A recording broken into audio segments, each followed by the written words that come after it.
Sam, did you get me my waivers? Still waiting on one. You may go give it to him, and then when he shows up, time to go sign it.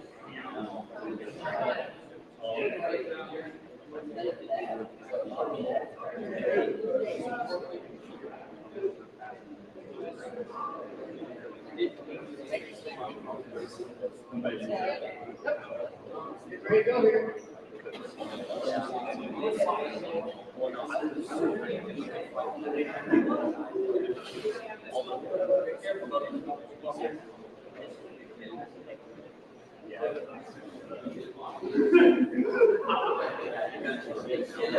So you had to nice.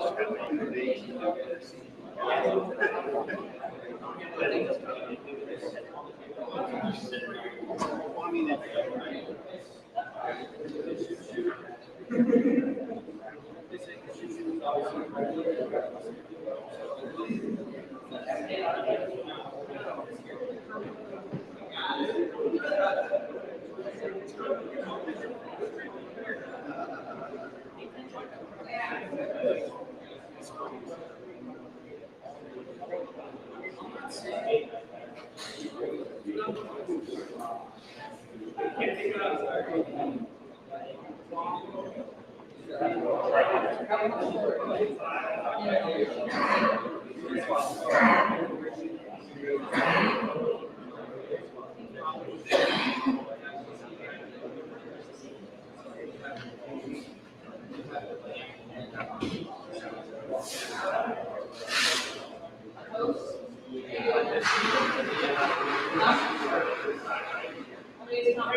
Hey, Shaw, let me know when you're good.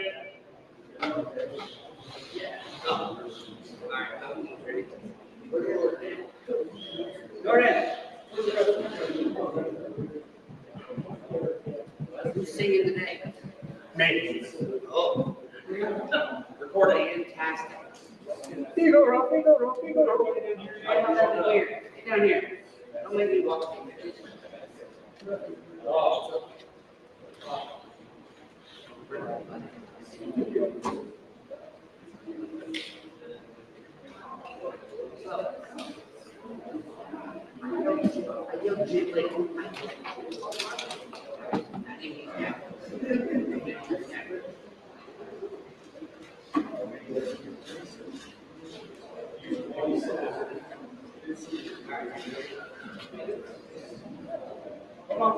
Sit it, Ethan.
Bondo, Slaughter Gang 2. You're on. Slaughter Gang, active threat. You're on deck.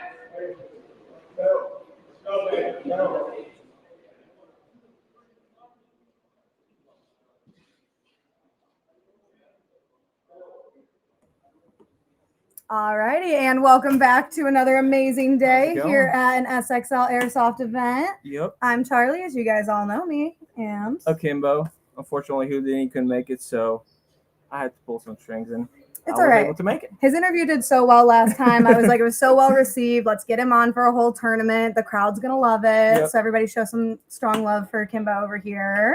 Yep. But yeah, and then we're going to be getting started here real soon. Next couple of minutes, we're going to see our first matchup of the day is going to be Nashville Bondo and then SG2. And then on the other side of that split deck, it'll be SG1 and then Active Threat 1. Yep.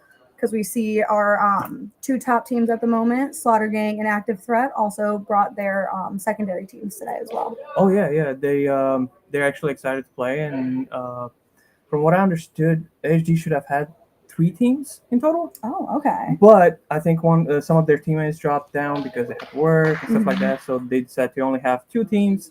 And I'm very excited to see what's gonna happen, who's gonna take the win, and who's not gonna take the win. Who's gonna end up in the first 3 places. So that's gonna be interesting. I'm excited, especially because I believe, as far as like season standings go, Slaughter Gang 2 is actually ranking up at 3rd. So we're gonna see if they're gonna be, up in the ante this tournament. Maybe they want to take 2nd. Maybe Slaughter Gang 2 wants to outdo Slaughter Gang 1. You never. I mean, we all know that they're friends. They're all one big community. They're probably gonna have a little bit of fun before they're even gonna take one of the spots. So we're gonna see what's gonna happen. I'm sure they will, and I'm sure everybody on stream remembers last time when SG1 and SG2 played. Yeah, they were just having fun, from what I understood. Yeah, there are a couple slight rule changes when it comes to that kind of thing, just because we saw some, I would say, just like time being wasted a little bit in their match. So there was a rule implemented where if Ethan, the man who runs all of this, deems that they're kind of just going back and forth for no real reason, if he feels the need, will cut the game. So, just for the sake of all of our time, the refs' time, and the players' time, because if we just have 2 teams that are Game starts, Yeah. concede. Game start, concede. That's no fun for us. No fun for the refs who are out there for hours getting shot at, media men. Yeah, and I've been a ref before, so yeah, I know how that feels. Kimbo's like, yeah, I wouldn't want to be in their shoes during that match. Yeah, I don't want to be a ref no more. Getting shot like at least 100 times in like 30 minutes in the face or the mask or whatever. Yeah, you don't want that. Yeah. It's fun, but it also kind of hurts. Again, huge shout outs to our refs because while our Yes. players get to come on and off the field, the refs They not take so all much. the shots. Exactly. That's why sometimes when our 30-minute breaks take a little bit longer, it's usually either footage review or just giving our refs the time that they need to fully To relax and to get back out there. recoup, kind of catch their breath a little course, bit. So we always appreciate you guys, and we super appreciate our refs and all the stuff here. Heck yeah. But yeah, all right. I'm seeing some boys getting onto the field, so let's get right back over to what's going on here in midfield. So we have Bondo Yes. is on the left and on the right. Oh, I love the teal was jerseys. Slaughter. I believe Slaughter is going to be over here on our right half. Mhm. Yep, that's looking like Slaughter Gang 2 right there. Actually, take a look at both breakouts. This was one of my favorite little camera angles. Yeah. That and like as we can see on screen, we got a very open layout. Yes. This Today. is I went this morning to check the layout and it looked very, very interesting. Yeah. I'm actually excited to see what the teams are going to do and how they're going to play this because it's going to be a very interesting way to run it because it's so open. Like the snake is very far from the other bunkers. Yep. And I want to see what's going to happen. Yeah, I'm trying to get like a better. Yeah, because again, you can see that giant space and like that lane going straight from pretty much this little Aztec to that snake Through and the how, back. Yeah. So You have a very clear strong shot at take it. lines. You kind of have to move off break because there's so many Yes. open lanes coming like straight when you're looking at like a breakout. So I feel like these boys got to move. Like off Oh yeah, break. they have to be quick about it because if somebody shoots right off break, the person that's going to try to run to snake is going to be taken out. Yeah, you got to be quick Yeah, for they this have one. to be very fast. I am very interested because our last two tournaments have been a heavier layout, a denser layout with bunkers. This is and more everything. open. So let's see how these boys started Looks off. like two go to snake. Yep. That's interesting. Bondo's got two on snake. Yep. And so we got one on this back Aztec, and then we kind of got that wedge there at like the 45-ish, 30. The Bondo lost from their teammates. Yeah, it looks like they lost that Some snake. Let's take a look over at the SG side. Most likely a snake battle. He might have peeked a little bit. It looks like AG's pushing a little bit. One is at 50, and you have one on the big bunkers. Yeah. We got it on like kind of like that wedge right there. Yeah. Harder to see from midfield, but you can kind of see him standing up. And we got that guy. I would call that Dorito 1 technically, even though it's a Dorito at like the 45. Oh yeah, it's Dorito right in the middle. Yeah. All right, So pretty much Dorito 1 and Dorito 2. That's kind of easy because the last time I think we had 5 Doritos. Oh yeah, we have no, it was like 6 of them. We had all of the Doritos. Yeah, out. all of them were out. Looks like Bondo lost all their. All right, looking like coming down the snake side and technically D side. Yep. Looks like Eshu takes this one. Yeah. I mean, with such an open layout, I feel like we're going to be seeing like slightly quicker matches. Yeah. To be honest. Plus, it looked like HG had a lot of defense from the back too. So they had the snake, they had very strong back line and everywhere. So they did very well on that one.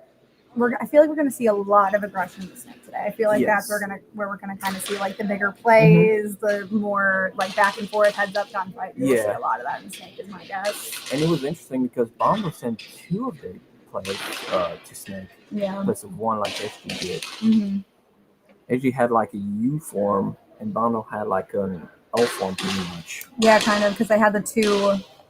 We had the 2 kind of stacked over on the Aztec and that wedge, kind of right behind that Dorito as well, as on snake side. All right, and then switching over to this half of split deck, we have the 2 reigning champs of the season so far. We've got Slaughter Gang and Active Threat.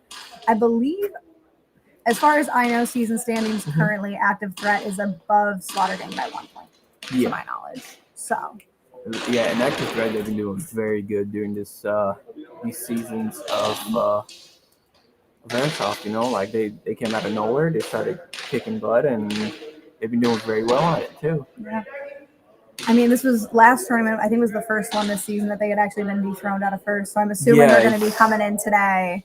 Like, I want my first place back. I want my top spot on the podium. So I'm assuming we're going to see some high aggression between these two teams today as they're fighting out for the #1 spots. And it looks like SG is doing a little bit of a prayer before they start the game. 30 seconds. Good luck to both teams. Exactly. I'm excited. I always love seeing these teams play. It's always so fun. You never quite know what you're going to get either, especially off rip. And with the fact that we've seen these teams really kind of like decimate each other and other teams with a more congested layout, I am very excited to see how they're going to adapt to like an open layout. Especially with this open layout, it's going to be very interesting to see where they're going to go and what they're going to do. Looks like again we're seeing like a split off. Looks like 2 of them are going to go to Snake and Active Threat. Yeah, I'm looking over there. And I think one. I believe this one is AT. They both have the black and the red right now, so apologies in advance if we mess that up. But yeah, looks like we got 2. I mean, we kind of have the one on that Snake W, and then we have that back, almost like that little cake over on the left-hand side. And we're seeing that back Aztec as well as that, like, kind of center-ish wedge. And take a look over on SG side. Okay, doubling up in the Snake, which that worked for SD2 last time. So looks like AG went strong with the Snake this time. They have 2 on Snake and about 3 of them in the back, defending everything. Yeah, I can't quite tell if we have someone on our back. No, we don't have anything about that. No, they have 1 on home and 1 at Aztec and 1 on the big tower over there. I'm not seeing a ton of movement. It looks like both teams have really got the other thing down at the moment here. Looking back over at AT. Oh, they had some movement up in their Snake. There we go. Looks like Active Threat is trying to go for I think 2 people on Snake also. Yeah. I mean, again, with this open layout, there are most likely a lot of cross-field shots as well, so I wouldn't be surprised if he's got an angle possibly on that back wedge over on Slaughter Gang side. Oh, and they're also tripled up in the Snake here on Slaughter Gang. They went triple on Slaughter. Yeah. They got 1 on 50, 1 on 100, and over in the back. Yeah, we haven't seen it. I mean, obviously, second round, we haven't seen anyone take this Snake 50 yet, but it looks like he's got a shot on possibly that back Aztec in the very back corner. Possibly even that wedge. Again, we're seeing a slightly longer match here. I didn't quite predict. I thought we were going to see a little bit of a quicker match here. Yeah, Active Threat and Slaughter, they both play very defensive when they play. And when they do that, the rounds take a little bit longer because you want to take their time and go in and pick them out one by one. I don't believe anyone has dropped the player yet. I'm still seeing that wedge who's out in the Snake, and I think there's one on that back Aztec. I can't quite. I can almost see like a shadow. But I'm not. I think Slaughter lost one of their teammates. I think Active Threat just lost somebody too. Yeah, it looks like Active Threat might have lost their person in like the Snake 50. Yeah. They have 4 left. Yeah, still against strong back line, but or like kind of like a split. Yes. So we got those players that like kind of their home-ish positions on that Aztec on this like little back kick over on the left side. Again, not seeing too much advancement on Active Threat. Slaughter lost another one. We're seeing a penalty over on Active Threat, it seems. Yeah, they lost 2 players. There's only 2 more left, and they're both, one is in Snake, and the other one is in the back. Yeah. I feel like we're going to have to see this Snake player, somebody over here advance. Yeah. They're getting cornered. Ooh. Ooh. Oh, did he take out 2? Oh, okay, that second one was a trade. Yep. So most likely concede by Active Threat. I think Slaughter Gang still had, they must have still had 1 player alive after that. Yeah, they had 1 more. I think he was on the Dorito. He was trying to move in front. So. Slaughter Gang is usually pretty good about spreading their players, especially towards like the end. If they're going to send 2 down Snake side, chances are they'll have somebody hanging over on Dorito side just in case. They're going to have somebody sitting in the back just to be safe. Yeah. So yeah, it looks like Slaughter Gang is going to take that first point over Active Threat. Again, that penalty at the end did really hurt Active Threat. So not quite sure what the penalty was, but we will get back to you guys on that. Especially on that Yeah. I think because they lost two of their players, so that's going to be That's interesting to find out. yeah, most likely a minor. So, because our majors will be calling 3 players if Yeah. there's a major penalty. So, but yeah. 20 seconds. And taking a look over at chat, Dylan, I hope everybody wins. We hope everybody wins too, in the way that they all have fun and everybody, has a great day and no one gets hurt. Yeah. Yeah, especially not like last time. Yeah. No. We're knocking on wood for that. Yeah. He's doing good though. I'm glad. Let's take a look over here at SG2. If we got somebody on that back cake, we have, all right. Ooh, looks like that Aztec got picked off. Yeah. Up that ledge. They only have 4 more players left for Slaughter, and one is going to Aztec. They have one on the blue taking back, and one at Snake. Take a look over at Bondo. Okay, doubled up in the Snake again, so they are sticking with their guns. Oh, we got someone up on that D1, kind of around 50. Yeah, Bondo looks like they're trying to have like a strong push. Yeah. Just to see what's going to happen. And I don't think they've lost it. Oh, no, they have not lost a player. Wow, that move to the can was risky. Yeah, it was very risky and very, very open too. Oh, we're seeing some jumps over the Snake running right down. Oh, it looks like he got picked off by Snake. Oh, no, it looks like it was trading Snake. Oh, he traded. Yeah. Ooh, I think Slaughter just lost all their players. Yeah, I believe so. Kind of risky of Bondo to have that player sent all the way down so early. It paid off this time, which is good. So I think he just wanted to take the risk to see what's going to happen, and it paid off. So that was a good thing on him. Also, if you have players on the back line, if they can see the player running down the field, they can also know where they get shot or if they pick somebody off. So again, for enemies placement, it's always good to have somebody, for sure. Kind of watching, getting that front field view. It's harder on this type of field to get somebody up at 50, or near the 50, and then have them make their call out. Oh, it's yeah. so open. Especially with the field layout, it's crazy. Yeah. So I wish I would have played on this one. Yeah. For you, I would have gone. You made it in this morning, right? Or did you come last night? So I left last night around 1 o'clock. Got here this morning. Mm-hmm. I'm probably on 1 hour sleep right now, and about 4 coffees and a good breakfast. Hey, you know what? That's so very fair. I'm like my first little Alani energy drink in. Me and my little girly energy drinks. But yeah, I mean, hey, we need the caffeine if we got to be talking. Oh yeah. Me and Houdini, I think last stream was around 11 hours. So you best believe me and him were getting our caffeine intake for probably the week. All in one day. I still got 3 more coffees, so I'm probably gonna grab one here soon. Exactly, chipping away at it through the day. Exactly. All right, I bet Active Threat's gonna be wanting to come back on this one, so we'll take a look over at their breakout. All right, kind of split. I feel like we're gonna need to see somebody advance over in the Snake. I feel like that kid doesn't get too great of a roll. Yeah, it looks like did Bondo see somebody? I think they lost to somebody. Yeah, they did. Yeah, it looks like they lost possibly that back Aztec. I don't think they would send 4 over to Snake side. No. I could be wrong, but my guess is they lost one of their back Aztecs. Yeah, because I just saw one of them get out. After today, just lost one of their players too. Yeah, but let me see a little bit of advancement over in Snake. Yeah, I think it was that cake player that got picked off over here in the right corner.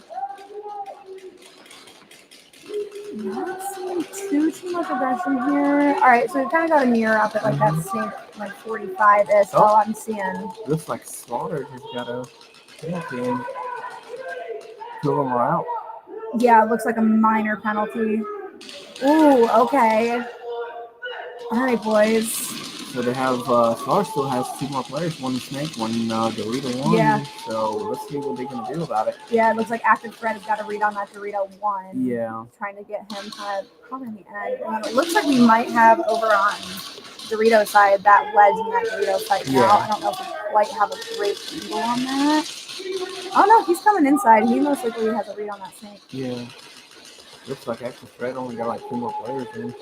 Yeah, I think 4. I think it's 4. Yeah, they got got 4. He got that back Aztec, so we're looking at a 4v2, I believe. Mm-hmm. 2 on Snake and 2 on the Aztec in the back and the tower over there. Yeah, and this Snake 50 does have a read on this back Snake here. Yeah. I guarantee he knows he's there. It's so hard at that Snake 50 because it's more infield than these 2 Ws. Yes. So it's almost like you can't, unless you're getting to that slightly in front W, Yeah. you can't really get that back W or that back. It would be interesting to see somebody pushing all the way to the other side of Snake from a different team, you know? Yeah. 50 all the way to the other side. See what they're going to do about I'm it. sure as we get later in the day, we'll definitely see some mirrors here at that like Probably. 50 brick over in Snake. That'll be exciting to see.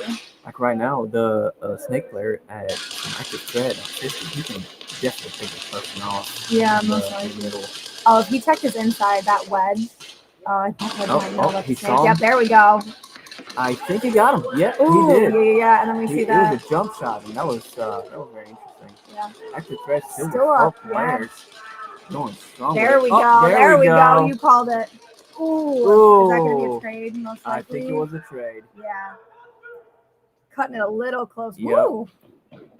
That was Hopped right over that little. they went strong on that one. Active thread was definitely trying to get that point. Yeah. Well, wow, those last, because I think they only had like 3 minutes and 45 seconds left on that. So those are 2 almost like Yeah, it was very long 3-minute runs. points. Yeah.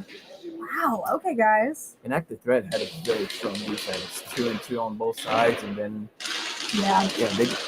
they were just going full out. I think right at the end. Yeah, because I feel like in the past, Slaughter likes to move. When they know where their Yes. enemy is, they do not want the enemy to have a read on them. Yeah. So once they have a read on their enemy, they're going to be moving. They're gonna be trying. Active threat did a great job of keeping them all pinned right there, and then slowly moving their guys up to then increase the pressure.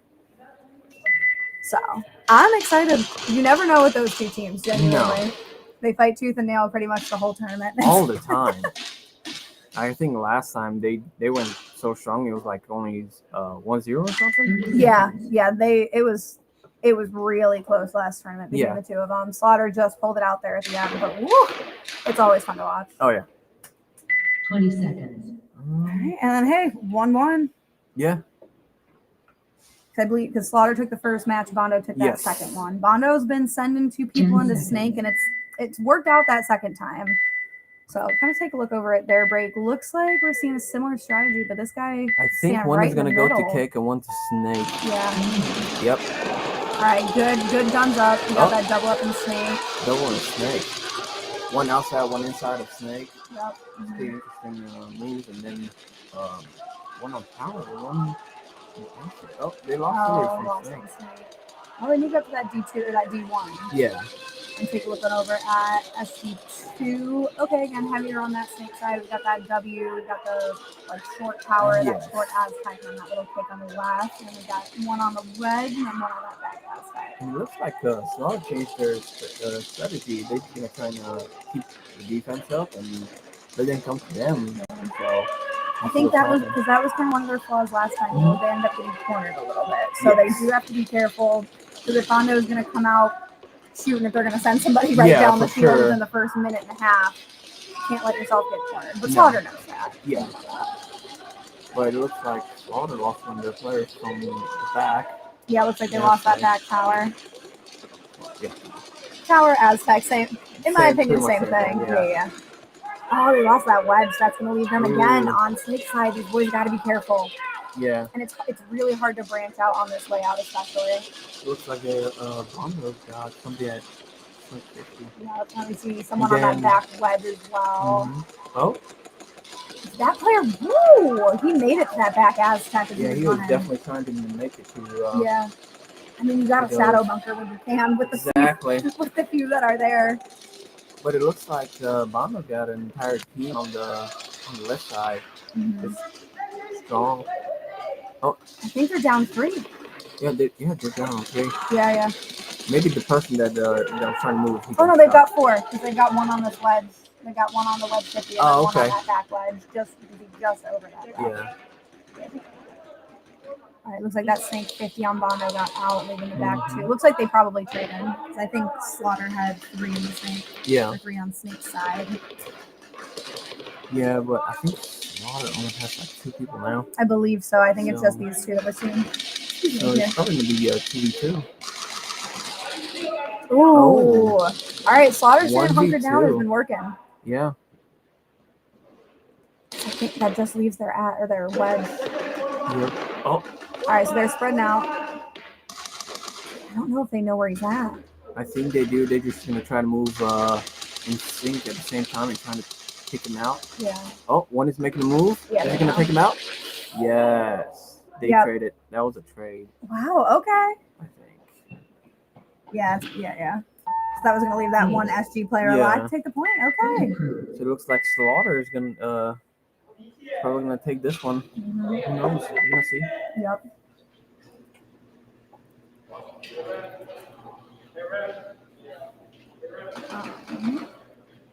But yeah, and again, we saw a slightly longer match on that time. I think Bondo's aggressiveness didn't quite pay off like it did in their last point. Yeah. So. But again, we love to see it because that's how you're really going to interesting. test the other teams. Of Like, what are course. they going to do when you're under pressure and you have two guys running down the field? Oh yeah. And with a field like this, you definitely, if you're on the field or outside of the field, you sometimes have to change the strategy because you never know what's going to happen. Mhm. You know, you can have one strategy and you're like, this is going to work. Get on the field, it's not going to work. You got to flip it. Exactly. If you don't flip it and you stay with the same thing, they're going to know exactly where you're going and what you're doing. That's some of the coolest part about like watching this and also being here for like multiple tournaments is seeing these teams grow. Or like even just day of how you were talking about how every match they're taking something away from it of like, okay, they know, okay, this team likes to split off break or they like to kind of stack over on Snake side or over on D side or whatever it is. 10 So seconds. and I feel like with Slaughter and AT just kind of all around, and even with Bondo and like these other teams, we really see them Looks taking like that and learning. Active Threat is going to do the same thing. They're going to have a strong defense. Yep. They're going to go defense. So, they already lost the person from the beginning. Yeah, that's rough off for it, especially with Slaughter game because they're going to take advantage of that. I think Slaughter's going to try and be very defense now because, they're going to try and get that point back. Yeah, they want their point back. Ooh, okay, so it looks like we're going 4-4. All right, good to fill in that spot. And then you want some cake move to Snake, so now they have one at home, one in the tower over there, and then two Snakes. One outside, one inside. Looks like Active Threat again, sitting kind of with a stronger back line. We got that far Aztec with quarter Aztec and on this W as well as it looks like somebody over on that leg. Yep. So we're looking at like a 4v4, I believe. Yeah, it's a 4v. Yeah. 4v4. Because Slaughter Gang's got like a nice split setup going on. Yes, we still got that back power Aztec there. I'm seeing a little bit of movement over here. I think we're pretty much mirrored. Yeah. The way it looks, yes, because they got two on Snake, Active Threat, two on Snake, Slaughter, and pretty much Slaughter and you're gonna have the same person. So I wonder if those two, I think those two Aztecs are probably battling it out, that Aztec and that ledge. Because we can see over on the Active Threat side, him kind of backing up a little bit to go on that outside tape line. Yeah, it looks like they both had the same idea and having strong defense this time, just for that one point. So we're gonna see what's gonna happen because we don't see too much movement. We're hearing the call outs though. Like I'm not exactly sure if you guys can hear field sound. Let us know how everything is sounding and everything on your end as well. But we're hearing those call outs. I believe they all know where the other players are. Yeah. I don't think so. Oh no. No. They still got 4v4. I mean, dude, it's hard with the black on black. Oh yeah. Like if they didn't have just that little bit of red on their shoulder, I would not have been able to tell. Because like all the black against the breakout box, I'm like, okay, I think that's a person. It could be a ref, could be a photographer. Exactly. Sometimes it is very hard to tell. And we are not seeing too much movement here. No. I wonder what's gonna happen if they don't get that point. I think Slaughter's gonna try and do like last minute push. They do that pretty much every single tournament in a round and just see what's gonna happen. Because I feel like usually with like that last 30 seconds, maybe even like a minute, they'll send the first two guys to kind of again move up in sync and then have their back line fill in where they just were. Yeah. So again, kind of put the pressure on the other team and specifically in this case Active Threat. So yeah. See what's gonna happen. Yeah, with that 60-second mark, I wouldn't be surprised if we start seeing a little bit of movement. Yeah, here we go. Looks like Slaughter Gang doubling up and Snake. Yeah, we're hearing the shots firing a lot quicker now, so these boys got the pressure on with that clock ticking down. Again, not seeing too much. It's like the guys from Snake are trying to do like a double up, but one is watching, the other one is reloading. Yeah. Pretty interesting movement what they're trying to do. Yeah, smart tactic. Okay, yep, we're seeing a little bit of movement up to that G1 over there. Come on, boys, 20 seconds, 20 seconds. There we go. Yeah, now they're pushing. Yep. Ooh. Ooh. Looks like that leaves those last 3 active threat players. Yeah, and then Are they I gonna think make the Slaughter push? has 2 more. Yeah. In the back. Yep. Oh, one is still in Snake. And, Game stop. Alrighty, wow. I did not think they were going to end that in a tie, but I think that Yeah. makes it more interesting for No later in the day. yeah, we're gonna see what's gonna happen. So, oh, love that. And wow, 5 minutes on the dot left for SG2 and Bondo. Oh, that's gonna be interesting. Yep. Because Bondo's probably gonna try and get their point back, and who knows? They're probably gonna do defense, or probably gonna push. My guess, I think, is going to be defense, depending on how time goes. Like, if we Yes. get to that last minute and a half, like we saw in that last match, we'll probably see some of their regression. But their regression hasn't super paid off the last 2 times. Yeah. So they saw it, they made that push, they got shot out, and they didn't have enough players left over to really hold it against SG2. Yeah. So, and SG2, again, like, they've been holding down defense, and it's been working for them. So, Oh yeah. They've been doing very good lately. They've been trying to push more and more and trying to get to what they need to get. yeah.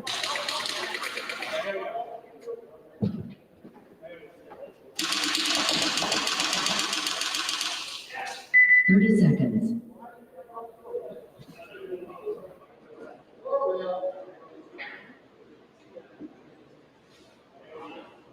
Twenty seconds.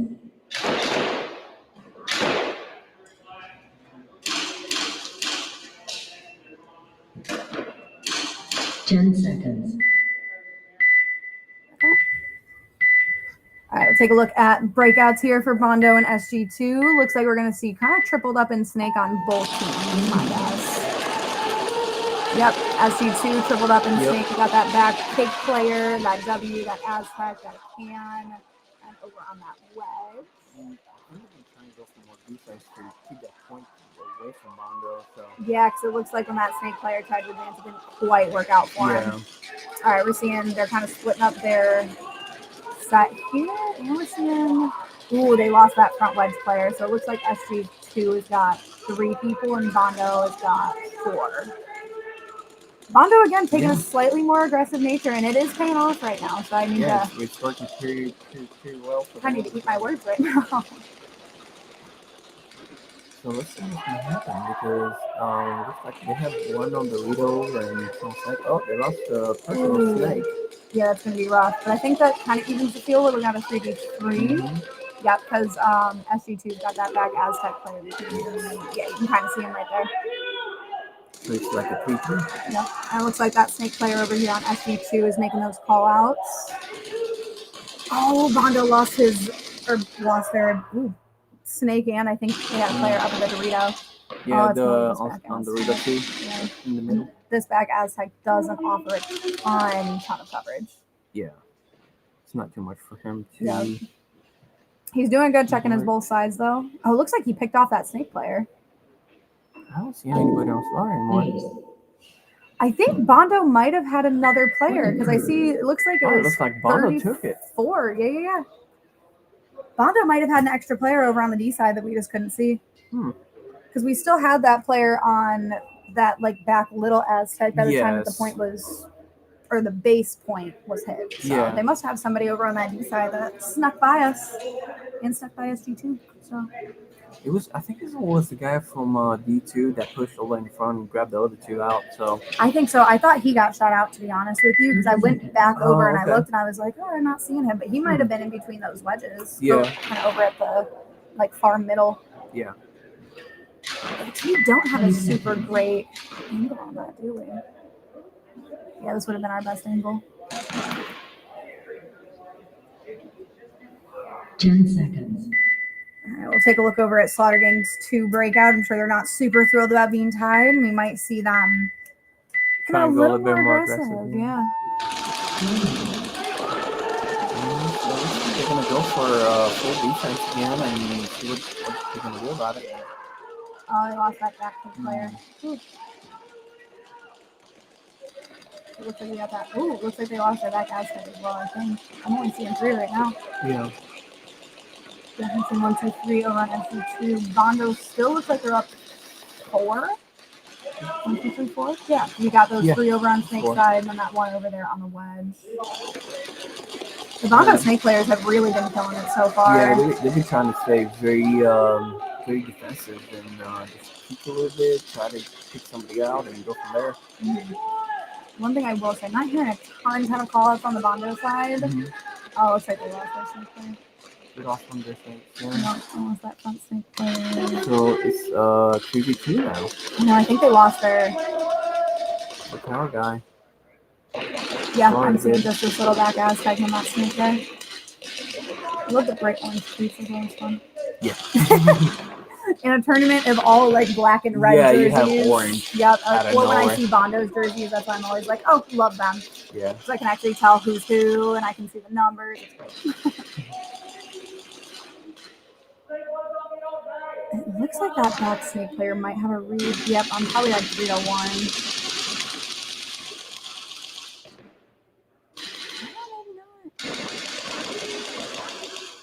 So we're seeing the Snake player kind of taking that cross field shot, and we've got this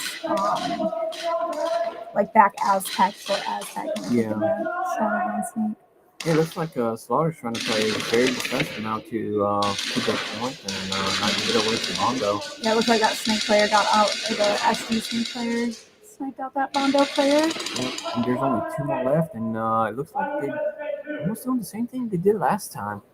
1 Dorito and 1 Aztec. Yeah. It looks like this back Aztec might have a read on that. I think Dorito. Somebody from Bondo moved to Snake. Yep, we've got that back W player, and then we've got that center like wedge there. Yeah. So this is giving Bondo kind of like the more aggressive position again, leaving these SG players kind of back in the corner. But again, we've seen it where they have held down that position and they've been able to take out the point. So really, anything can happen. 60 seconds. Are they gonna go aggressive? They only got 60 more seconds to go for it, and it looks like they're still playing very defensive. Are we gonna see both of our first matches end in ties? Who knows? It's gonna be a crazy day. Yeah, I'm not seeing too much movement. Looks like Bondo's trying to move a little bit more. Yeah, it looks like he's got a read on that kick player. But I think the person in the middle on Bondo is looking straight at the Snake. He's waiting for the Snake to peek a little bit. He can get him. That Snake player had to stay low. Great job. Because if he would have peeked just a little bit. And there goes Bondo, I think. Yep, they lost him. And now. Ooh. Oh, he's going to take that. That was a jump shot. Wow. That was very interesting. Mm-hmm. And 8 seconds left on the clock. Ooh. My guess is with these last 8 seconds, we're just going to see guns up and go. They probably will think, you know what, let's just push. Yep. Leroy Jenkins, this sucker. I mean, to be honest, that's what I'd be thinking. Yeah. As like a not seasoned airsoft player, if I had 8 seconds, I'd be like, all right, boys, let's go. Heck, that's what I did last time in our tournament with Chain Gang versus Slaughter. Mm-hmm. It was like the last round, and the guys go, let's just have fun with it. And I'm like, okay. Yep. We're all going to run straight forward, not just scream, Leroy. And just ran straight at it. Oh, I love it. And I got shot. It was fun. You know, it's okay. Being shot is part of the fun for the most part. I'm sure the photographers and the refs get sick of it, as you were saying earlier, from a ref perspective. That's why those shields for the refs, those are the most amazing things to have. Yeah, the rain. Yeah, just like the cut up rain barrels. All right, let's take a look at both breaks. Looks like Bondo's going to come out guns up. SG2 might still run 8 seconds. Split. Are they going to go full on mode, or are they going to defense? They stuck defense. The only thing we hear is BB just flying. Yeah. Now it's game. Well, that's going to be that.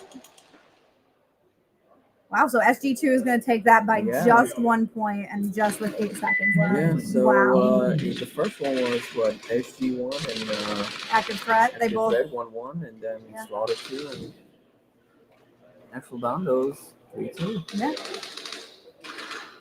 And I'm not quite sure if we're going to be heading into a break here. We're going to know once we see, or if we see refs come off the field. Yeah.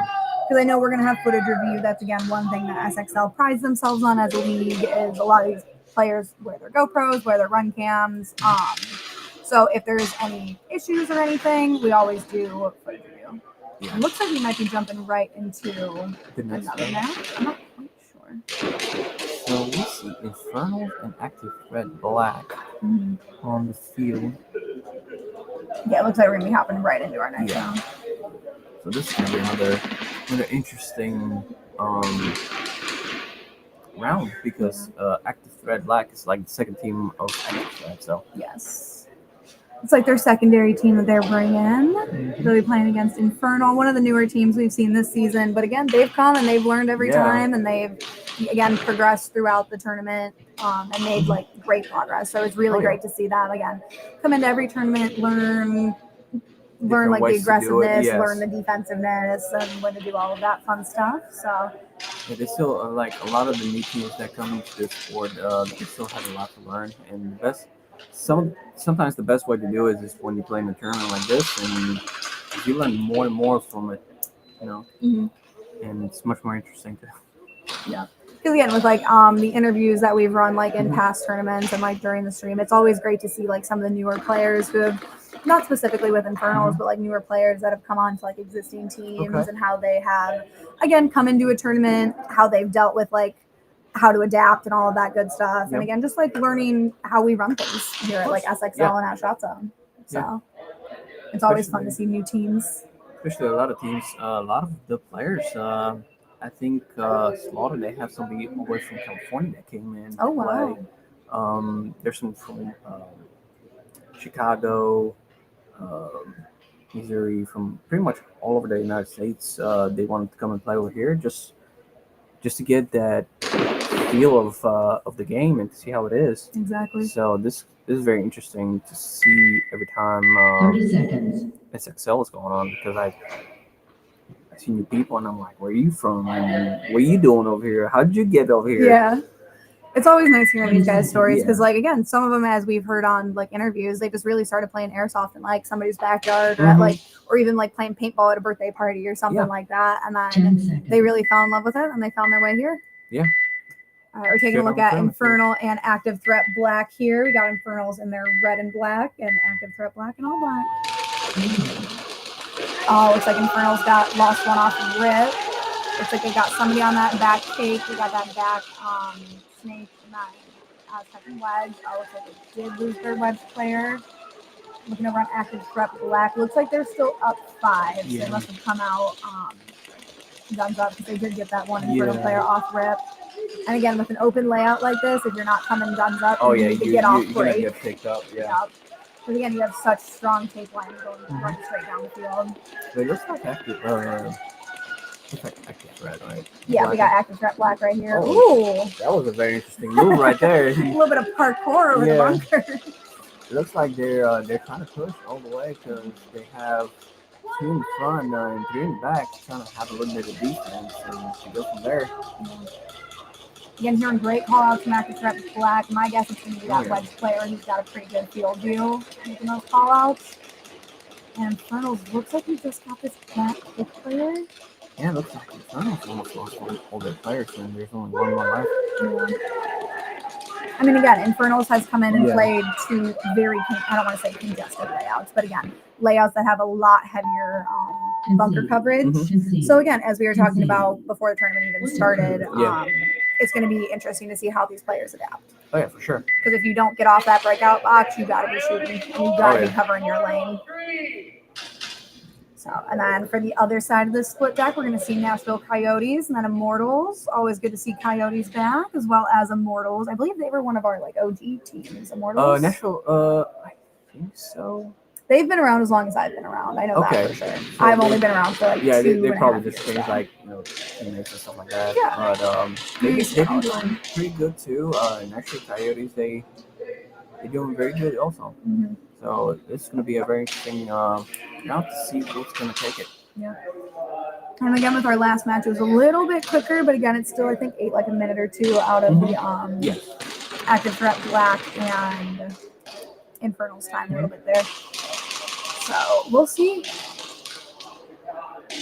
My guess is we'll see a slightly shorter match off rip, I feel like. Yeah.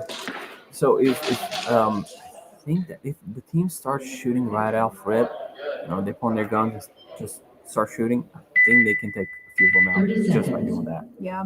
But a lot of teams, their players just look right where they need to go to the bunker, and that's another way to do it. Yeah. I was like, how would you come off break as somebody who's like played here before? And Me, what I started doing, because I've been watching a lot of paintballers, the way they do it, and I started to mimic what they do. And the way they do it is 10 as seconds. soon as they get off that bunker, they start shooting. yeah. And I started doing that, and I've been picking people out and just having fun with it. Yeah, love it. All right, let's see how these boys break out. All right, looks like split. We didn't see too much sitting and guns up. And they mostly just made got their spread going. Strong back line over here, I believe, on Immortals. Yeah, they're trying to make a full defense like an L shape and see where to go with it. Mm-hmm. Again, we're hearing good calls from Immortals there. Mm-hmm. I do feel bad for that tall cam player. Yes. His knees and his quads have got to be yeah. moving right now. Anything for the game. Of course. Probably trying to work them out. Yep. Hitting leg day here at the Exactly. field. All right, let's take a look over at Coyote side. Looks like we got 3 on snakes. I'm seeing a little back cam or back fake, and we got those 2 snake W's. And looks like they're still up 5. So we got 1 on that back left Aztec, and then Oh, it looks like Coyotes just lost the player. Ooh, they lost. I feel like that They back lost the fake fake, has kind of been a trap. I've been seeing guys picked off. Yeah, way too easily. Well, it's also a very small bunker, and if you don't sit all the way down very close to it, you're gonna get picked off. Yeah. Looks like we're seeing Coyotes advance to that snake 50. Looks like Immortals is still holding their ground strong. Oh, they lost that back snake player, but I'm like, that back B side is looking pretty strong right now. Again, hearing great call outs over here from Immortals. Letting everybody know where the enemy is. Looks like they have a very strong defense.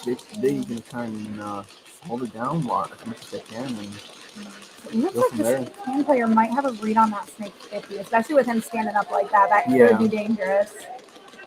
Well, if he's short enough, he can probably just stand up on that snake 50 and not get shot. I still feel bad for that cam player because he looks real tall. Oh, it looks like Coyotes picked off. Yep. So I think on Coyotes that's just leaving their Aztec on their way. Immortals, great communication. I love it. Yeah, it looks like they still have 3 people? 2 people? No, they still got have 3 3 more people. Yeah. And actually, Coyotes still got 2 more. It looks like both teams are heavy over on that B side. Yep. But it looks like Immortals don't know that nobody's over there on the snake. It's so shoot over there. Yeah, that cam doesn't. Yeah, because they're all still shooting infield a little bit. But if I think that wedge moves. Yeah, he knows. Coyotes move to that Dorito, they would start picking them off. Yeah. I feel like it's hard though because that Dorito is slightly more like infield than that wedge is. So you have to kind of branch out and risk that getting shot. Looks like Immortals are trying to make a move and go to snake or. Oh, looks like Immortals lost 2 players. Yep, looks like we're seeing a penalty. They only have 1 more left, and that's in Dorito. Yeah, looks like we're seeing a 1v2. We've got that Dorito player on Immortals, and then Coyotes has got that wedge and then that Aztec. Oh, it looks like actually Coyotes going to try to miss the snake and have 1 snake, 1 the tower over there. Yeah, they're doing a great job of pinning him by branching out that other like Aztec player over to snake side. They're able to get that cross field shot. Yeah. Yep. Yep, the snake player's trying to move in on that Dorito. Oh yeah. Oh, and he's out. Yep, looks like he lost the tape line fight. Great battle by Immortals there. That penalty really hurt them there at the end. Yeah, they went pretty strong. It was like 3 minutes in. Yeah. So they had a very strong defense, and when actually Coyotes, they just waited until somebody made a mistake. So, because again, to be honest, with this open layout, I thought we were going to see a little bit more aggression, but it seems like overall so far, defense has kind of been paying off. The defense is like very big right now for the way the field layout is made.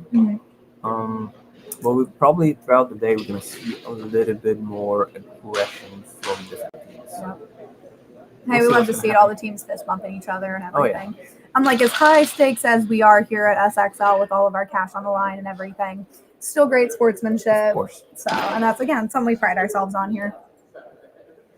You might want to move that shield from over there, like that doesn't run right into it. Yeah. Hopefully, yeah. Or it will be fun to see the player just pick it up and start walking with it. I don't know if there's a rule on that one. I didn't see no rule in it. No. 30 no. seconds. It can be like the Juggernaut, you know, Yeah, right. as long as it doesn't get shot in the helmet. Yeah, because I was like, if the shield gets hit, does that extend to the player or no? Yeah, who knows? 20 seconds. All right, we got both breakouts. We got Infernal Airsoft over here on the Mhm. right, and then Active Threat Black over here on the left. I'm sure Infernals is going to be wanting to take that point back. Yeah, they're probably gonna try and have a very strong defense again. Yeah, we'll take a look over at Infernal's break, see how they're going to come off rip. Looks like one is gonna go in. All right, coming out, guns up. Oh, and- dang! Ooh, didn't quite make it to the Snake 50, but I do love that aggression. Oh, it looks like two of them got picked out. Oh, yeah. Oh, 3. Ooh, possibly a major. Oh no. Yeah, I'm not exactly sure what we saw on that one, so that's going to leave us back Infernal's player over here at the Aztec, and then over on Active Threat Black. I believe we're still at 5. Yeah, we're seeing some movement. Yeah, Infernals look like Yeah, we they see almost it. lost everybody. We see an AT Black player there at the ledge over on Infernal side. Yep, we're seeing him run Ooh. down. Looks like he picked off that last Aztec. Oh, that was a very fast round. Oh, that's yeah, it for was. sure. Again, those minors and especially majors are going to Oh, be yeah. killers in a match like this. Especially if you take 3 of them out, yeah, you just have like maybe 1 or 2 more players left, and Yeah. that's very difficult for the team. Yeah, it's really hard to come back from, especially with it being within the first like 20 seconds of the match. Of course. So again, props to Infernals though for coming out guns up. That did work Oh, for yeah. them a little bit more this time than it did that first match. I think there was 1 or maybe even 2 Infernals players picked off break. Yeah. So again, they adapted, they learned from it. They knew they needed to come out guns Oh, yeah. up immediately as soon as they hear that buzzer go. So, whew, man, those penalties though. All right, it's good. This is gonna be a crazy tournament, that's for sure. It's gonna be very interesting. So I do not have my walkie-talkie on me at the moment as far as getting Information. confirmation on what the penalty was. Mhm. However, once we take a break, I will make sure to go grab that. Just again, so I can keep all of you guys informed, keep us informed up here in the Oh, yeah, for booth sure. and all of that good stuff. So, all right, let's take a look over at Coyote or at Immortals breakout this time. I think we were looking at Coyotes the time Mhm. before. Again, love the jerseys, love the color. Oh yeah. To me, it reminds me of stained glass, but I'm also a woman, so. Hey, stained glass looks good from different locations. All right, looks like they're gonna maybe go heavier on D side this time. It looks like they're gonna try and do a lot of defense this time, trying to get that point back. We're seeing that snake player kind of hanging a little further off the W than we have in the past over there on the right. I wonder. Yeah, he was most likely trying to get a read on that back snake player. I don't think he's got to be on It that looks back. like National Coyotes has lost 2 other players. Ooh, lost 3. 3. See, Immortals, that's what happens when you come out, Oh, guns yeah. up. I love it. I love it. Well, I think they, while they were outside, they decided to change their tactics and just have full defense and just wait for them to pop up and pick them up one by one. So Yeah. I Let's wonder see if they've what's got gonna a head happen. count, though, because I haven't seen too much movement over on Immortals. They've got a very great back line yeah, there. they got a very strong defense. That's for sure. We're seeing a little bit. There we go. There's the aggression and the coordination. Again, as we were players. talking about with the Yeah, like the synchronicity or the just being in sync. yeah. Just to know what your other teammate is doing and Yeah. trying to move from there. It's very important on a field like this, especially on an open field like this. Yep. See, and we're seeing that because we saw that snake 50 move up. We saw them move up to that 50 wedge and then 91. Yeah. So they've got great coordination going on right now. And it looks like the Immortals are just pushing one by one, and then Yeah, then we're seeing we got that Going from rundown there. over there on the far side of the field. Oh, great Ooh. job. they Okay. got that point back. They were not playing this time. No, they were not. They definitely changed their tactics, and Yeah. they did good with it. So Yeah, you definitely call it. I guarantee they had like a little meeting outside Oh, in between yeah. matches. Like, okay, guys, so this So, is what worked. This is what didn't. Let's iron it out. Let's take this point. Full defense. Don't move. Have your head count, move in sync. Let's go, boys. We're gonna use telepathic movements. I don't know why, but I'm picturing like the Penguins of Madagascar Oh, and like yeah. Kowalski analysis. Kowalski analysis. Oh, I don't know why. Oh, that was such a good childhood movie, though. Oh, it's like I just watched it actually yesterday. It was on Netflix. So I'm like, I gotta watch it. I feel like I watched it the other day. I've got a younger sister. She's 7. Like, again, she's got all like the Cocomelon and all of like the new age stuff. So whenever I'm over at the house, I'm like, hey, you need to be cultured. You need to know Madagascar. Oh yeah, Specifically especially the penguins. They're the best ones in the entire show. That and all the memes, just all the memes that have come out of the Perfect. penguins. Heck, one of the Praetorian guys, actually, his name is Kowalski on Praetorian. So even in video games, we call him Kowalski because is it from the Penguins of Madagascar? Yep. I even asked him, and he goes, "Yes." Oh, I love that. All right, let's He's get back on track. Back to this break. Ooh, active threat Black taking a pretty aggressive. I guess not quite, but we used that player out on the wedge. Kind of taking a little bit more of like a front field stance. Yeah, he was trying to get him right off the bat just to see what's going to happen. And it looks like they're going to have a very strong defense. They're going to try to stay back and try to move. Oh, no, they got that player moved up to that D1, though. So it looks like they're, again, taking like a half aggressive, half defensive, again, keeping that strong back line with sending somebody up to the middle to kind of have that pressure position. And we're seeing some movement over here on Infernal. It's looking like you got 2-3 over on snake side. We got this one on that back. Ooh, okay, good movement over to the snake. We're doing that crossfield shot. I'm only seeing these 3 on. They're showing like 3-5. Yeah. Ooh. Yeah, 3-5. Yeah.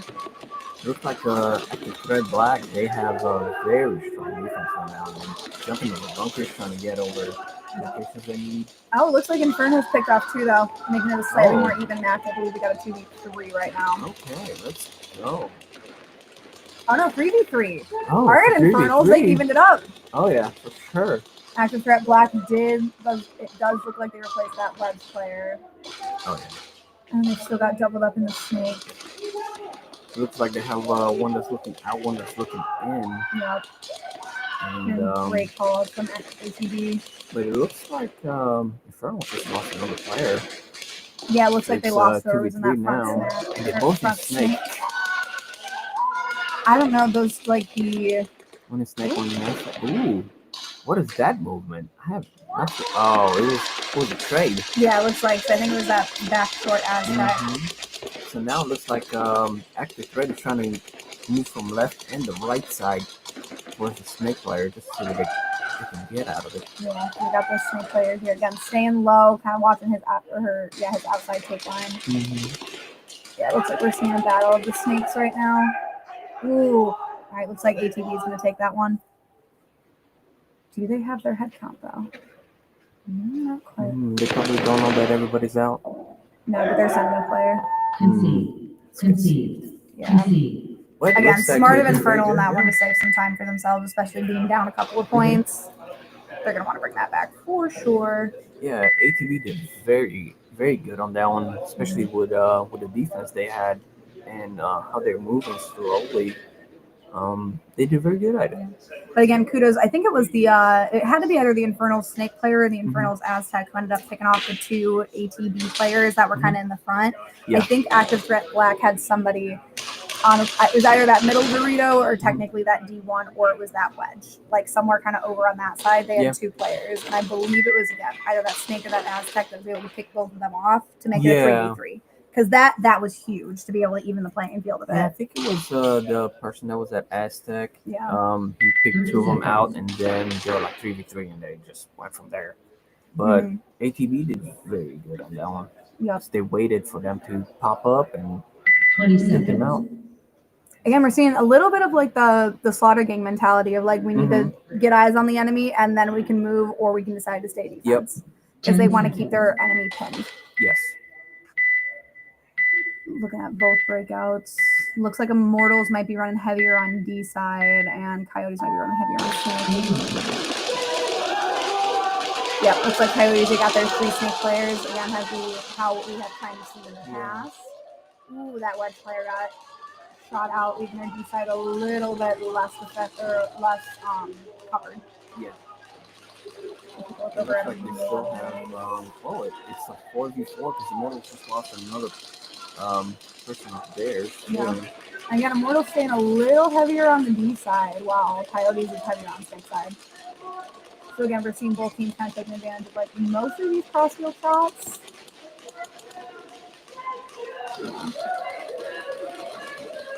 Looks like we got a mirror up in snake. Again, hearing great call outs from Immortals here. Yeah. That poor tall can player. I am so sorry. As somebody who used to be a catcher in like all of high school and pretty much since I was like 13, I know his clock has got to be burning. Oh yeah. Right now he's probably over there screaming in misery. Come on, get this I just feel bad that they got the tall, like one of the taller players on like the shorter bunker. Oh, I've done that too with some of my guys, and you guys, I don't want to be on the bunker no more. Yeah, dude, you wore jeans last tournament, didn't you? Well, me, I found the perfect jeans for a sports like this, and I've been doing that ever since I got them, and I'm like, you know what? I'm just going to run them every time. Yeah, if it works, man. Of course. The best jeans are like 6 months. Yeah. By like one, so those are perfect for sport like this. Immortals moving up to that snake 50 and again immediately making call outs. I love it. I love the communication. Ooh, looks like he picked off that wedge.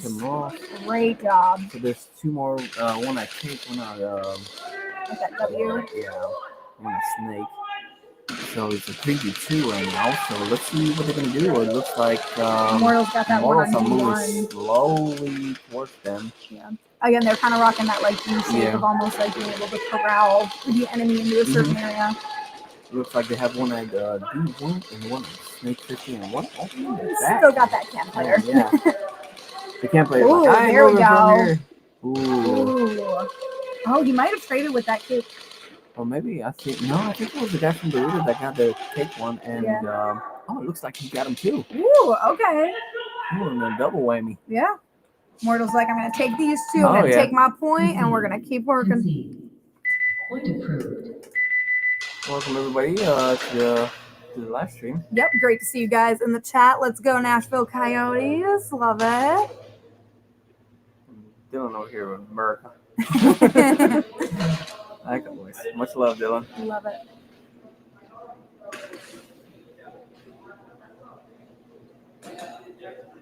And looks like we're coming back to the active threat black and the Infernal airsoft match. I believe Infernals is going to be.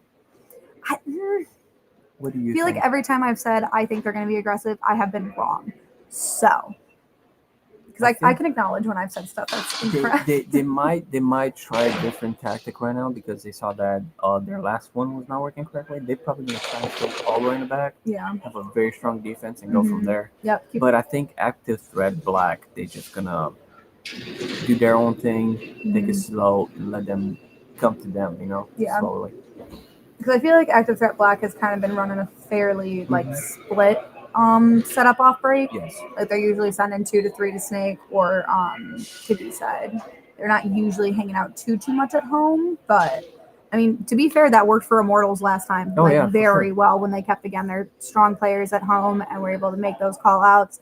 Get a player who's a little bit more aggressive towards like the 50 to again either confirm or make new call outs. So what's gonna happen? Yeah, let's take a look over at active threats break.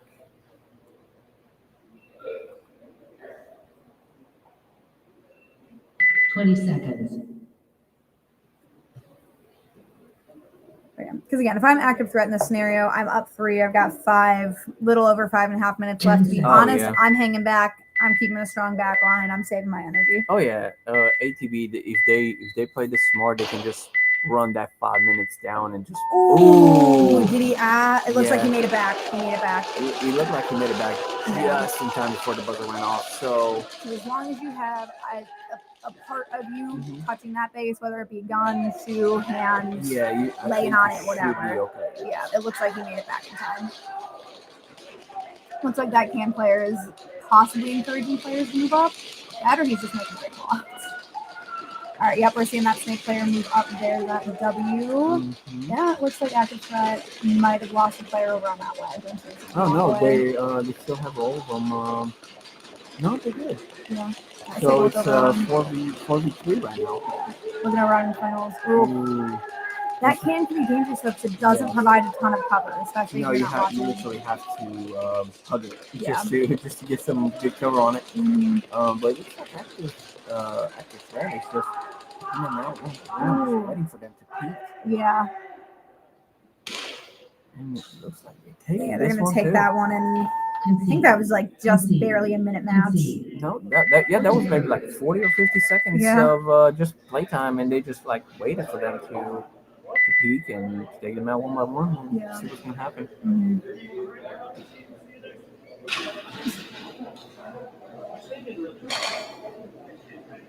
But yeah, and again, great sportsmanship as we're seeing all the players fist bumping each other. I love it. And we're coming back to the Immortals and the Coyotes matchup here. Again, Immortals taking 2. Oh yeah. They're gonna want to keep their lead, especially with 2.5 minutes, because genuinely anything can happen. Of course. Let's see what they're gonna do this time. They're gonna have a very strong defense, or are they gonna be very aggressive? Immortals defense has been working. It's been looking beautiful. Also, again, the amazing callouts, the amazing communication. That guy on Can's amazing quads as he's been squatting the whole time. Yeah, that man, when he's done for today, I think he's just gonna relax and not move for the next 3 days or something. He needs to like roll it out with one of those things, or sit in like an Epsom salt bath. Who knows what he's gonna do? Exactly. I was like, that's what I always did. But I had bad knees for a long time. I still do, but trust me, I know. I played soccer for about 8 years. So. Oh yeah. My knees are shot. Yeah. I was a catcher for I want to say like 7 years, something like that. So, yeah, and I have a family history of also not great knees. So, don't know why teenage me decided to do that, but here we are. All right, let's take a look over at Coyotes. Looks like we're going to be heading strong into the snake again. Strong snake and strong defense. Ooh, I wonder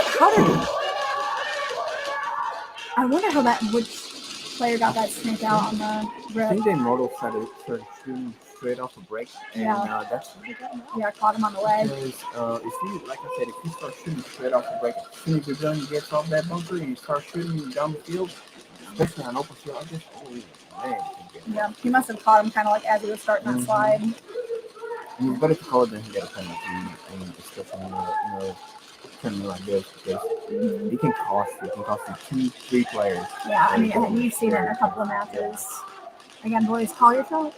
Oh, yeah. Call your shots to the ref will. You have to, yes. Otherwise, you'll see the ref coming from across the field. Oh, yeah, you will. Oh, it looks like Immortals lost 1 in their back snake. I think that's going to leave 3. No, I think we're seeing 4 Coyotes. 4 on Coyotes and 3 on Immortals. So it looks like Coyotes want their point back. Trying to get their point back and trying to stay very defensive. Yeah. So this is interesting. Hey, look who decided to pop in. The man himself, Houdini. Hey, what's up, Houdini? The magician decided to disappear for this tournament. It's okay. We'll see him back soon. Oh, yeah, for sure. For sure. That's what magicians do, right? Yeah. He's over here one time. This next. Never quite know. Keep us on his toes and we love it. Oh, yeah. He's very good, man. Oh, no, I love Houdini. It's okay. I'm not used to sharing a room with somebody who's not bald. I know, right? How do you feel being the only one I've commentated with hair? Well, I got pretty long hair and I've been growing it. And Houdini over here, you shine a flashlight on the head, you can see the moon. Yeah, for real. It's like the bat signal. Exactly. The Houdini signal. Yeah, pretty much. The only thing you see is a beard and bald head. Yeah.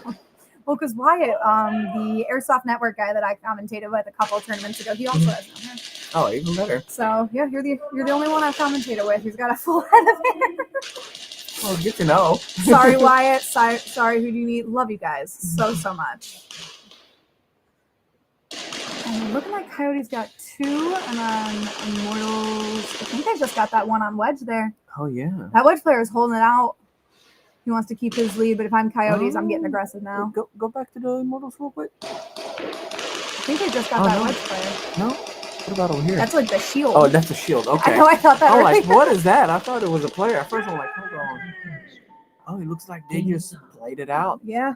Because I believe They it were left just holding it. strong. Yeah, I believe it was one Immortal player versus 2 Mhm. Coyote players there at the end.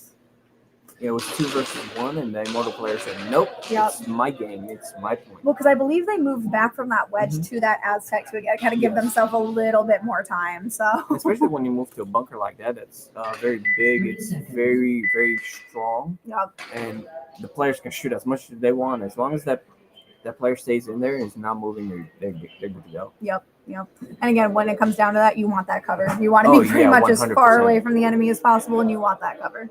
We're like Wyatt is in here too. Yay!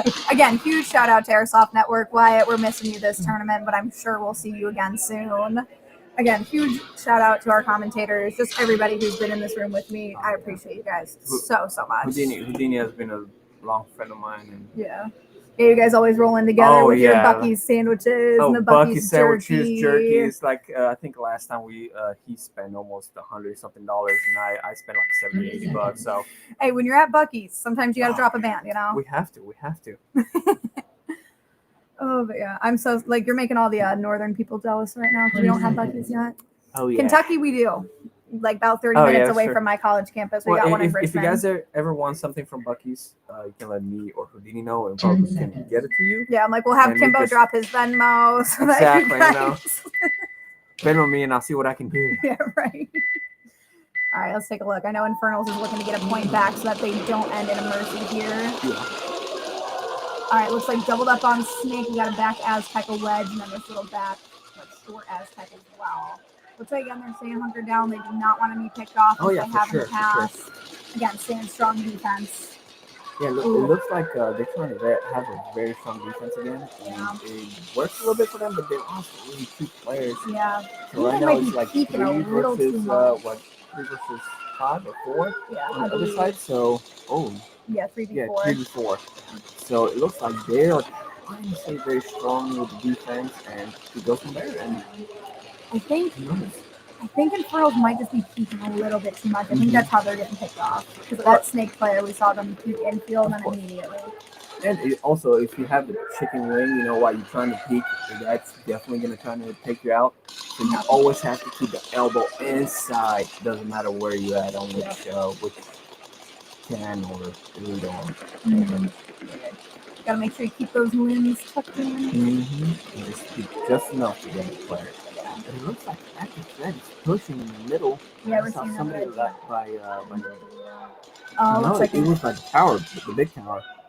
Oh, yeah. We're seeing them come down the field. Big tower and 50. Yeah. Ooh. Concede. It looks like they did. Ooh, that's 5-0. Yeah. Good job, ATB. You guys did amazing. Infernal, you guys did amazing too. Trying to have a very good, strong defense, but looks like Active Thread, they try to have a little bit more defense, trying to move at the same time. Yeah, Active Threat's coordination as they move down the field was amazing, and I think that's kind of what allowed them to really get this, to take those points early on. So, and if you're conceding on a mercy, you do got to be careful. Like there were still 3 minutes left. Personally, in my opinion, I would make the other team work for it. Oh yeah, like have full defense and just let them come at you. Yep. Even if there's nobody on active on your side of the field on your team, make them run to the other side and make them hit that buzzer. Like if I was on wear them down if you can, If I was with Active Thread on the field and we had a very strong defense, I would be screaming at the other team like, "Come get your point!" Yep. Just have a little bit of fun in the field, even though you're playing against people because us airsofters, when we're on a field like this, once that buzzer hits, the other team is pretty much your enemy. Yeah. So you have to always keep your mind on it. Yeah, but from buzzer to buzzer, those people are the enemy. But then you fist bump them all. Exactly. But if you want to try to have a little bit of fun, do Marco Polo or scream, "Hey, come get your point if you want it back," or something like that. Have a little bit of fun with it, because it isn't just for I want to get this point, I want to get all these amazing things that comes. It's not about the numbers and all of that. It's about having fun on the field, and that's the most important thing too. Exactly, and it's still being so early in the day. It's still anybody's tournament. Oh yeah, right now a lot of people are having fun. A lot of people are trying to get into this, especially while it's still cooler in the day. Oh yeah. Once it hit that 100 degrees weather outside, you better hide under Yeah. that little bunker outside because Mhm. you're gonna be hot. Yeah. But it looks like we're gonna be taking a break here soon. Yep, that's going to kind of wrap up our little first half of the day. So I believe we're going to be running into 20, 30-ish minute break, and then that'll give our refs time to catch a breather. Again, go over some footage review because I know we did see a couple of penalties in the last like 30, 40 minutes of play that we've seen. Yeah, we've seen what, like 2-3 penalties and Yeah. one major one. Yeah, something So like that. we're gonna see what's gonna happen. And So we're gonna we'll get find some out what's going on. confirmation for you guys, then come back with a updated point sheet for you. For sure, for sure. But yeah, don't go anywhere. We will be back soon.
And welcome back to the stream. What's So up? we've got some updates for you guys. And again, if you guys want to keep up with us, you can look up pbresultsonline.com and then you're looking for event 4. And you can't really see it on screen. So Nashville Bondo versus SG2. That one after footage review is going to be 2 to Bondo, 3 to SG2. And then during that Slaughter Gang active threat match that we saw originally ended in a 1v1. However, after footage review, active threat is going to take both points. And then Infernals and active threat black. That one didn't change. We still have 0 for Infernal, 5 for active threat black. And then Nashville Coyotes also didn't change. Originally, their score was 1 to 2 to Immortals, and that one all stayed the same. So had a little bit of an update there after some footage review. But again, that's what we do here at SXL. We keep things very fair. So we're going to see what's going to happen with these rounds and where the teams are going to go. Yep, we are going to jump in here to the Slaughter Gang versus Nashville Bondo match. I also have my walkie-talkie again, so I can keep you guys updated on all the calls. Again, it was nothing major as far as last round goes. I believe one of the players was called out for a false start, and then there was another, I believe, for just an unintentional. Because originally we thought we saw a minor, but I believe it was just a, or we thought we saw a major, but it was just a minor. Okay.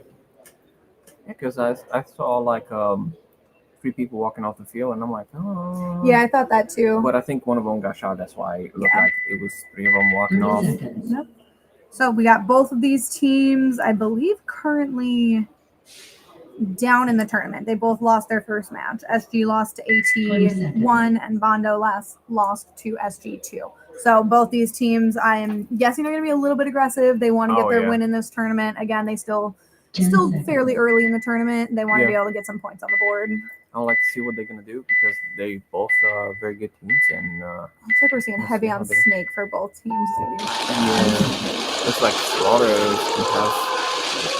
Ooh, looks like he lost that Snake. Yeah.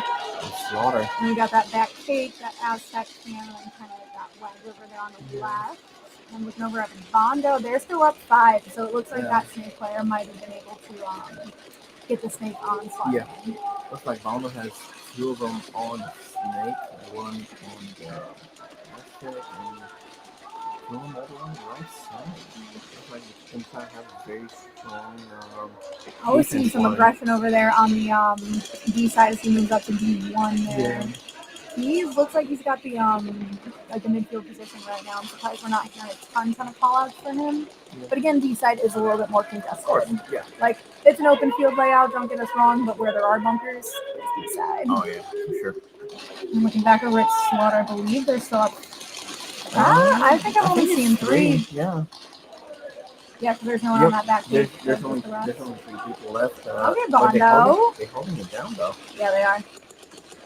All right, a little bit of movement there in Snake. Ooh, looks like he probably got picked out by the Snake. Maybe. I don't think that Aztec had any on that back. No, I think it was from Dorito. That person got shot and Bondo just lost 2 of them. Yeah, looks like we're seeing still somebody on that wedge. Yeah, and then you have the W and then back Aztec. I think there's only 1 Slaughter player left. Yeah, just this back Aztec. Yeah, oh man. Does Bondo have their head count up? If I'm Bondo, I'm going to slowly start moving my players up. Yes, David, it's me. But yeah, it looks like Bondo has 3 people and they're all holding out for defense and they know where the player is, but they're not moving. They're just waiting for him to make a move and go from there. Yeah, they got to start knowing as the time is ticking down. They've got to know that there's only a player or 2 left. For sure. And they're going on, what, 2 minutes in now? So looks like somebody's trying to make a move and go for Snake 50. That outside. I think he's going to try and stay in the same direction as the bunker so you cannot see him. But it looks like Bondo's making some moves right now. It looks like they know where he's at, so they're keeping everybody a little bit on D side. Yeah, it looks like some of them are not shooting like that. He doesn't know the location of the player, so I think that's a pretty good strategy too. Looks like D2 from Bondo is moving. Yeah, and it looks like Slaughter is moving to Snake. Oh, I think he sees that photographer and thought the photographer was a player for a Yeah. second because he was peeking hard inside. Oh yeah, for sure. I've seen a bit of movement there on Bondo. Again, good guns up as he's running, especially because Yes. I don't know if he knows where he is because he moved from that Aztec to the W. I think he knows now. I think they do now. He knows that one of them is at Dorito Yep. Yeah. They're on fighting his out side, there. so now he's gonna try and fight him and see what's gonna happen. Ooh, these boys are eating away at some time though. We're getting down to like 6.5 minutes here. Ooh, this is just the first They're round. getting down on 4 minutes here, and it's still 0-0 between Slaughter and actual Bondos. So Bondo's playing who it knows? smart though, in my opinion. Yes, they're up a player. However, you know not to mess with Slaughter Gang. You know not Exactly, to underestimate especially Slaughter if Gang. it's one that has a lot of experience. You know, one of the players that has a lot of experience. He's Yeah. gonna try and hold down the fourth. So seeing them at that. I think that Bondo player is there at that D1 over on the Slaughter Gang side. Looks like they're fighting it out there. And it looks like it's number 4. That's actually Zuka, and he's a pretty good player. Oh, I've played against him a few times, and he's very good at what he does. Mm-hmm. He's very strategic at the game. So It's like I remember Zuka. Ooh, it looks like Bondo's trying to go for the Oh, buzzer. he's going for the buzzer. Oh, is Zuka gonna get it? Let's go. Yeah. Good job. Wow. Good Smart. job on that. Smart by Zuka there. Yeah. Bondo still had one more player on the field, but Zuka saw the opportunity and went straight for it. Mm-hmm. So I think we still had 5 minutes in? Yeah, I think it was 5.5 minutes left on the clock. Oh man. They ate away at So 4.5. and that was just the first round I know. of this week. Good. Again, huge kudos to Bondo for being able to hold Slaughter down for that. Oh, I know that they are not an easy team to play, and they are not an easy team to kind of keep in one spot. 100%. So. But they Slaughter did very good, even though it was just one more player in the game, he looked where he was and took the opportunity. Yeah, exactly. Went straight for that buzzer. Mm-hmm. Because again, both those teams are still looking for their first win in today's tournament. So I am not going to be surprised if we see another longer match, to be honest. Oh yeah. They want to get their points up. They want to be in the run-in. And it looks like we're going to have Slaughter Gang 2 against Active Threat. Oh, this will be a fun one. This is probably going to be another long round. It all depends on how these boys are going to play against each other. They've been playing pretty solid defense, though. Like SG2 had some pretty solid defense. Again, they played Bondo in the beginning, and Bondo came out fairly aggressive in that, in the first match of the day. And Active Threat, SG2, was ready for it. They hunkered down. They were able to get their head count and where the enemy players were and just hold out. 100%. So let's see how they fare. Looks like we're seeing a heavier on Snake side for both teams. Yeah, I think they're going to try and do defense again. They don't have a very strong defense. Yeah. But it looks like Slaughter has, defense in the back and just waiting for them. A little bit of mild aggressiveness there on that big ledge, but again, that huge bunker provides so much cover. So I think it's a good place to have to play that. 100%. I'm looking over at the Active Threat side. Ooh, they have a very strong defense also. Yeah, again, we're It's seeing a pretty much bit like of the mirror. a mirror. Yeah. Yeah. And we have that Snake player moving up there and advancing. I think Slaughter's gonna try and push very slowly towards them. Yeah. Trying to take them out one by one. And who knows? They're probably gonna take the point. They're probably not. They're probably gonna run down the time. Yeah. Who knows? Yeah, again, how you said earlier, we'll probably see another longer match here. Hearing great call outs from both Active Threat and Slaughter Gang 2. Yeah. And it's that I can literally hear the gun going off like crazy over here, even though you guys probably cannot hear it, but somebody's shooting very fast. Yep. Oh, looks like Active Threat lost their Aztec. I think that's the first player we've seen go down. That was what, Active Threat? Yeah. It looks like SG2. No, they might only have 4. 4? Unless there's somebody hiding in the Aztec. I don't think so. No, okay, so we're looking at like a 4v4 right now. Oh my. This is going to be very interesting because it looks like Active Threat now has 2 snakes, 2 left, 2 right side. Yeah. And Slaughter is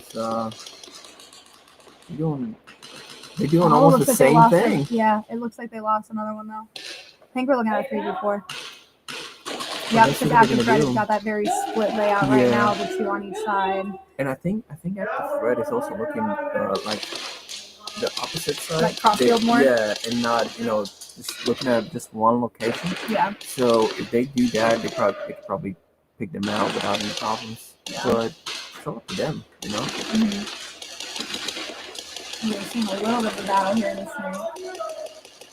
They both have a read on each other, but again, if you peek just too much, it's gonna be over. Ooh. Just much in just the right time. That's when you can get shot without even noticing. Yep. I'm not seeing too much movement. I think both of these teams have a read on the other. The Active Threat again, still staying up for not quite moving. And again, I'm not hearing call outs, so I'm hoping that they all kind of know generally where FPT is sitting on this room. Yeah. Especially Active Threat right now, they're trying to play very defensive, trying to hold on to that point. Yep. And it looks like HG is trying to do the same thing right now. You know, it's probably going to be a very, very long round, just them shooting all their beaters they have. And who knows where they're going to get to it. Yeah, this could be a game of who packed more ammo, who had all their mags filled. Because sometimes that happens. I mean, we see gun malfunctions all the time. We see people running out of mags, and there is like a strategy in, okay, my gun's down. What can I still do to help my team? Exactly. You know, like, can I make call outs? Can I draw fire? Can I, again, something like shadow somebody to make it seem like, oh, there's only one person, but actually there's two. Yep. Oh, it looks like Active Threat's down. Yeah, it looks like they lost that back snake player. So they have what, two, three? Oh, yeah, they have two players left. Yeah, we've got that wedge and on that snake that we see here. So it looks like Slaughter's playing very calculated now, and they're waiting for the other team just to peek or just to do something wrong for them to shoot them or find out their location. Yeah. And we're still seeing this heads-up battle here in the snake. Neither of these players wants to get... Yep, SG2 got kicked out. Yep. Oh, kudos to Active Threat. That has been going on since almost break. Those two players going at it like that. It looks like they're on 4 minutes now, so who knows? Maybe Active Threat or Slaughter. It's a 2v2 right now, so who knows what's going to happen? You see Active Threat move up to that second Dorito there. It looks like they're going out that wedge. Ooh. Oh, I wish I had a closer angle of that. Oh, Active Threat's going to come out on top there. I think that might have been the last SG player. Yeah. Concede. Yep. Concede. Wow, again, another 4.5 minute match. It looks like Active Threat took that one. Yep. Slaughter tried to fight as much as they could with that, you know. They did, though. Again, huge shout out to the Snake players who really were just going at it. But they were able to keep, both teams kind of kept the other sitting where they were for the most part. We did not see much advancement there at the end. There was not too much aggression. It was more of a defense kind of going on. To be fair, this is also the first time these teams have met each other today. Yeah. So it's also like, okay, how are they going to play? Kind of test the waters, maybe even poke the bear a little bit. All right, how are they going to react?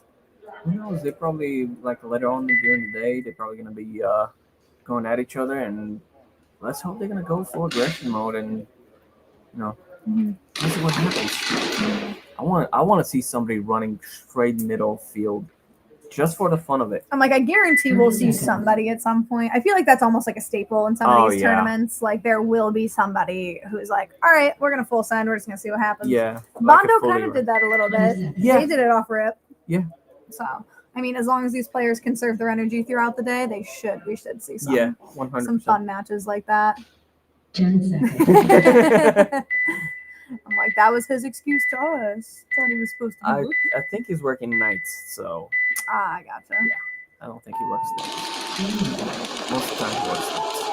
All right, looking at Bondos. Again, we got a nice split. Oh, okay, so you got the double up in the snake. Good on him to be able to take that slightly more aggressive position. It looks like Bondo's going to try and do full defense, but they got two people of snake looking on the outside in place, one looking at the outside, one looking at the inside. There we go. They kind of corrected it. Yeah. There. Good. Oh, Ooh, looks like SG's down one. Player, yeah. Yeah, because we're seeing someone on that back too. Yeah, they got to get somebody up in that snake. That's one of the, again, it provides a good amount of cover, but it's also an aggressive position. And as we kind of talked about earlier in the day, we're probably going to see a lot of heads-up gunfighting. Oh, yeah. That's especially now that see, there we go. SG can try and get their points and trying to get them, as they can. You know, Yep. they're gonna have to fight for those points. Yeah, because they lost again. They in the active threat match we saw earlier. They lost both their points, so we Yes. know that they are itching to get Oh get yeah, those points back. want Get their points themselves. back. Yeah. They want their points back. They want their first win, and we're gonna find out. I'm still seeing 5 up on Bondo. We've got those 3 kind of over here on Snake side. We've got a D1, and then looks like that back Aztec. You can see that guy kicking over in the generally top leftish, but it looks like I think that Snake player that's slightly up. He might have a read on that back ledge. Oh, looks like Slaughter's on another play. So it's 3v4 right now. Let's see what's gonna happen. Just it's like Bondo's still up 5. AFU's fine, but they have no luck right now. I don't know what's going on. I mean, to be fair, we saw this last round where I think it ended up at one point there were 3 up for Bondo and there was 1 for SD. Yeah. And SD was able to play it smart. They were able to hide. They were able to kind of sneak around, and they were able to take that point even with a Bondo player. He Still was on just the one field, Bondo player that's still alive. Yeah, it was like a 1v1, and the last AFU player was like, you know what, I'm going straight for the buzzer. Sometimes it doesn't have to be last man standing. It's just whoever gets to that buzzer first. You know, Bondo, I think, again, we have not seen a player on Bondo drop, which again, huge props to these players because Slaughter Gang is not an easy team to keep all of your players alive on. Bondo and actually I think just lost one. It's okay. Hey, they did it for like a solid almost 2 minutes. Solid 2 minutes. All right, we're seeing a little bit of movement up to that Snake 50. Oh, he's got to read on that wedge. Oh, it's going to be dangerous if that wedge keeps a little too far. Yeah, he needs to get low or stay up high or one. Oh, he lost it. Yeah, so now there's only 2v4, so we're going to see what's going to happen. See, if I'm Bondo, because this is what happened last time, they weren't aggressive enough when they had players up. Like, if you know you're up a couple bodies, start moving players.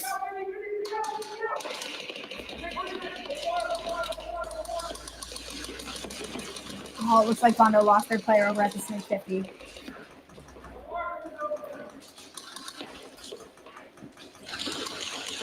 Looks like it's Kujo and Snake. And, I believe this is 14 here on the Aztec. I could be wrong.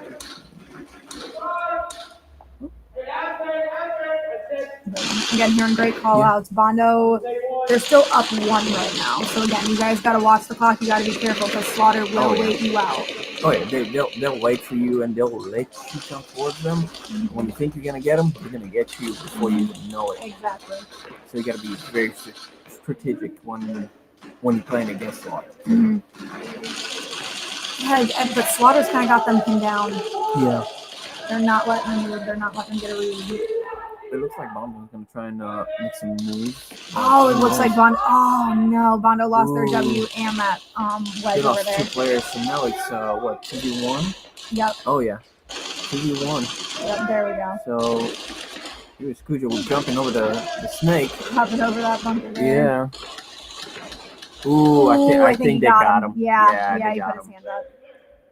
Oh, and with just under a minute and a half, Slaughter's going to take a second point. Good job, boys. So that would be 2-0. Yeah, Slaughter is sticking it out. Again, huge shout out to them. Yeah, they try to play it as much as they could, try to play the time down, but Bondo, they're making them work. Yeah, they make them work for that point, so. Because Bondo's picking off like 2-3 players within like the first 2 minutes, and then that's just leaving again whoever Slaughter has almost on their back line or sometimes in their snake, depending on, again, all of the things. Yeah. But Slaughter's doing a great job of waiting them out. But again, Bondo, when you're up a couple of players, you kind of got to be more aggressive. Yeah. You got to put the pressure on them. You got to either make them move or make them, again, like sweat a little bit. If you know you're up bodies, you got to take advantage of that, especially with a team like Slaughter. Yeah. Especially because, Slaughter's been playing for a very long time. Yeah, they're a very seasoned team. Very seasoned team, and they got a very wide variety of knowledge of the sport. So. Yeah. They're a tough team to beat. So is Active Threat, though, and we're seeing SG2 kind of chip away at them. That was, again, almost a 4.5-minute match last time, if I can do math. I can sometimes, not always. 30 seconds. So yeah, let's take a look over at these breakouts here.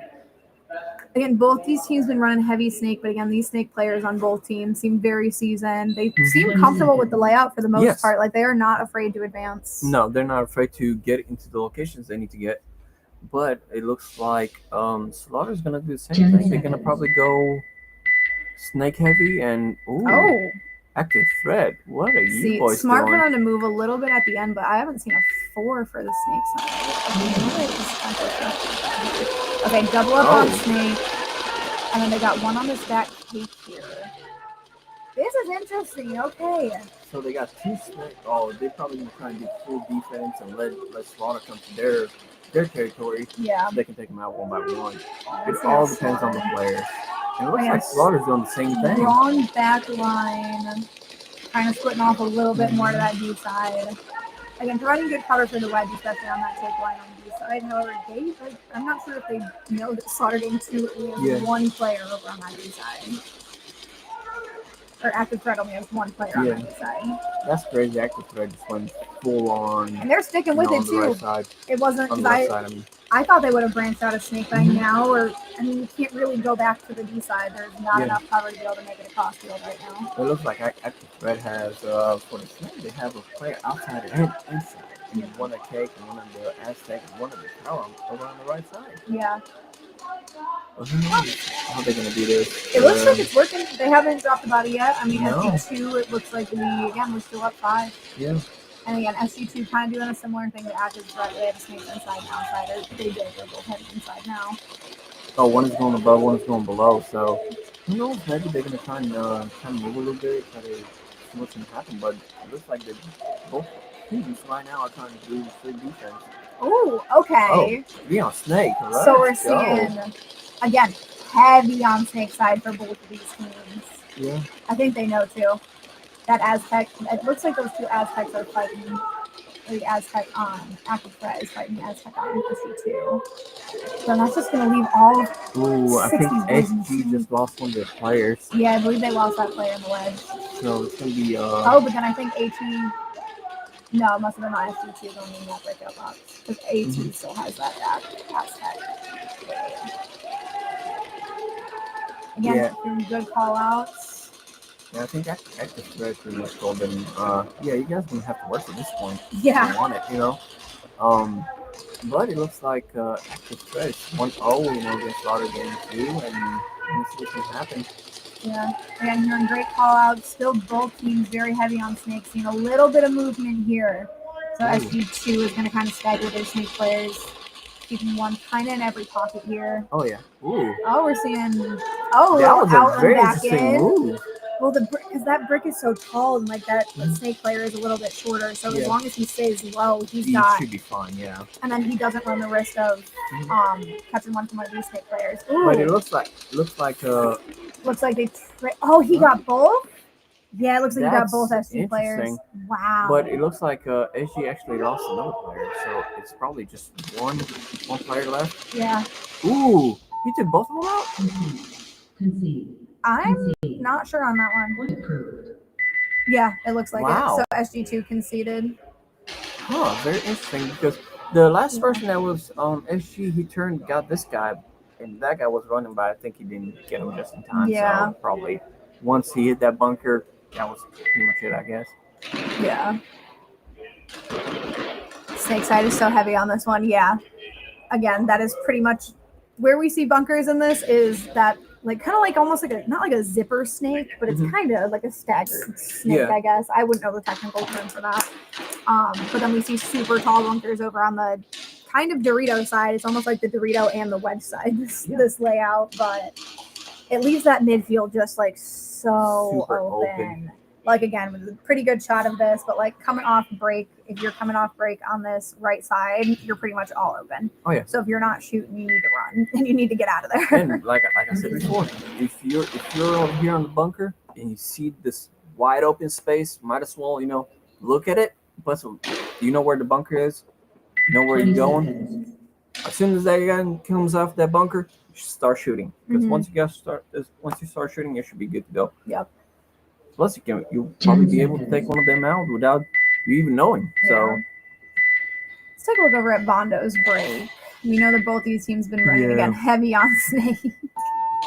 Most of the teams today, they've been running very heavy on Snake. It looks like Bondo's running two on Snake, one Aztec and one at Tower, and one at other one. Yeah, but again, they're taking like a little bit more of an aggressive. We don't have a super strong back line. We do have two players that just like Inter Aztecs there in the back, but then you have those aggressor players trying to at that wedge and at that Snake 45. And again, there goes that minute warning. Oh, Slaughter snap. Gang They 2. They got one more minute. So Yep. I think Slaughter Gang 2 has been trying to just hold down the floor, let the time go down. Oh, it looks like they But it just looks lost like they two. Wow. Okay. Okay, Bondo. So it looks So like there's no Bondo. hold. Yeah, they still have the number 14 and some guys on the Snake side. So who knows? They're probably gonna hold down the floor till that buzzer goes off and go from there. Looks like we're seeing a little bit of movement on Bondo. Oh, it doesn't look like it might have been a minute trade.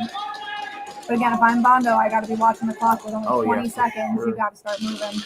And they still I think have this what Snake 3 more player players. might So I would just start rushing. It takes like 10 seconds to get down this field. come on, boys, just run down the field. Do SG it. is going to just run out of time. Yep, all the players are pinned. So it's probably gonna be too old for Slaughter on this one. Yep. And that's game right there. Yep. Looks like Slaughter still had 2 more players, and Game finished. Bondo had 3. Yep.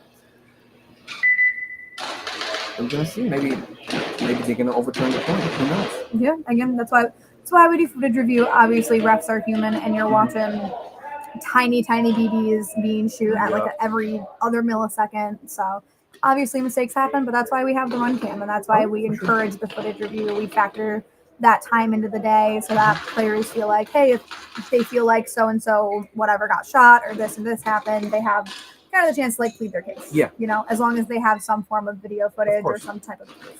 And I think it's like 10 seconds for the video for them to prove they got shot. So Yep.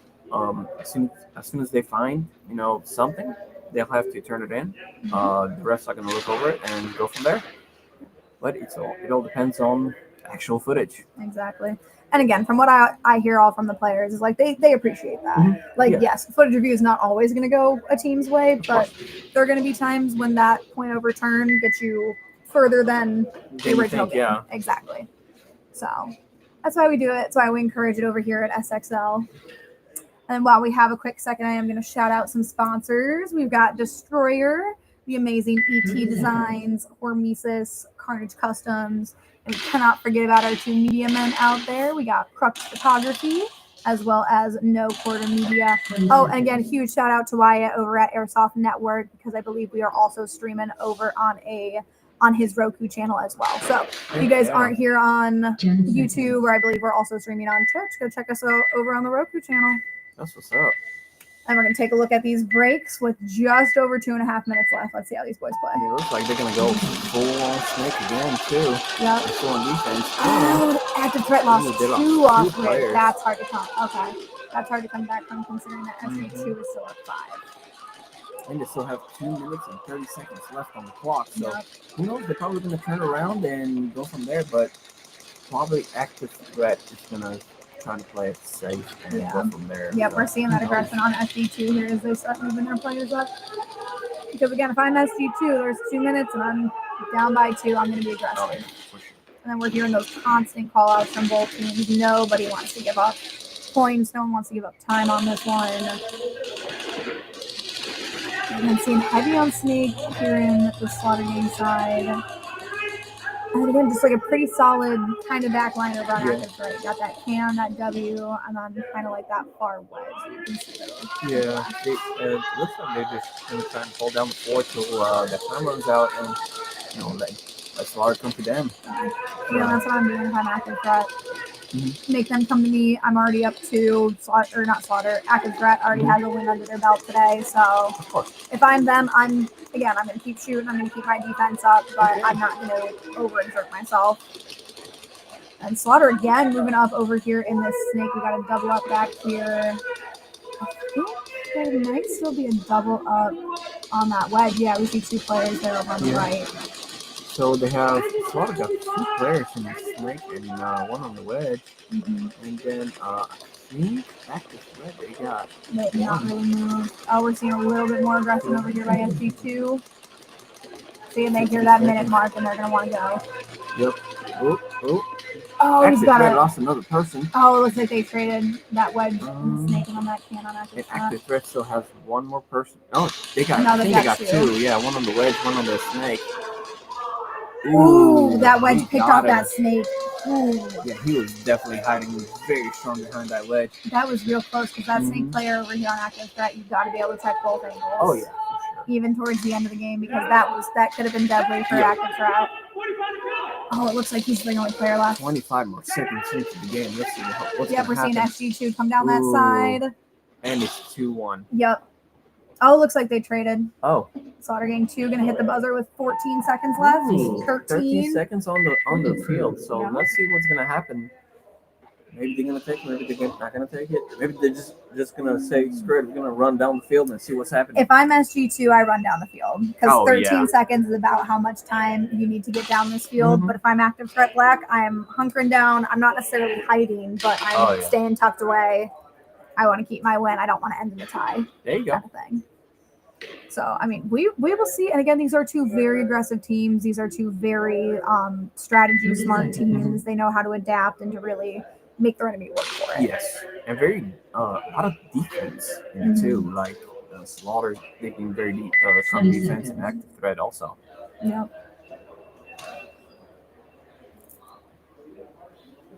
Right, 10 seconds.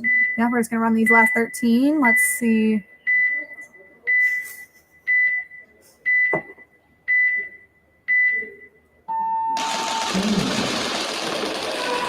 Okay, so we're seeing. I think they're just gonna play full defense. Yep, active And not threat's let gonna anything sit. happen. Yep, there we go. SG2 getting a little bit more aggressive. Looks like they lost the snake player. Not quite enough time there. No. He did jump over the camera guy, so that was kind of. No points. I'm so glad he did fell because I would have laughed. At the start of that match, I've got my little earpiece in for my walkie-talkie, right? One of the refs comes on over the walkie-talkie and says the photographer is like, "You guys are touching toes in the middle right now." Oh my! They were laying feet to feet. That was so funny. Oh, I'm just glad again none of the photography men got taken out, or hopefully are not getting shot at too much out there. Or the cameras, some of the cameras. Yeah, that happened last time. Again, do not shoot our media men, please. Yeah.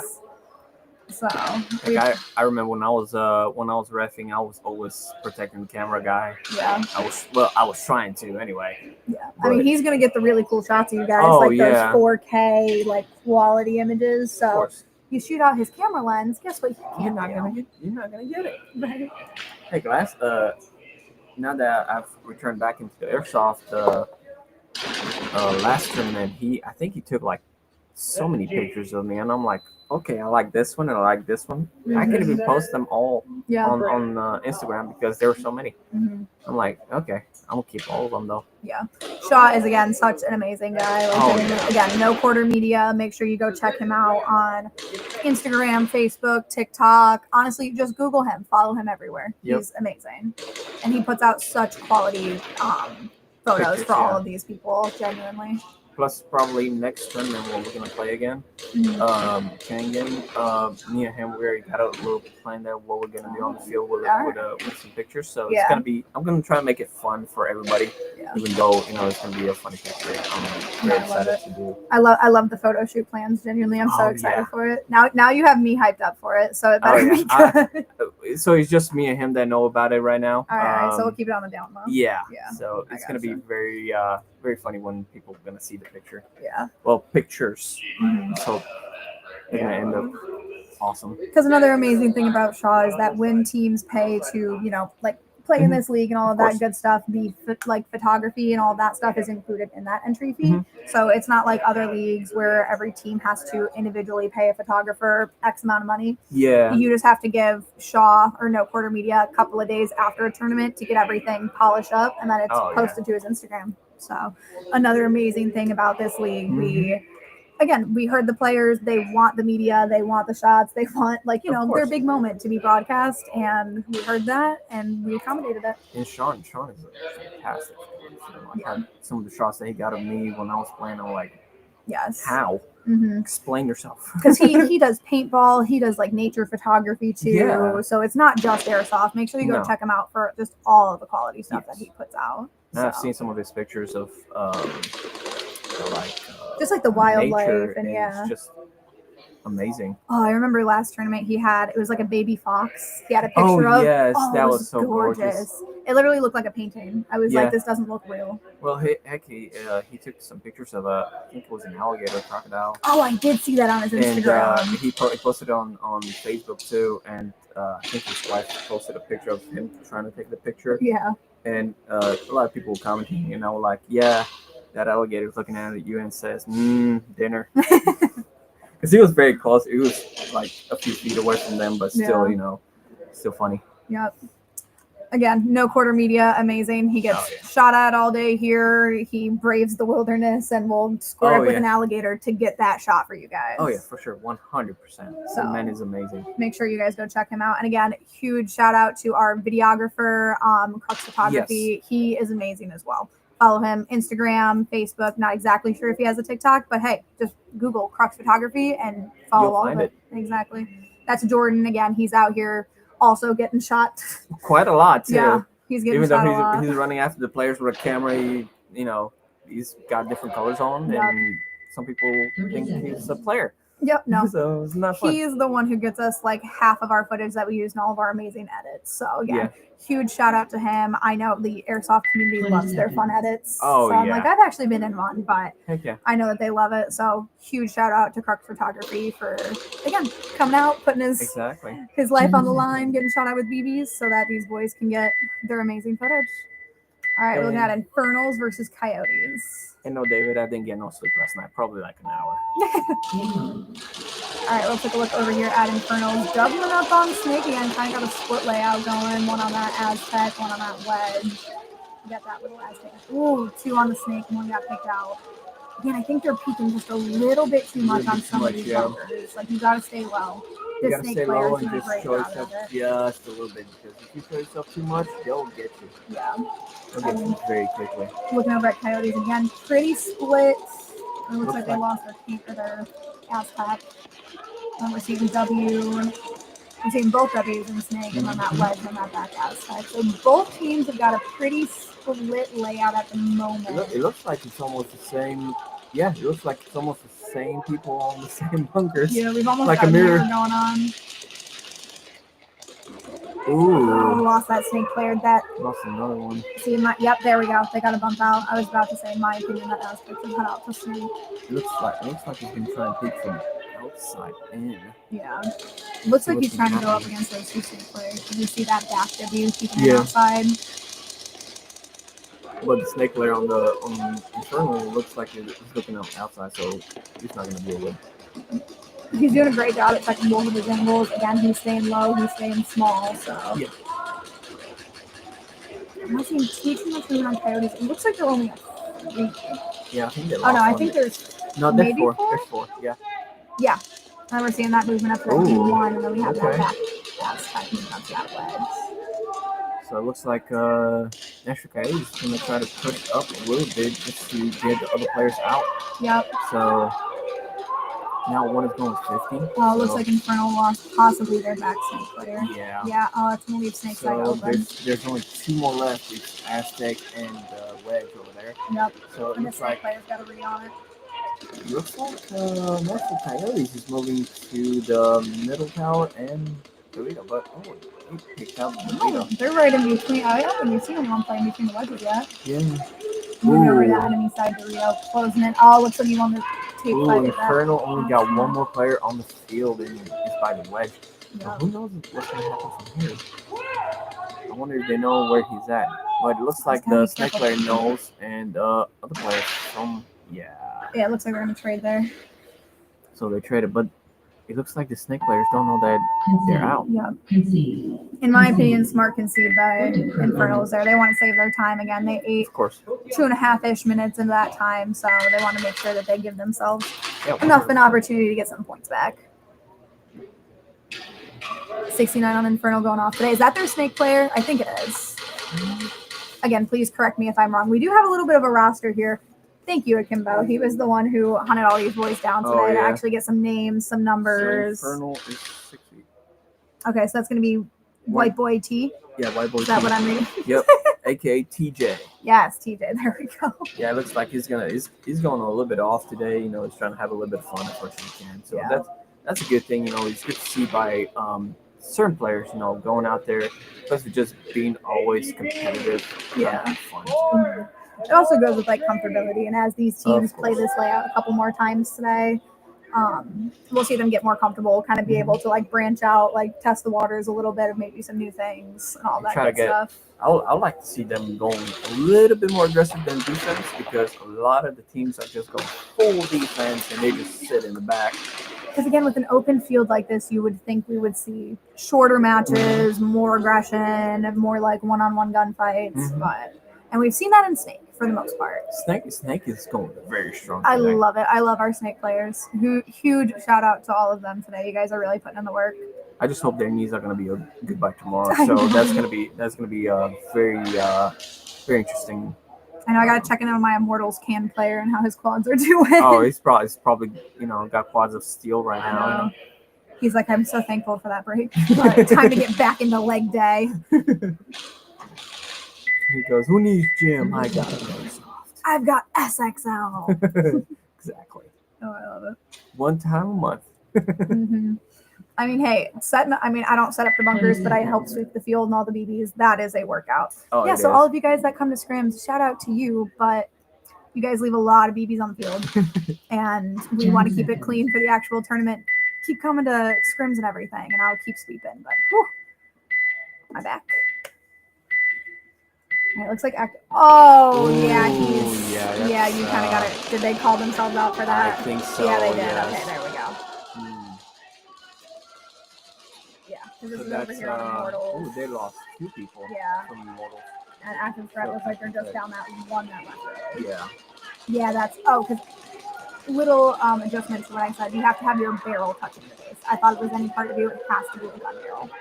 So if you don't have your barrel touching the base when that buzzer goes, you're called for a false start. Yeah, you're out.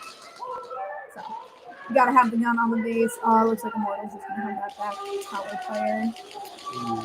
I wonder how he's gonna do against these boys because they play very defense and very tactical, and it looks like they're gonna try and move slowly towards their Concede.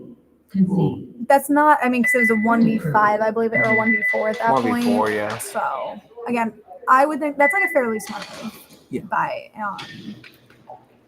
Immortals. Yeah, I Immortals. almost said Infernals, and I was like, no, that's this match, Immortals. Because again, I don't even think that ate a minute away at the time.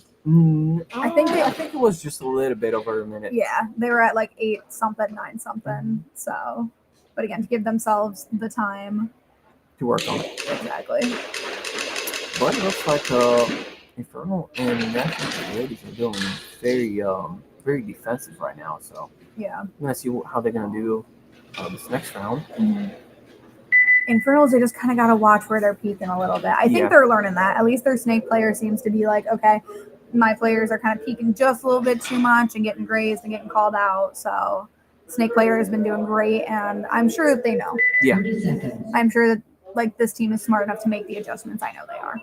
So It all takes time and a lot of field time too. exactly.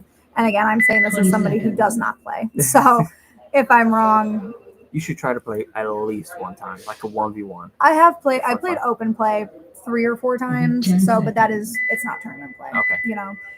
So I understand like the open play concepts, but tournament play I've never done. Looks like Infernal's kind of good for that player to come with the like the cover fire. 'Cause Yeah. He came up shooting and allowed those 2 players to make it into the snake. Yes. And then he moved to the snake too, so it's like 2 snake, 1 Aztec, and 1 wedge over there. It looks like and they it looks lost like it. they lost one there. Ooh, and lost the short Aztec as well. Leaving those 2 snake players and then that back wedge. And taking a look over at Coyotes. Looks like they're still up 5. We've got 3 over there on snake. Looks Oh, like looks like they Coyotes lost are gonna try and have 3 on snake. Yeah. And it looks like Coyotes does have that back aspect player as well. And 3 on the snake. Huh. I mean, we saw, I believe it was active threat that we saw a triple up in snake or quadruple up in I snake. think so. So, let's see. We still got Infernal double up in snake. Those snake players are really holding it down though there. Again, they're both being more cautious about how much they're peeking and staying a little bit more compact there. And see a touch of movement here. Coyotes kind of making a way. To the 50. Looks like. It Looks like he got that cross shot on that yeah. wedge. He's watching him, but I don't know if he's gonna get him. It all depends on how he's gonna try to peek it. Well, because that wedge again provides a lot of cover. I mean, so does this brick right here. Oh, he's hopping over. Yeah, I'm pretty sure he's gonna try and get him, but who knows? Yeah, I believe the snakes. Yeah, it looks like the Infernal snakes here with the Coyote snake is there. Yeah. See, if I'm that wedge, I'm going to try and bump up a little bit because you have no. It's a hard to get a read on the snake. Yes. From that wedge. It's just it's like you have a very good clear shot from the 50 snake to the wedge, but the wedge sometimes if you're not good at it, you won't be able to get it.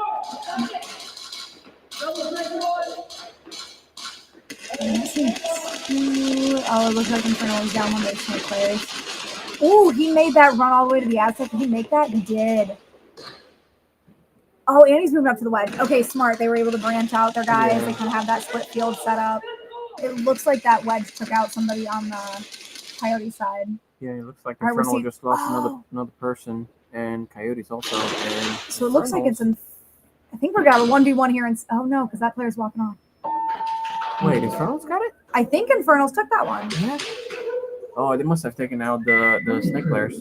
Yeah. The one that was Coyotes the concede. one that was running at the Dorito must have taken out the 2 snake players. Yeah. While he was going for it. Well, because one of the Infernal, because there was a double up on the back wedge. One of those players got picked, and then the player on Infernal that was at that back short Aztec was able to make it to the far side Aztec and move up to that wedge. Was able to take out whatever player was on. Yeah, it was a very risky move, but it paid took off. It. Yeah, he took it. Hey, great communication, especially by those last 2 Infernal players. There, great job, boys. They still got a bunch of time left, so that's even better for them. Yeah, I think they were like around the 5-ish minute mark left on their clock, something like that. Something like that. Yeah. And it looks like we got a little over 9 minutes left for Immortals active threat black. So.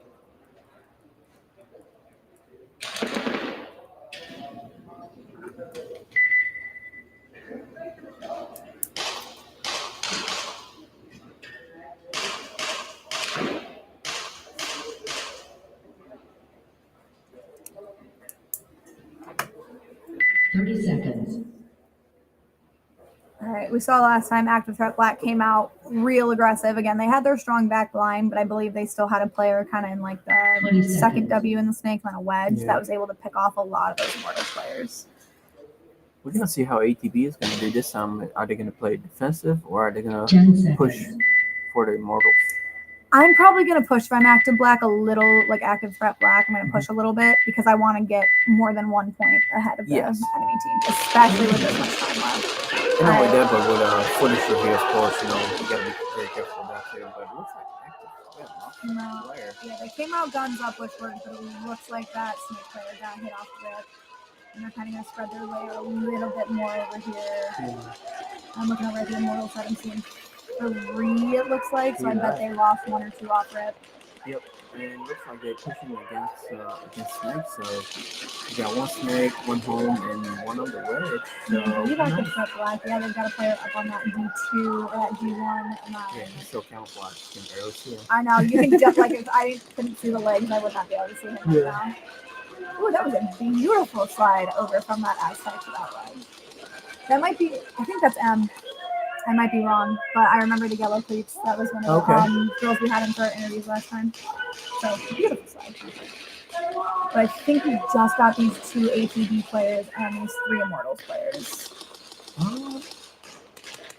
Ooh! Immortal's making a big move, Another trying to go to the beautiful snake. slide. That was very interesting move by him. You gotta be quick. We've seen a couple of players do that because I thought I was like, you're risking it by coming from one side of the field to the other. And it's very difficult because sometimes you gotta take in accountability that the other team or the other player will try and get you, and if you're not being very careful, they are going to shoot. Yeah, they will. So, And then we're not seeing too much change, and we're seeing these immortal player. Ooh, okay. Seeing good communication. I believe I saw the snake kind of encouraging that wedge player to move up a little bit. Oh, it looks like they did lose that back snake. so it's like 2-2 right now. Yeah, I believe so. So it looks like one is at D2 in the you middle, can just kind of see him moving. just a little Oh, bit. did he get that wedge out? Looks I like think he it just did. leaves the snake and then that whoever's at D1. Or will not Ooh, stand. he's moving. Oh, Run it. Way looks to like go, Immortals Immortals on got that it. one. Good job. They were down, I believe it was like a 3-4 at one point in favor of ATB, and they were still able to hold it down. They were able to get one player from one side of the field to the other, and I believe that it did work in their favor. Yeah, it 100%. worked in their favor, especially when they were trying to move very slowly towards it.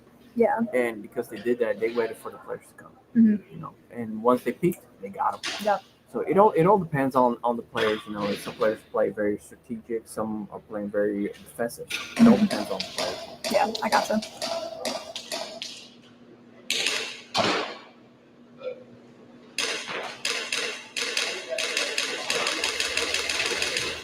But yeah, and then we're looking back at the Infernals and Nashville Coyotes match with 5 minutes left to go. We're 1-1. So still anybody's game.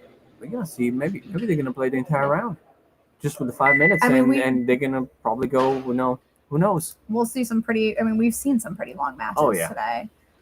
Because again, I believe it was the Slaughter and Nashville Bondo. I think there was only 2 points played on that one. Yeah. Maybe 3. Like 3 were played, but I think only 2 were awarded. So, they ended with like 13. Yeah, because they ended with like 13 seconds. Yeah, they like have. that.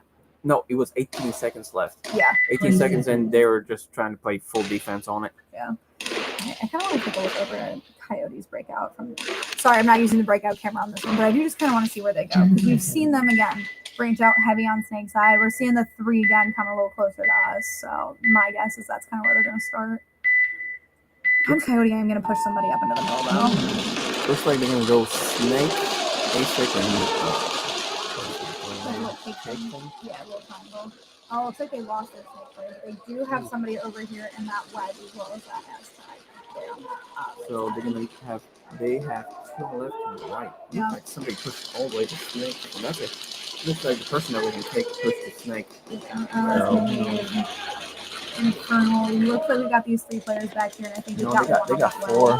One on wedge. Take. I don't believe there's anybody on that aspect of that wedge. Yeah. So it's like a 44 right now. So we're gonna see what's gonna happen between the 2 players. Yeah. The 4 players. So then from here. And a little bit of call out again. Smart by Coyotes over on this side to have a inside snake and an outside snake just to be able to cover their bases. Yeah. Oh, it looks like we've seen. Ooh. Infernals is quick today. They're moving players all over the place. Yeah, Again, they're trying to get their strong back line together. So now they have some left on the right, and they're gonna try. I think they're gonna try and push for. Oh, they tried. Sorry, They're trying to push for that wedge. Yeah. For the wedge, or I think for the Dorito, one of them. He was going for something. Again, he Okay. wanted that aggressive position. Yeah. Oh, just didn't quite move. Again, that tape line over, we don't have an angle of it, but that tape line over on D side is nasty, especially It coming is. from that wedge. But That wedge is closer to the wall than the Doritos are. Yeah, but it looks like Nashville Coyotes got it down. They have a person on the Dorito, 1 on the wedge, 2 on snake, so they have everything covered. The only thing they're gonna have to do is take the players out, and it looks like Nashville Coyotes are gonna try and push as much as they can. Oh, he's coming all the way around that snake player. Ooh. Oh, Nashville Coyotes got him last second. So that he made it all the way to the base on that one. Yes, it was. He shot him right in the base. Infernal had They had 2. Or they only no, have 1. there was one more, and I think one of them got shot out because he was at the can at home. He got shot out, so there was one more left at Snake. Yeah. Saw the opportunity, he decided to take it. Yeah. And It's hard when you're left at that snake position though with only 1 or Yeah. 2 people because you have to be peeking both inside and outside. And sometimes like when you're on that snake, you gotta look. It's best to look on the outside than on the inside because once you look on the outside, you make sure there's nobody there. On the inside, You can still peek every now and then, but you gotta be very quick with it because Then you have more cover in the snake. yes. Like, yes, that back W does provide some good cross shots, but you Mhm. also have to make sure that you're clearing your tape line in that snake. Because there are, 100%. with the like little pockets that we have in between those W's and between the W and the brick, anyone could be there. Yeah. And again, they're slightly taller, but I mean not the tallest bunkers, Not the but tallest, you yeah. stay low, you're not getting seen. So then we're coming back to the active threat black 30 seconds. match with Immortals. And these two names are all starting to sound the same. Yeah. We've got two active threat teams. We've got Immortals and 20 Infernals. seconds. My dyslexia is not loving me right now. Oh, I feel Doing you my on that. best. I'm the same way, so Yep. trust me. I'm like, I can read for the most part, but it's Heck, no 4 languages will mess you up too. So. yeah. At least you know 4 languages. I barely know English. But it looks like they're gonna try and do ooh. I think they're going heavier on D side for Immortals. Yeah, Immortals are going 2 snake, 3 No, they got like that strong right, back yeah. line. Still got a slightly aggressive, or like aggressive player at that wedge Yeah. there. It's like Immortals are gonna try and do full defense. Who knows how it's gonna happen, but I mean, we're they hearing got the it. call out. They might be running defense right now just to get call outs and to try and get like a good picture of where all of the active threat black players are. Yep. Ooh, they lost that wedge. Now if I'm Immortals, I want to pick up my snake just a little bit if I can. Ooh, they lost another person. So this is probably gonna be like a 3v4, 3v5. It all depends how many players. Yeah, I'm seeing a they 3v4 still have. right now. We actually got that back as cut, Mhm. and then the 3 over on snake side. And again, active threat black, good on having. Oh no, I mean I got both of them inside right now. It looks like Immortals only got, I think, 2 more players left. No, they've got that back. Oh yeah, Aztec back kinda back hiding that in. sick, yeah. I think it was the cam that branched out. My man with the quads. Yes, Slaughter has played already. Yes, Slaughter has played twice. They played their first match against Active Threat, like Active Threat A, and then they played their second match against Bondo. Ooh, making a run for that Aztec. It looks like he made it. Oh, but then that leaves just him He's in the there. one alone against the entire. Against their 4, team. yeah. Ooh, and looks like ATB has 3 players in Snake and 1 in Wedge. So we're gonna see how this is gonna end up. I don't know if they quite have a read on him though, because we still see this snake player. I think Looking as long inward. as he doesn't shoot and it's very, and he's waiting for them, I think he'll be fine. I think that snake player knows now, or at least that snake player at the 50. Yeah. There's another thing with these bunkers, like if you just tap them a little bit, you know exactly where the player is. So you gotta Yeah. be very. Something that Houdini brought up last time is right before, like certain players, I don't remember who he said, in certain teams, right before they move from a bunker, they'll tap the one that they are leaving. Concede. I So it gotcha. looks like that one is still moving as Oh, they leave yeah, to another yeah. bunker. So, I mean, not necessarily like a dirty play, but like, you know, it's You it's a little have to tricky, make it. you You have know? you have to do something to make it work. It's a little tricky there. All right, we got. Sorry, I was hearing. Oh, you're One of good. the players got a warning for talking in the dead box, which again, that is a big no-no if you are a dead player or you've been shot, 100%. or even if you're just like filling mags in the dead box or whatever, you cannot talk. So, Nope. no hand signals or gestures or any of that kind of stuff either, because we want to keep everything fair and square here at SXL. Or we're gonna try to at least. Yes, exactly. But if one of the refs hears you talking in the dead box, yes, that will be a warning. You're gonna get it first time. Second time it's probably gonna be. I believe it's some kind of penalty, Yeah. or like you might be starting down a player. Or That's that. something that I can clarify for you guys after we come back from break, but it's not like a one and done. It's like a one and warning, and then after that there will be consequences. Of course. So, because again, we know sometimes like that's just like instinct, or you're all hyped up and you say something on your way back, and it might not even pertain to the game, but you know. Would have Just been in even more case. fun if that player that talked to have only 1 mag, and that's all he's allowed to have on the field. You know? That would be a fun rule. Oh yeah. Like if you get If you talk too much. if you talk too much, you can only go out with 1 mag. 10 seconds. Shoot your shots wisely. Yep.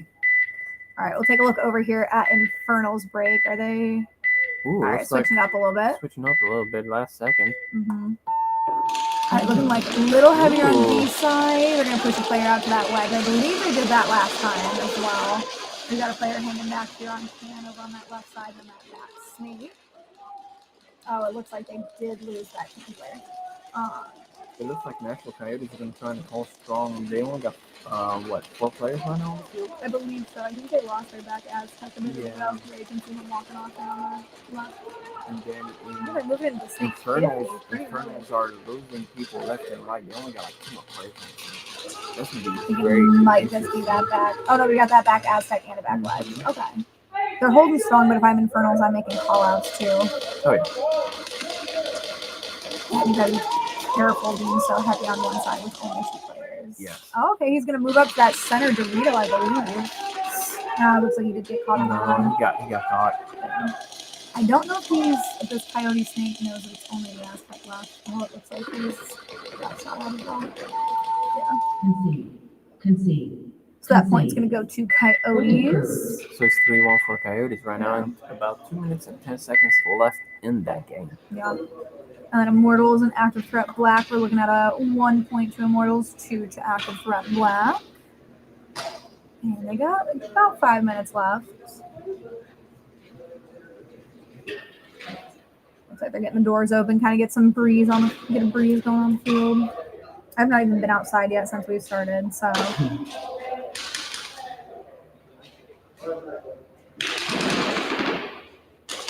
Yeah, let's hope they're gonna do good with this one. Mm-hmm. Immortal's been trying different things from what I've seen. Yeah. So Because they've taken a couple more aggressive stances. Mm-hmm. It hasn't exactly worked against Active Threat Black, where they played a lot of defense last time. That was really able to pay off.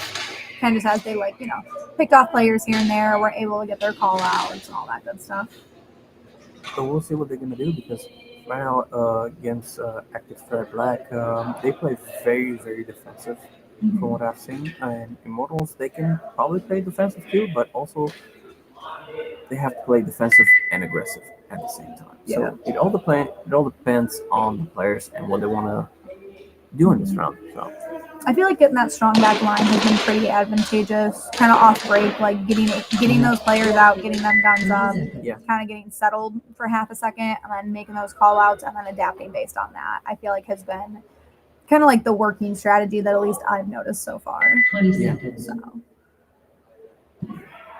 I'll take a look over here at both breakouts for these teams. Oh, looks like that is in the chat too. Oh, awesome. The one that was saying something about the mic. Yeah. It looks like heavy on D side for Immortals. Mm-hmm. Looks like Active Threat Black going a little heavier on Snake. Oh, they lost one off. Oh, they both lost one off. Yeah, it looks like Immortals they were shooting across and Active Threat also, so they both lost 2 people. Yeah. Well, one person, but it looks like Immortals are going to try and keep a strong defense over here. Yeah, and we got a good split back line. Mm-hmm. Looks like they might have lost their Aztec player. Yeah.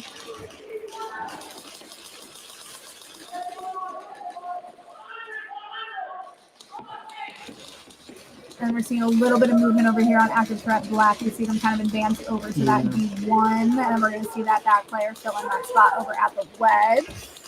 It's crazy how Active Threat Black, they once they move a little bit, you see more and more of their guys moving slowly towards where they need to be.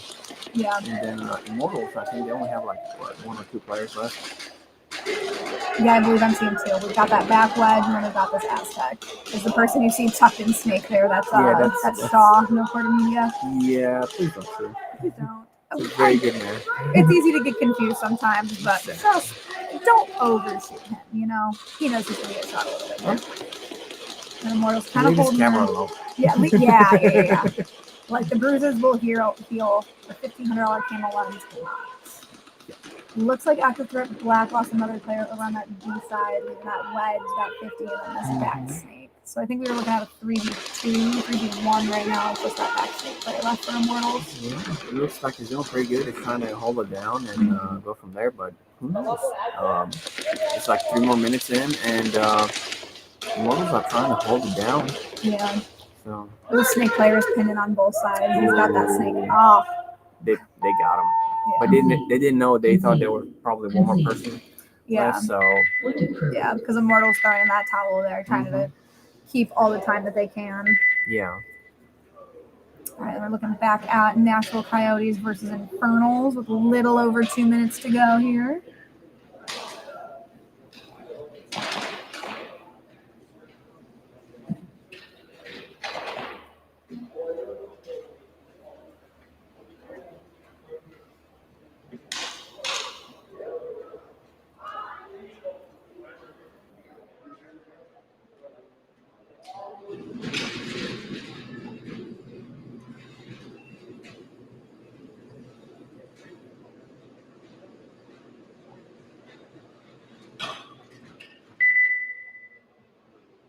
Seconds.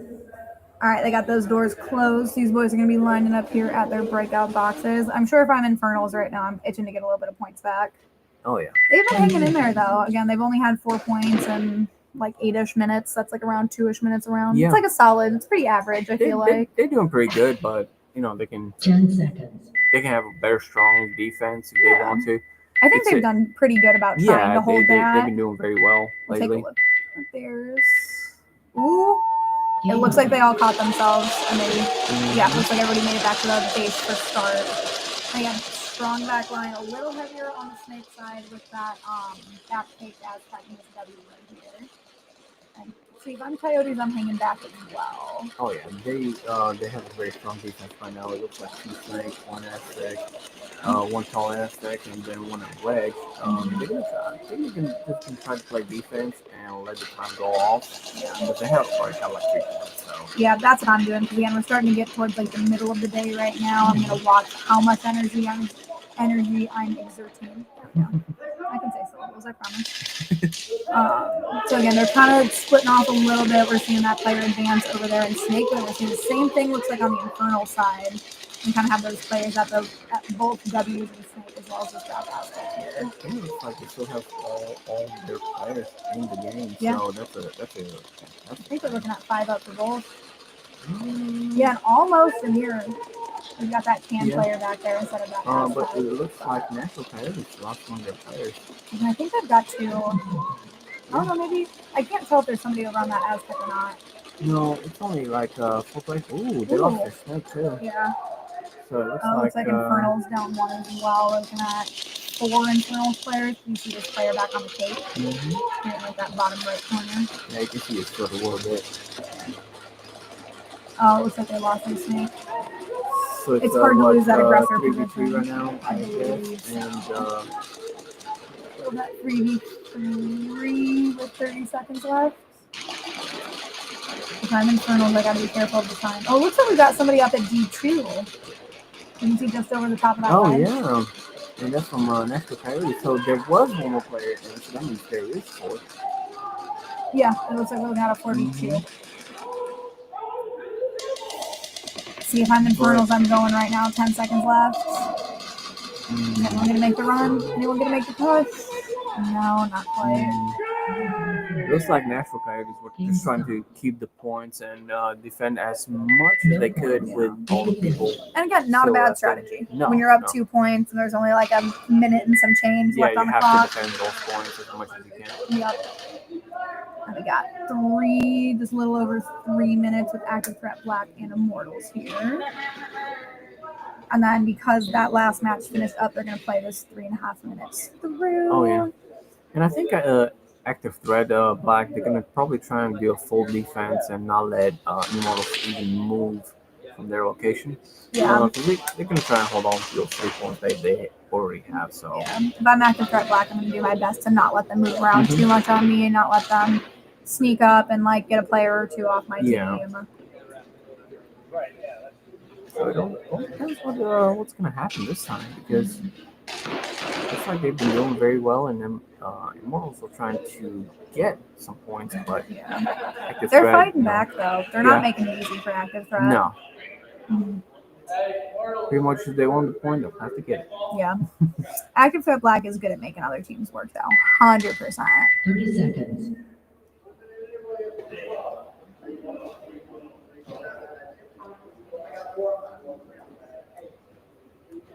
And then whenever this 3 or so minutes runs out, we will be heading into a little bit of a break. And again, we're going to do all the good footage review and all that fun stuff. And then we'll have that updated on PB results for you guys. And let's take a look at these breaks. Immortals looks like they've got a pretty even spread right now. I wonder how they're going to take this one. Ooh, they're sending the player to that like center cake a little bit. They lost that back Aztec, but they are coming out a little bit more aggressive. Yeah, and it looks like Immortals were trying to push all the way in the front just to see what's going to happen. But he looks like he lost his magnum right there. So It looks like he's making good call outs though. Yeah. I don't think we've seen anybody go there off rip yet. It looks like he's just trying to hug that bunker and trying to get some calls and hits on the player on Snake. So who knows what's going to happen? That's even after threat black. I believe they're still at 5. A little heavier on Snake side. You do see that short Aztec and both W's and that tall Aztec over on the left plus that wedge. I believe we're still looking at a 5v5 right now. 5v4, pardon. Yeah, I don't think there's anyone on that Aztec. Oh, no, there is 5v4, yeah. Yeah, 5v4. I think they only lost one player because he was trying to go through the bunker, but active thread lag, they just took him out while they were trying to go through there. Yeah, because again, that's that super wide open lane right there. If you're trying to come off the break to that Aztec and even that Snake. All right, that leaves that player there at like that center cake, and then we got that wedge on Aztec. So we got a mirror on those two far side wedges. Looks like the Snake from active thread is just gonna stay right over there, but people, they tried very hard to, they as defense out of this as they can, but who knows what's gonna happen. That center cake player is one of their more aggressive positions that they have on the field. Especially in China, going straight for that one from that was very, very interesting to see, especially with an open field like this. But I mean, he's quick enough to make it there, and that says something about the player just in general. Oh yeah, because we've seen Immortals again send players from like the back Aztec over to Snake. So we know that team is quick enough to be able to make those moves off break or 100%. in a split second in the middle of the map. So it'll be good to see if somebody can actually make it from all the way from home all the way to Snake 50 from the start. That would be very interesting to see. It would be hard because again, that Snake wedge is more infield than the W's are. So I wouldn't be surprised if we see it, but I do think it would be.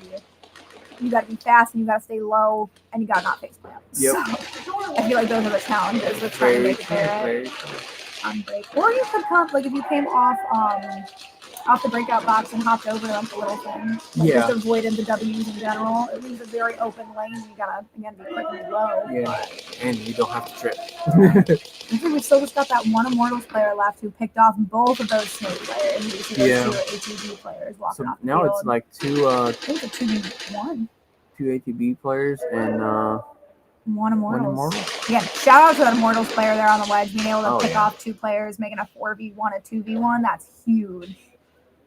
And they're going to advance a little bit over to that deep one, but there's only like 7 seconds left on this clock. Oh, you gotta watch I think they're just going to play the time and go from there.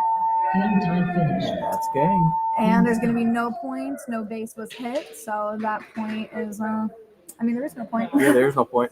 So we're going to see if anything is going to be changed after this, during the break. So let's see what's going to happen. Alrighty, well, we will see you guys back in like 20-30 minutes with an update on points. So we will see you guys back in a bit.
And welcome back to the stream.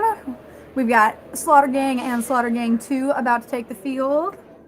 10 seconds. And then after this matchup, I will give you guys a little update as far as how footage review went. So let's take a look at these breakouts. We're seeing SG1 on the right, or on the left, SG2 on the right. Let's see how they're going to play because playing against their other teammates.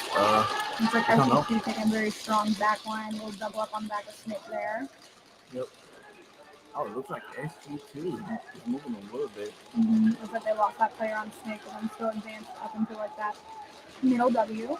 And taking a look over at SG1, looks like they're still up 5. A little heavy on Snake's side. Yeah. So we got that back too. Yeah, it looks like they're going for a full defense on this one. I think SG1 is just trying to go full defense, and SG2 is just going to try and do defense and attack at the same time. Yeah. It all depends on how they're going to do it. So. Because SG2 again, kind of hanging back a little bit. It looks like they might be down to 3 players. I'm not seeing anyone over on that back house. Yeah, it looks like they have 1 on Wedge and 2 on Snake. Who knows? Maybe they're going to try to push a little bit. Like they lost another one. Snake player. And SG still looks like they're up 5. We have not seen much movement. They're kind of finding their spots and making SG2 kind of come to them. Looks like Snake is moving for SG1. Ooh, looks like the Snake over on SG2. That Snake on SG1. Yeah. So it's 42 now. Yep. Slaughter versus Slaughter. So that's a very interesting thing going on. You know, they're friends and teammates at the same time, but the game is a game. You gotta do what you gotta do. And we're really seeing them like fight it out this time. We're not seeing too much of like the They're playing around. Yeah, we're not seeing as much of the shenanigans as we have in the past. We're seeing some good quality, some high tension play. Like even these 2 players that are left over on SG2 are really holding SG1 to it. Oh yeah. Even with SG1 being up 2 bodies on 2v4.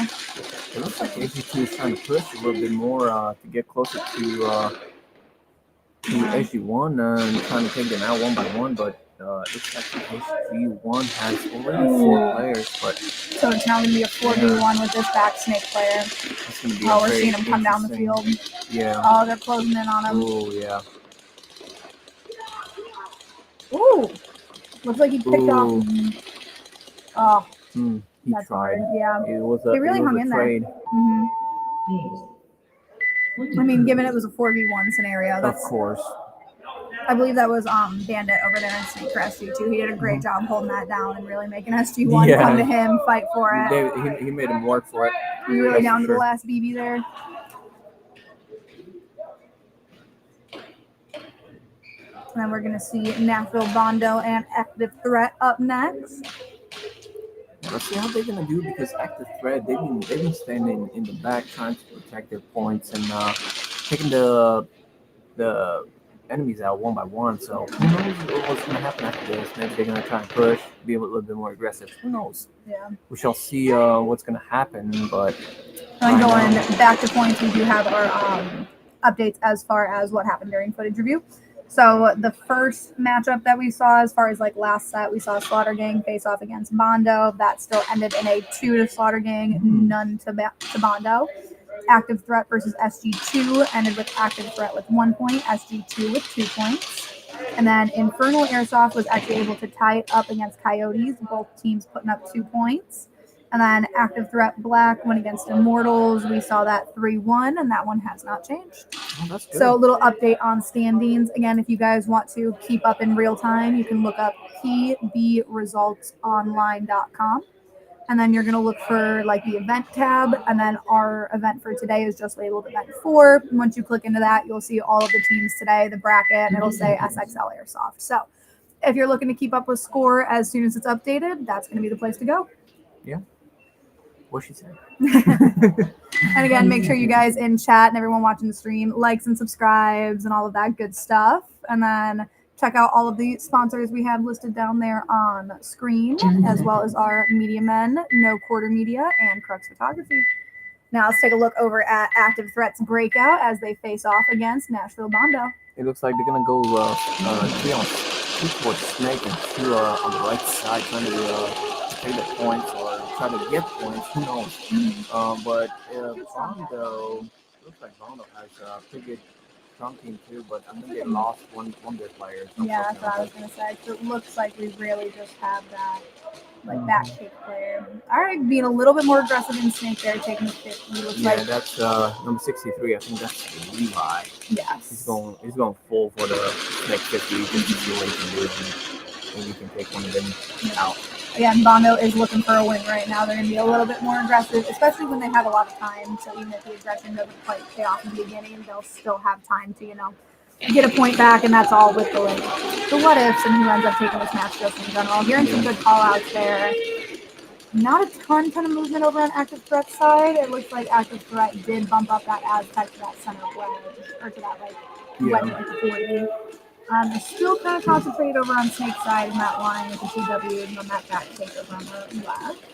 Yeah, they're trying to protect their locations as much as they can because, well, they're also trying to get the points, but also, trying to play a lot of defense. I've seen with Active Threat, and that's pretty See good. another little zigzag move over to the Snake 50. I'm not sure if they know the other one is there.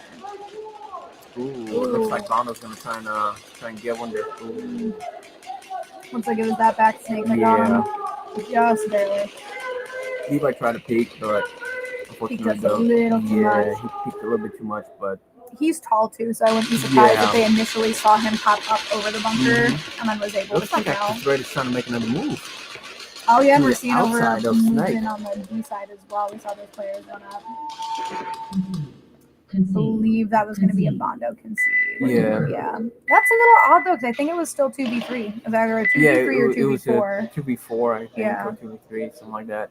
But it looked like Active Threat was trying to push all the way to them to get that point at least. Yeah. Again, there's still plenty of time left on their clock, so I'm sure it was calculated, it was considered, Yeah. I'm sure. All of that good stuff.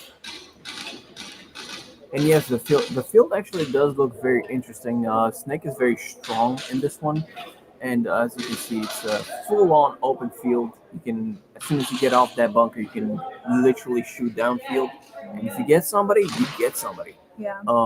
But if you want to be safe about it, just run straight to your bunker, hide as much as you can, and try to shoot from the bunker. Because we are seeing a lot of these players kind of coming up, guns up, and also getting shot like right off a break. Because again, if you are not defending yourself by coming out guns up, or you're not running to tuck behind the bunker, you're kind of gonna be dead in the water. You're out in the open. So you gotta be very careful with this this field right here. Yeah, and we're seeing a lot of players again kind of getting picked off, or as they're trying to make like a movement across field, then they're getting picked off. Yeah. So again, there's not a ton of cover, and it's forcing these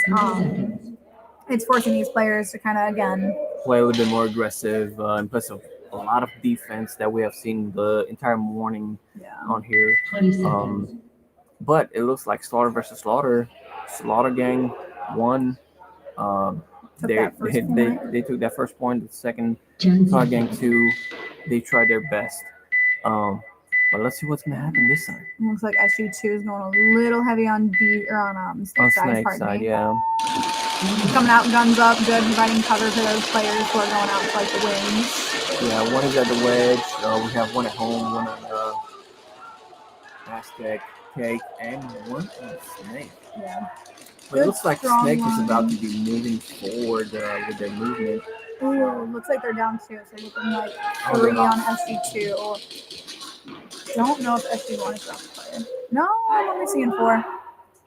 Yeah, it looks like they lost their Snake player, so yeah.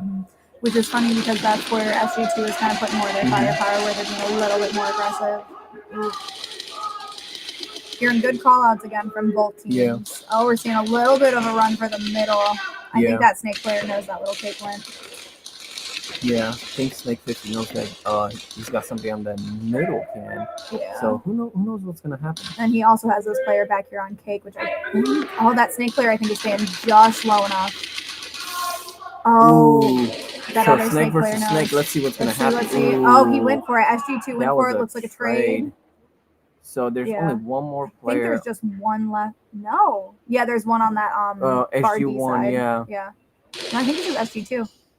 Oh no, it's SG one on D1 and one all the way at Aztec? Concede. No, I'm pretty sure it was just that SG2 player at Yeah? that top D1. Point approved. Yeah, because that point went to SG2. Okay. Okay. I did see the guy running down on like Snake side. I think Okay. he got shot out. That or he was running to a breakout box and he was a dead Oh, player. okay, I'm not so exactly sure. He did get shot. All right, SG2. Okay. Well, they're coming back strong. Exactly. They Again, this pro- is like the first time we really see them like competitively play each other. Play some shenanigans. Even though They're fun to watch. it's fun to watch, but sometimes when you have two very serious teams going against each other, you want to see what's going to happen if they actually go all out. Yeah, and that's what we're starting to see. And SG2 is like, hey, look, I'm here too. I'm Oh yeah, not always going to be little bro. yeah. I want to have that big ass prize, Exactly. And I'm assuming like bragging rights. Oh, of course. You know that in their chat is going to be bragging rights for like crazy. Yep. Oh, it reminds me of like back in high school, we would do like the field days, and like the juniors and the seniors would have like a tug of war. Oh my god. And it was always like I remember a couple of years the juniors won, not when we were seniors, obviously, but and the bragging rights that was accumulated was absolutely crazy. Oh, we did all kinds of good stuff. It was a whole too, year of bullying the seniors. Yeah, that's the most fun they can have in high school and in college. Yep. Oh, college doesn't do field days like that, at least as much. The Yeah, sororities and the they- fraternities do. They kind of calm down now. Yeah. We did slip and slide wiffle ball one time. That was fun. Heck yeah. I don't know. Nothing beats those like high school field No. days though. No, high school was crazy for all of us, I'm pretty sure. All But right, it looks like Bondo is going to go Snake again, strong and looks like active both threat teams. also. Yeah. Putting a little heavier on Snake side. It looks like a lot of people love Snake. It's like they try so hard to get in that Snake, and once they get in there, they don't want to leave. Like they're trying to put a mailbox over there and be like, hey, send me over here, Gotta do mail and address. Exactly. Instead of ShotZone bunker number 2, ShotZone G2. Exactly. Yeah, it's my PO box, guys. Because like as we talked earlier in the day, like that snake, the snake in general is going to be one of those positions where we see a little bit more aggressiveness from teams and just being able to kind of like again fight it out a bit more. I don't think either team has lost a player yet. I'm seeing 5 on active threat. So Yeah, that's a little active back- thread. They've been playing very, very Oh, I am defensive. seeing a Bondo player run down a little bit. Oh no! So that's 4 then. Yeah, it looks like they lost their back Aztec. Okay. Moving up a little bit in Snake, I believe we're kind of getting them a mirror. Oh, not quite. It looks like active thread lost one of their boys too. Yeah, So it it's they like also 44 lost now. We got 1 on Cage, and 2 Snake, and 1 in the Reg over there. Active thread, and looks like on almost the same thing, yeah. They've got that back Aztec and so that back coach. But it looks like the guy Aztec over here, he's staying very close to the bunker, and that's one way to do it. You hide yourself from all that. So that's a good thing. I've noticed today he's been one of the very strong like home players. Like he's definitely been the last one standing a couple of times here from what I've noticed. So he's been doing great holding down that back line, especially as they kind of try to advance players into like probably the Snake 50 and maybe even that D1 over there. Yeah. If that wedge can kind of branch out. Looks like he's running looks down. like Bondo's gonna try and get some of them. Looks like he took one. Ooh. So he took one of them with him. Oh, that's just gonna leave the one Bondo player though. It was risky. And that is Levi right there. He was trying to go for cover. it, but yeah. Again, that's like that very center part of the field where there is no cover. Could have jumped in that cover. Oh, there's still that home player left. He's still left in he's in Snake. Snake right now. They're trying to get the Snake layers, but Concede. Smart of Bondo to concede right when our last player got out because that saves them the time, especially because they're down for sure. 2. And maybe they will come. Maybe they'll make a comeback. Who knows? They're probably gonna try different locations, different positions, and go from there. Yeah. And we're gonna come back to the SG and SG2 matchup here. I wonder if they're gonna try something funny, run down the field all of them at one time. That'll be interesting to see. Yeah. Like the last few seconds of the game.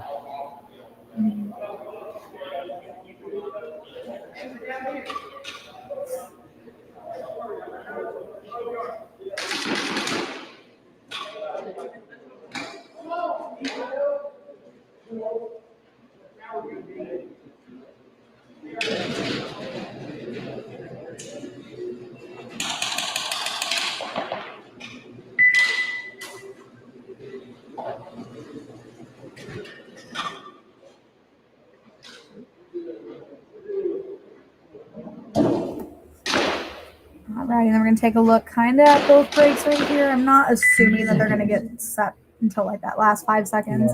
Because also, if you see a team getting set up on breakout, again, good 10 or so seconds before the match even starts, you can kind of get a read on where they're sending people. Yeah. So if you see 4 people stacked on beast or on snake side, like Yeah, it AT looks- did that one time. And it looks like Slaughter. 10 seconds. They're gonna have 3 on the snake side and 3 on the Yeah, it looks left like they're side. gonna kind of have a similar and breakout same here. same thing on the other team too. So we're gonna see what's gonna happen. Looking at SG1. Ooh, they Ooh. lost a snake player off break. That's what happens when you come out guns up. Good job, SG2 on that one. And then got that back kick player as well as the wedge in the can. And then over on SG2, looks like they still got all the bodies up. Got a similar kind of setup on the back can than the snake. Ooh, Oh, they it looks lost, like SG2 or SG2 SG1. That was SG1 that just lost their second snake. So they're going to fill in that spot real quick. And then we've got SG2 making the advance over there into the snake 50 again. I believe that's Bandit out there with his orange cleats. Look at that. Yeah, he's been killing it with that snake over there. He's been having a lot of fun with it and trying to get everybody that's going through that snake. So he's been doing very good. I've seen him play for a couple of years now. I'm not exactly sure what league he's playing in right now, but I know they travel over to Europe and all that good stuff. So he's been in Airsoft, and we got him back for this SXL tournament because I believe this is where he started playing tournament play. Okay. And we're going to see him make a run down the field, and it's clear. That's going to be another point for SG2. Looks like Okay. SG2 took this one too. I mean, still 5 minutes up. Oh yeah. So we're gonna see what's gonna happen because this is probably gonna be a full-on death match over here between the two teams that they're strong. yeah, the against two each other, slaughter so- teams. Yep. Again, I couldn't imagine the group chat if SG2 pulled out over SG1. Oh, I'll love to see it. Like, I'm probably gonna talk to Cujo or Zook and be like, "So, how's the group chat?" You know. So just see how's who's everybody feeling? Yeah. Just see who's gonna have the bragging rights on this one. Right. Pretty sure they're gonna have some other too. So. They will. But again, it's also good to see like the competitiveness. Oh yeah. Like shenanigans are always fun. Don't get me wrong. It Oh, yeah. always gives us something fun to watch as well. But 100%. it's also cool to see. Looks like Bondo's gonna try and go 3 to the snake side and 2 to the Aztec and wedge over there. So we're gonna see what's gonna happen. Yeah. 10 Again, if seconds. I'm Bondo, I'm gonna come out a little bit more aggressive. I've still got 6-ish minutes left, a little less than 6 minutes. I don't know, because they've been branching out to snake for the most part off of break, and it's not necessarily been working against us. Okay, so you coming out a little bit more aggressive. They're moving up and filling in those spots really quickly there. Oh, looks like they lost that wedge player, but they are going to advance into the snake 50. Looks like, again, that's Levi, I believe. Yeah, that's Levi. Levi likes to put. He's a very strong player, so he's always going to push in the front as much as he can too. But yeah, that's how some of these guys are. Once we see a spot, we're gonna take it, you know. Oh, looks like Bondo lost one of their home players, and then Active Threat has moved somebody up into that D1. I think Active Threat is still up all 5. Yeah. Somebody on that far Aztec. And now they have one on Snake too. That's Snake also. Yeah, we got a nice line going on Snake, and then it looks like that wedge player got caught on the move. What's up, Froggy? Yeah, it might have been that back Snake player that caught him. He got a good crossbow shot. It looks like Bondo only got like 2 more players. I believe it's a 2v4 right now. Yeah. Yeah, because we're seeing these back 3, and then they've got that player up on D1. Ooh, looks like Levi picked off one of those back Snake players. But it looks like there's one on D2 over there from He's going for Active him, Threat. too. He's looking at him. He's trying to figure out where he's at. Oh, he's going to come back a little bit, try and get a wider shot. And he's got good backup right now, but I think Active Threat knows he moved. Yeah, I think they're going to try and push for him. And Micah is it's Micah and Levi over there. Oh yeah, the back snake. That's Micah. Again, thank you so much for getting the roster. I love being able to shout out these players. Oh, we're seeing again huge battle here in Snake. Yeah. Oh, it looks like they picked off that back snake Ooh, player. so now it's Oh, and he's running down the side. no. Oh, Ooh. dang! That was a 2v1. Did Levi get both? No, I think that active threat player is still alive. There's one more active threat player. Yes. I think he's waiting for them to throw the towel. Yeah. Yeah, there we go. Concede. And that was Griff that went straight for Levi. They were trying to go, together and try to get it. How you call it? Like kind of like a heads up. Yeah. Like gunfight. Yeah, pretty much. Okay. Yeah. And kudos to Levi for being able to kind of hold that one out there at the end. Because I think it was 3v1, 2v1 at least. 2v1. Yeah. 2v1. So both the active threat players decided to go for it, and then Levi and Griff, they decided to go at it, and well, they traded. We got just over 5 minutes left in the SG2 SG1 match, and currently SG2 is a point above SG1. Gosh, all of these numbers are crazy. Right. SG2, SG1, SG2 has 2, SG1 has 1. SG2 too. Yep. So we'll see. I'm assuming Slaughter Gang 1 is going to really want their point back, and they're not only going to want their point back, but they're going to want another. Yeah, they're probably gonna fight strong for their next point. So we're gonna see what's gonna happen because HG2 getting the second point. They I don't know how they're gonna like about that. Yeah, we're gonna really have to see here. 10 seconds.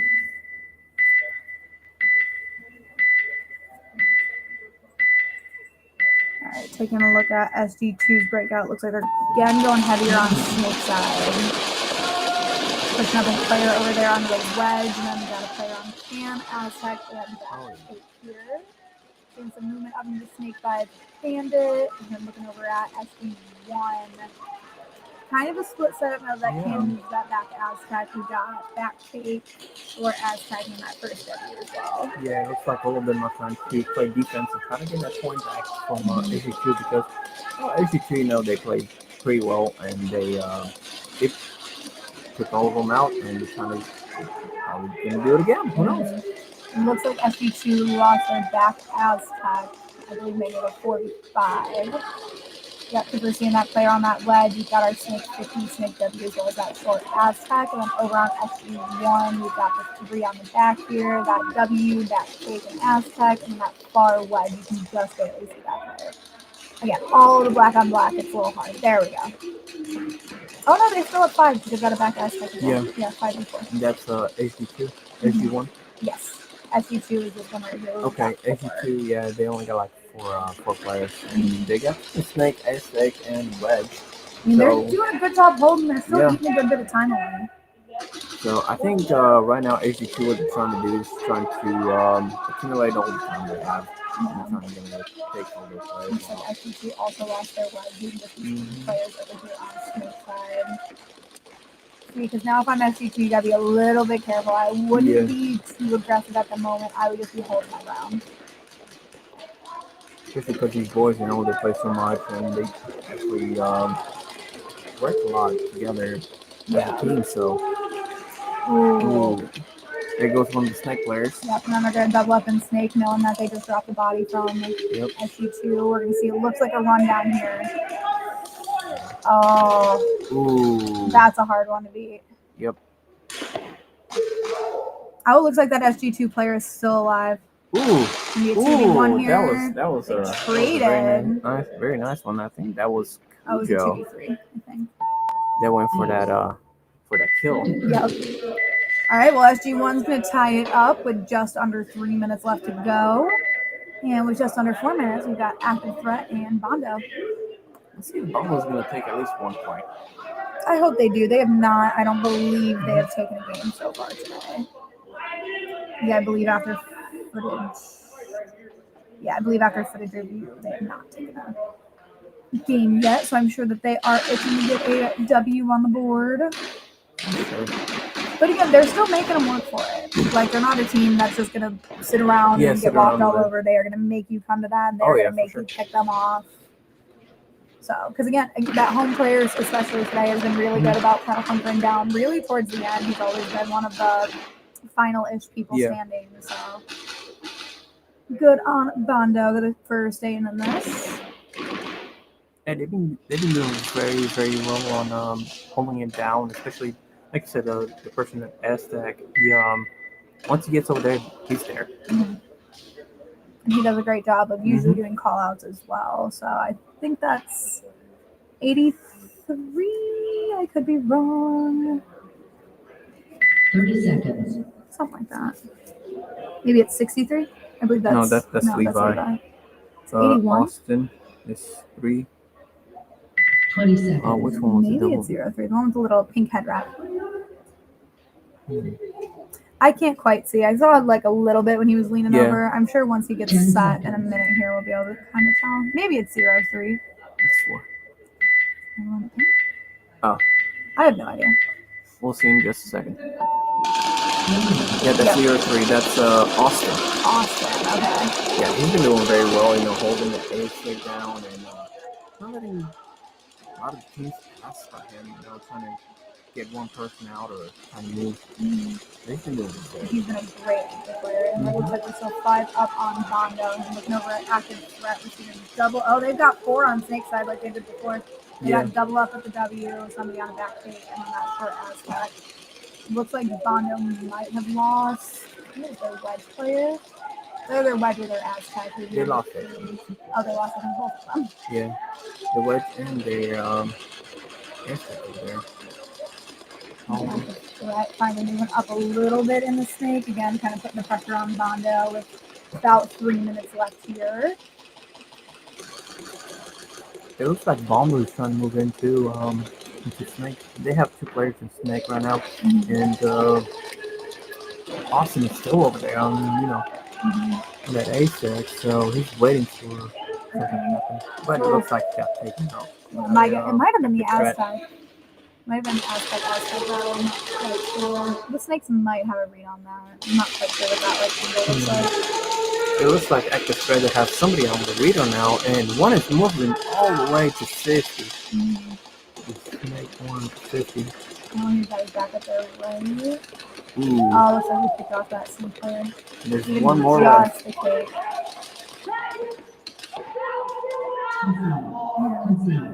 Concede. Ooh. Point of See, if privilege. I'm Bondo now, I know that, okay, I've been coming into the Snake heavy off a break. I might not want to do that quite as much just because active threat has the read on it right now. Oh, yeah, especially with active threat right now, the way they've been playing the entire day is pretty much a lot of defense. And once they get in that Snake, they're going to have one outside, one inside. Yeah, and again, they've been in like great sync today as far as like will bump a player up and then they'll have one of the back players fill in where that player had just left. Yeah. So again, to be able to move with that coordination and again, like still putting the pressure on the other team, great. Oh, yeah, they've been doing amazing with that. And it was just under 3 minutes. We've got the Battle of the Slaughter Gangs. So hard, it wants to slaughter. Mm-hmm.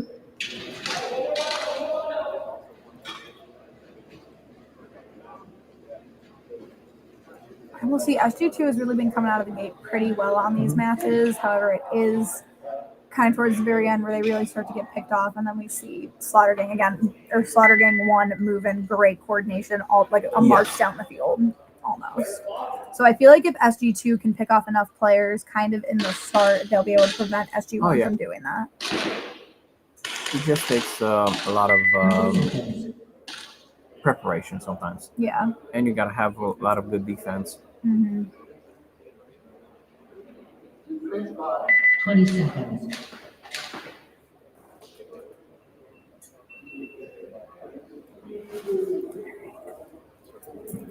And then we are going to look at SG2's breakout here. Looks like they're probably heading a little heavier on the Snake side, which, you know, I mean, it's been working, but it's also been working for SG1. Yeah. So we got that wedge, that backhand, Aztec W on that little kick right there. Oh, looks like they lost that one there. And that can does not provide a ton of great cover. But then it looks like SG1 lost somebody in their snake. But I am seeing somebody on that back tape as well as the can and the wedge. Can players got to be careful setting up like that, though. Again, you don't have great coverage there. And we're seeing a little bit of movement over here, doubling up on snake. And then SG2 looks like they just moved the player up to that wedge and then branched out some of their back snake players all the way to the other side. Yeah. It's crazy how some of these teams, they just move and get a good position and they take it. 100%. Not seeing too much movement again. SG2 kind of holding that midfield position at that wedge. Oh, looks like SG1 lost another player. I think we're looking at a 3v3. 3v3? No, 3v4. Oh. Okay, SG2. I think they heard me. They're picking off players. now you just got to keep SG1 like hunkered down. Don't let them move. Ooh, we're seeing a hard push for Snake 50 for SG2. 50, I think we got a 2v3 right now. I'm only seeing that back Aztec win this W. And then SG2 has got somebody at G1 moving up on that far side. We've got Snake 50. It looks like SG2 is trying to move slowly towards the... Oh, looks like they lost that player on B side. So now it's like a 2v2? No, 2v1. Ooh. It's just that back Aztec. And then I believe SG2 has 2 over here in Snake. Yes. Oh, and there's a minute. And I don't think they know that that player is over there. I think they do now. Yeah, they do now. Yeah, the Snake at 50 is looking Snake flat 50's over got there. a read on it. See, but now if I'm back Snake, I'm branching out somewhere. I think he still thinks there's a Snake player.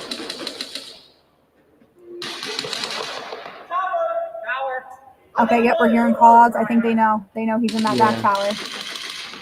So right now they're trying to still get in that him. back tower? Yeah, he's right there. He's tucked in there though.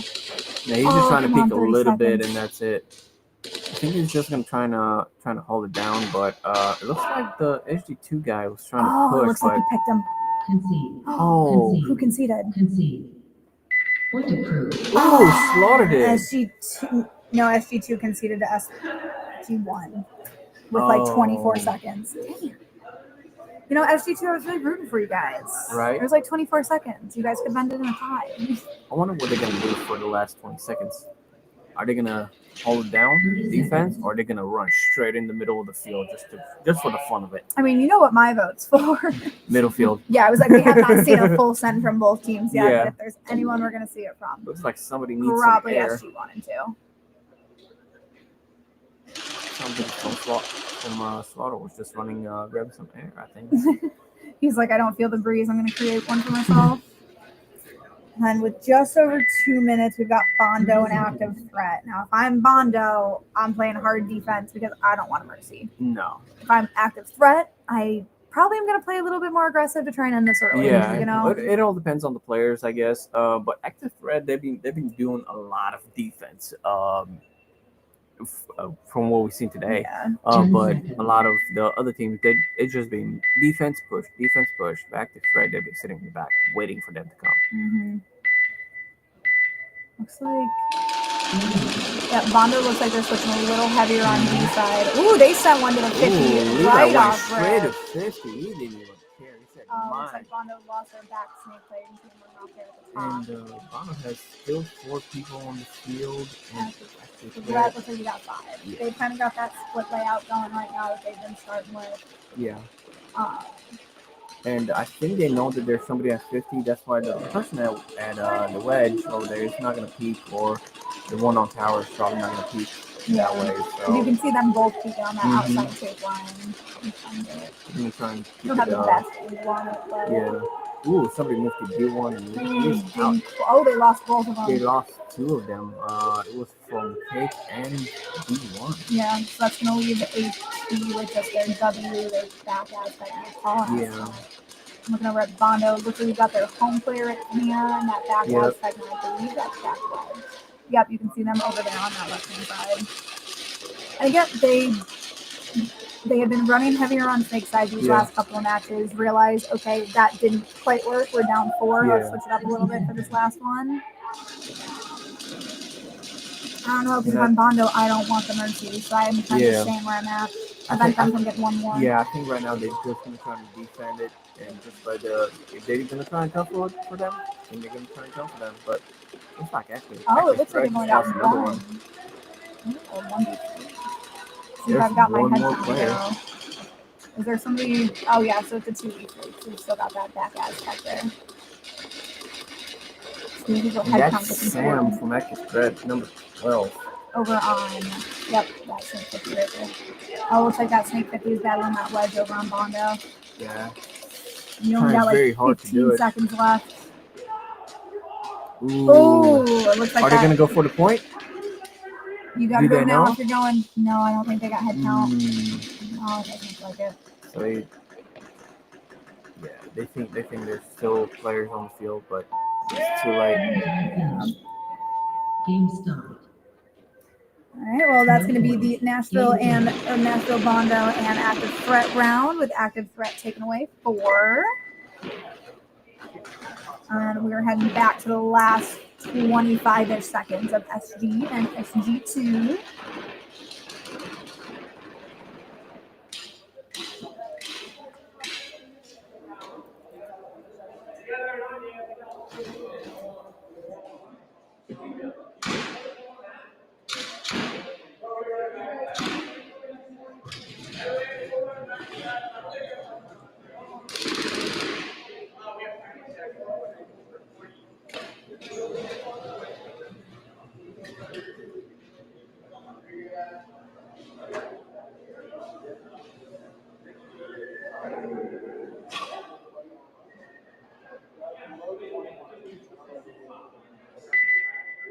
Seconds.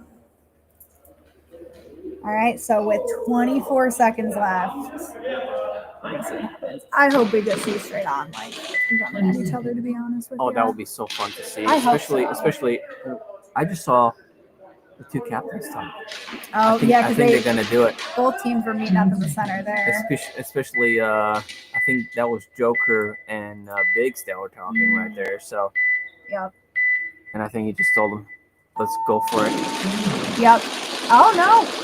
Oh wait, one is going. Wait, one went straight for Dorito. Yeah, SG1 went straight for the Dorito. It looks like SG2 lost their snake player off the grid. Looks like they lost both snake players, but with only 10 seconds left, What are they gonna do? SG1 is still up all 5 bodies. Yeah. And that's going to be the game, with Slaughter Gang taking it by 1. Obviously, we'll still have footage review and all that Of good course. stuff. But as it stands right now, Slaughter Gang took away 3, Slaughter Gang 2 took away 2. And in the previous match, we saw Active Threat with 4 and Bondo with 0. And I don't believe we're heading into a break. Yep, we're heading into our second split deck of kind of like the round. We're going to see Infernal Airsoft against Immortals. And then on the other side of the split deck, we'll see Active Threat Black versus Nashville Red. So we're going to see those boys take the field as we speak. And they'll get set and they'll get shooting. Yep. See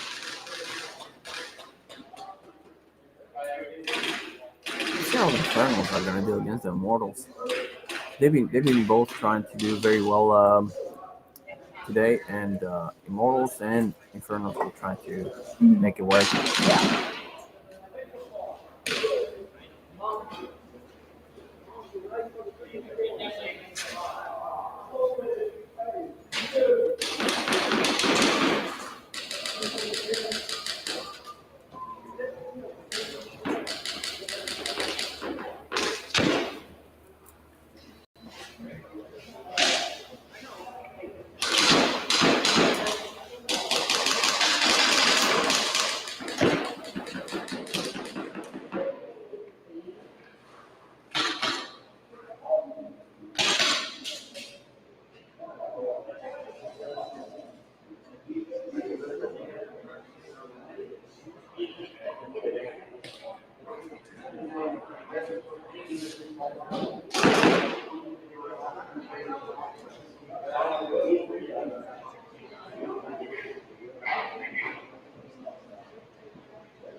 30 seconds.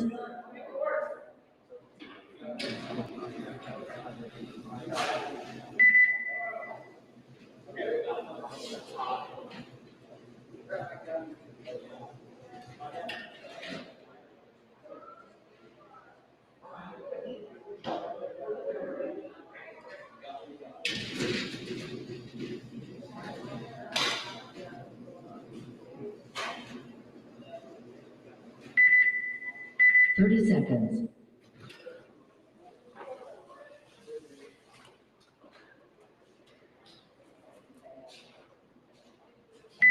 seconds. $20. All right, sorry about that. We were getting a little bit of clarification about some things, but everything is rolling business as usual. And we've got Infernal Airsoft going up against Immortals. Immortals there on the right, Infernal on the left. Looks like Immortals. All right, cool. They got all their guns. They got all their bodies up. Let's see how they break out. Looks like Immortals are gonna go snake heavy also. They doubled up on that Aztec for hat. Ooh, you gotta stay low when you're moving in this field. So we've got that back cake, Aztec, tall Aztec, and that wedge. And taking a look over on the Infernal side, looks like there's still 5 bodies. Yeah, looks like a strong back line with a cake, Aztec, and can. We got like a slightly aggressive position at that far wedge there, kind of watching that D-side take line. I believe Immortals also. Yeah, it looks like those wedges on the far side are fighting it out. And Immortals is down 1 to have 3 bodies. Yeah. And no, Jason, I didn't break stuff again. No, he did pretty good the last couple of times. Figured we'd let him in the stream room. Immortals looks like they lost another snake player over there on the close side. You can see him walking off. We've got, I believe, 4. It could be. Oh, okay. Oh, sure. No, you're all good. There's lots of bells and whistles up here. I got you. Usually Houdini is actually the technical one, so I was like, Well, I gotta get it together for this one. All right, Infernal's still up 5. We've got a player over at that snake 50 there. We've also got someone at that far wedge. Oh, we're seeing some movement. Very good synchronous You went to movement snake there. 75 and snake 50. Oh my gosh. And he picked off that wedge. Great job, Infernals. That was beautiful. Yeah, Infernals were like, you know what, we're gonna go all out. Because again, great coordination the way they were bumping a player up, moving in. Again, those Especially, 2 snake players moved at the same time. That was a very nice and calculated move right there on the Infernals. Mm-hmm.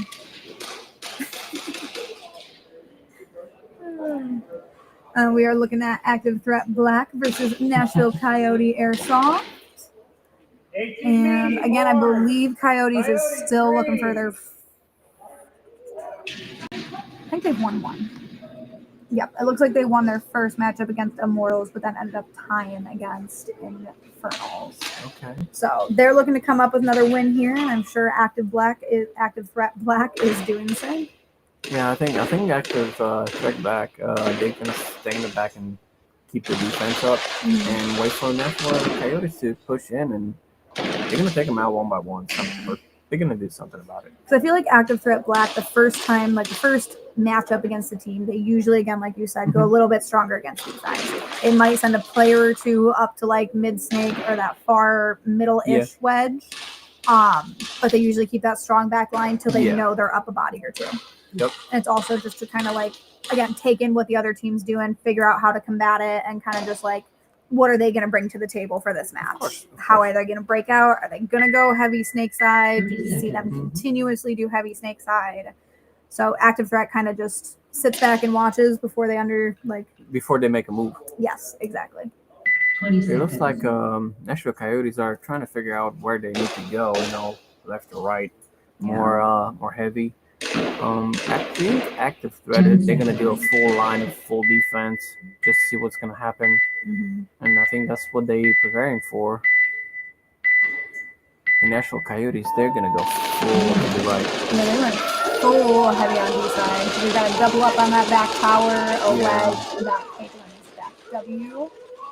Hearing good call outs from both teams. Looks like active threat black is down a player on snake side. Looking at snake W, this back Aztec here. Okay. So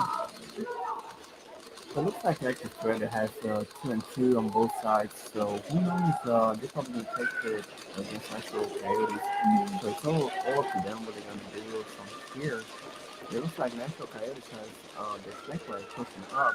Yep. They have pretty much 2 and 2, just like And we're seeing almost a mirror. We're seeing a little bit more aggression by Coyotes in that snake, where active threat is kind of hanging back on that Aztec, on that short Aztec there. Yeah. Again, hearing good call outs. We're seeing that snake player on HEB kind of making those call outs, knowing the rest of his team, checking back, making sure. Coyotes advancing a bit in the snake here. Not too much movement elsewise.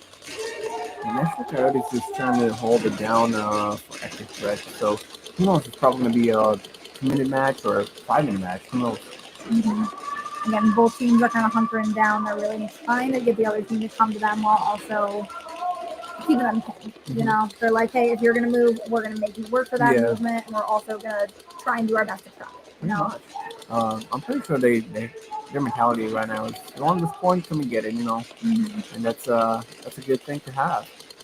ATG moving up that middle wedge there.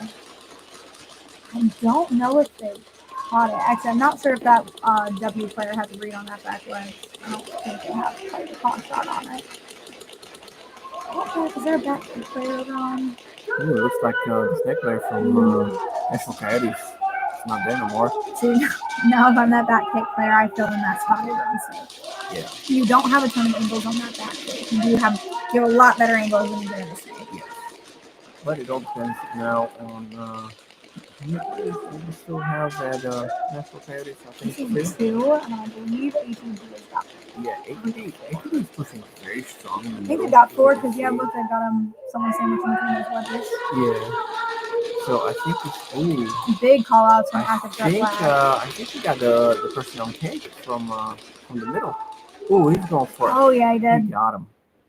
Oh, just a battle between him and that other wedge. Yeah, so it looks like ATB will take it. He got him. Seemed like a 2.5 minute match. You were right about that. You were like around 2 minutes. And I think that's Emma. I believe Emma's the one with the yellow cleats, so I think she was the one who came around in snake towards the end there. Okay. But yeah, again, thank you for getting the roster. Also, heads up to players. If you guys want us to be able to shout you guys out, because we want to. Sometimes it is hard to see names and numbers as far as like our view here on stream. So if you can find one of the staff members, me, Kimbo, and Houdini's here, and then just kind of give us like a legible roster. Yeah. So that we can make sure that we keep your players involved. We give shout outs where shout outs are due and all that good stuff. That's when Houdini comes back, I'm gonna give him the book with the little roster of all the players that have been in here, so he'll have it. So pretty much every tournament, you guys will have it. I'm not gonna keep it. So yeah. So again, we want to be able to shout out people. And speaking of shout outs, do a quick shout out to our sponsors. We've got Carnage Customs, Hormesis, ET Designs, and Destroyer. Huge shout out to them for helping make this tournament happen. And again, big shout out to our media men, Crux Photography, No Quarter Media, also Airsoft Network. Wyatt, huge shout out to you. Thank you for getting us over on that lovely Roku channel. We appreciate it. Yep. And again, everybody in the chat, just make sure you like and subscribe to this channel so you can stay up to date on all things SXL. And make sure you also check us out over on Instagram, because in the following days after the tournament, we'll have an updated like season standing for all of that good stuff, so you guys can keep up with the season and who comes out on top. Yeah. And a big shout out also to Ethan for making this happen for all of us airsoft players. Mm-hmm. You know, he's putting all this money together and everything to get it working. As well as blood, sweat, and tears. So 100%. huge shout out to Ethan, the man who makes this all happen. Oh yeah. So that is Very also good him man. at ET Design. So make sure you go show that some love. 20 seconds. And then we're going to take a look at Infernals and Immortals here. 10 seconds. It looks like Infernals is going to go a little heavier on D side. Looks like Immortals might be doing the same. Immortals come out guns up. And they send a person all the way down in the middle. Yeah, they had that middle can. Yeah. We're seeing the snake player kind of hanging off back in between the W and the cage. Over on the Infernal side, we're seeing a double up over on that back snake W. This can, this back all as tight as well as that wedge. And again, just kind of like a nice, not super even, not even anymore. We're now seeing a little heavier of a D side layout. Infernal just lost some of their players, so now it's a 4v4. Maybe at 45. Yeah, because Immortals got a good strong line going. Yeah. And with just under 8 minutes left, I'm probably going to want to play defense to get one of my points back. Yes, and it looks like Immortals just lost their snake player. So, I don't think what that snake players from the Infernals are going to do. Yeah. I mean, this cake player for Immortals, they're kind of in the middle. He's doing a good job making the call outs. You can see him turning back to check where his teammates are, making sure he can hear them. And then Infernal looks like he's also getting up to that middle cake there. Probably going to have a battle between those two. It looks like the snake player from Infernal has pushed in the front a little bit. Not too much, but just a little bit. And then the one on Can and Egg is pushing too. Even being down a couple of bodies, Infernals is still being aggressive, which I love to see, especially because they are keeping their line formation of that second snake W that can have a wedge. For sure. And then we're seeing a little bit of a mirror over on that far side with the two wedges and the two cakes. But again, Immortals, I believe, is still up all 5 players. Oh, maybe 4. I don't know if I'm seeing anyone it's on that. It's 4. But it looks like they just So 3v3. It looks like that cake got the other cake out on Immortals. So, and we're hearing good call outs. Also seeing an Immortal player kind of branch out over to fill that back snake. It looks like Infernals has got someone over there on that D1 battling out that wedge. Yeah, and Immortals, they just lost one of their snake players. Mm-hmm.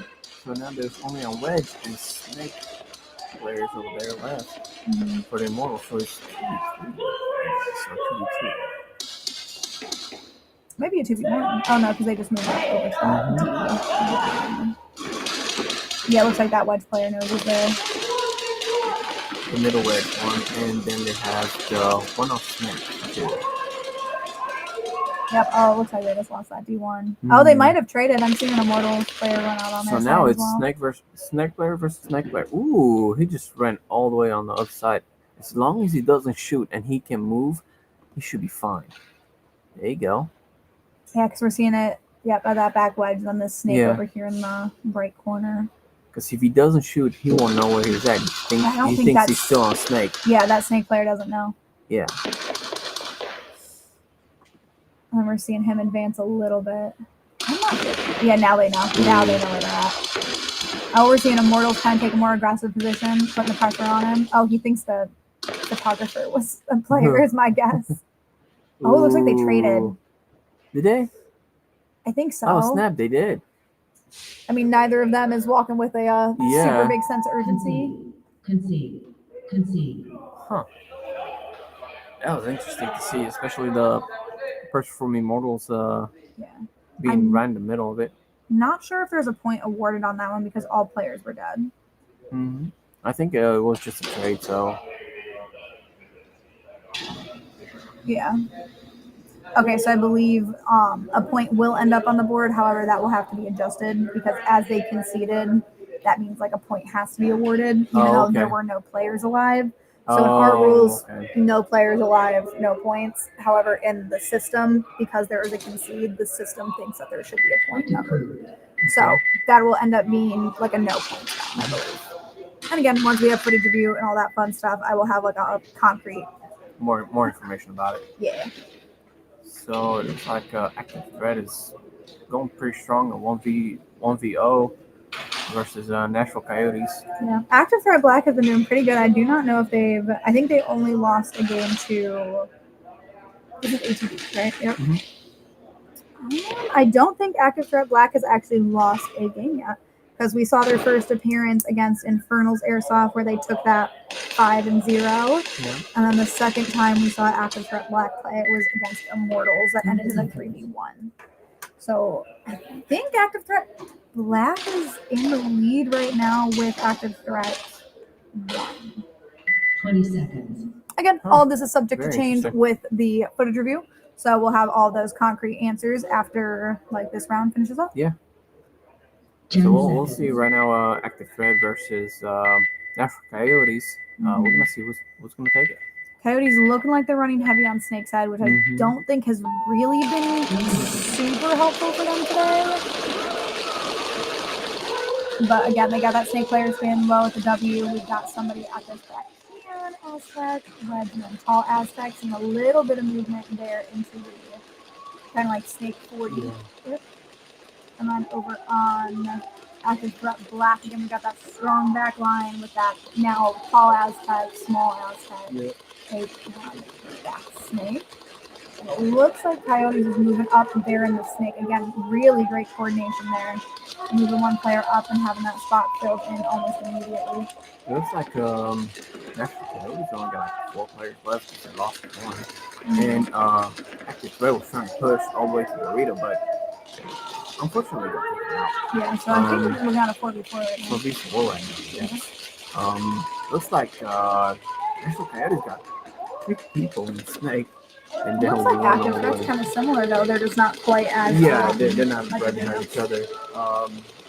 You did see that back Aztec move on ledge. We're hearing all of their little get outs. Yeah. Love it. Again, on the field, you're allowed to yell as long as you don't drop some cuss words. You're all good. I think I'm gonna change the language when I'm gonna do that. So, I was like, I know I've heard "get out, loser." Yeah. So as long as players aren't cussing each other out, so, you know, not being disrespectful to staff, it's all the fun. Oh yeah. You know. That's what, like I told some of the players when we were on break, I'm like, this is just for fun. Or it's just like, have fun. Exactly. You never know. The more fun you have, the more wins you get. Sometimes the more fun you have, like the more you learn. Like sometimes just trying something out on a whim, you're like, all right, this could work in my head. Let's see if it works in application. Exactly. And you learn something new. It looks like Nashville Coyotes got 3 players in snake, one Aztec all the way in the back, and he just moved his wedge. It's the first movement we've seen in a minute here. Yeah. Both teams are doing a great job at keeping the other pinned. Oh, looks like ATB lost that far wedge. Just So even these 3 back they only got 3 players. now. Yeah, and it looks like this Coyote player knows most of ATB's players are not that snake. Oh, maybe not. To be fair, they might also be seeing ref moves, like the ref move or the camera people move. Yeah, so now Nashville Coyotes got 2 people in snake 50, and ATV still has their snake in their first location, and then Aztec and Cake over there. So let's see what's going to happen from here. But it looks like Nashville Coyotes trying to make a move to the middle. White payoff But it and didn't is quite going pay to push off. that guy into the snake here. But Nashville Coyotes pushed all the way to snake 75. And He's going to he's come going around. for both Oh, of he them. And he didn't got check. both of them. He did. They didn't check their angle. They didn't check on the outside of snake, and they got taken out by Nashville Coyotes. So Coyotes going now, to take their point back. yep. So it's a 1-1. Yep. Let's see what's going to happen. We've got Infernals versus Immortals again. Again, I promise I can do syllables. Stoner. Keep your gun below your eye.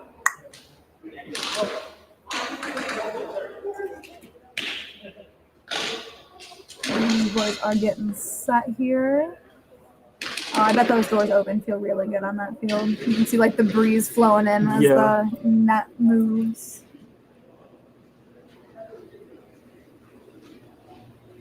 Getting doors closed. I mean, the match is going to be starting up here in a minute. Got Infernal Airsoft over on the left and Immortals over on the right.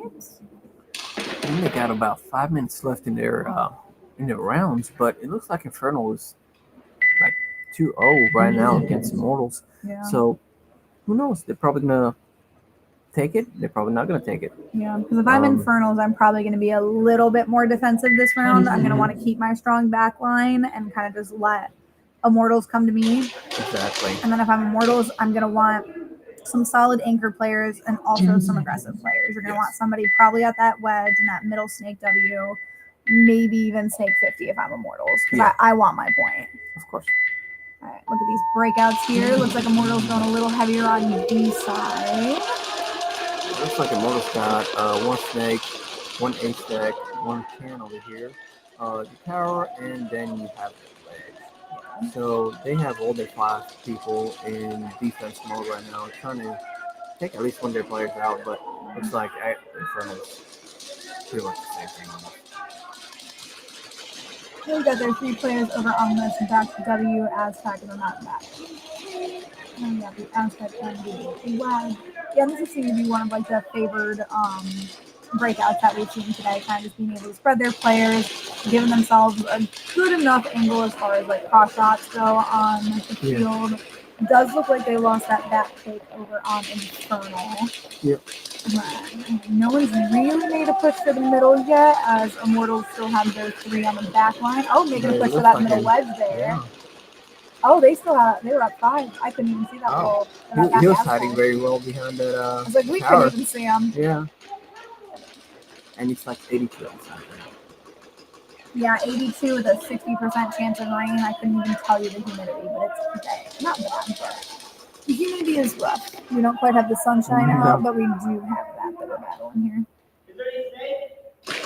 Immortals kind of, again, they're sitting a little bit more on the defensive side with just under 4 minutes. This is where I start to make a push. Infernal. Ooh, moving that player to the cam, trying to get their back line back for probably more of a defensive setup. Yeah. Looks like Infernal's like going to try and hold down the defense to get that time rate going down all the way. And see what the Immortals are going to do about it. It looks like the trick was picked off.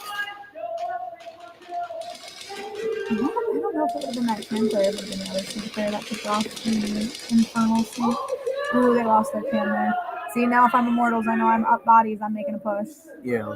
At least get me up into the snake 50. There we go. Snake 50, and let's see who else is going to push. Because right now, Immortals have more bodies than the Infernal. So. Yeah, I'm pretty sure. Oh, made that run down. Full down run. Looks like and they he got traded. 1. And now the only one that's still left from Infernals is the snake Who did player. they trade there? Oh no, Immortals took that. See, we see some fist bumps there. Let's go Immortals. Came back strong. They probably had a little talk outside trying to figure out how to push towards the players, have a little bit of defense, but also push at the same time. So, and we also got to remember with that last matchup, Infernals has an extra point up right now because they concede. So that one, we actually have 2 tie matches right now with just around like 4 to 5 minutes left. Yep. And it can change. Who knows? Maybe with the footage, with some footage or something, they can change that. Yeah. If they have it.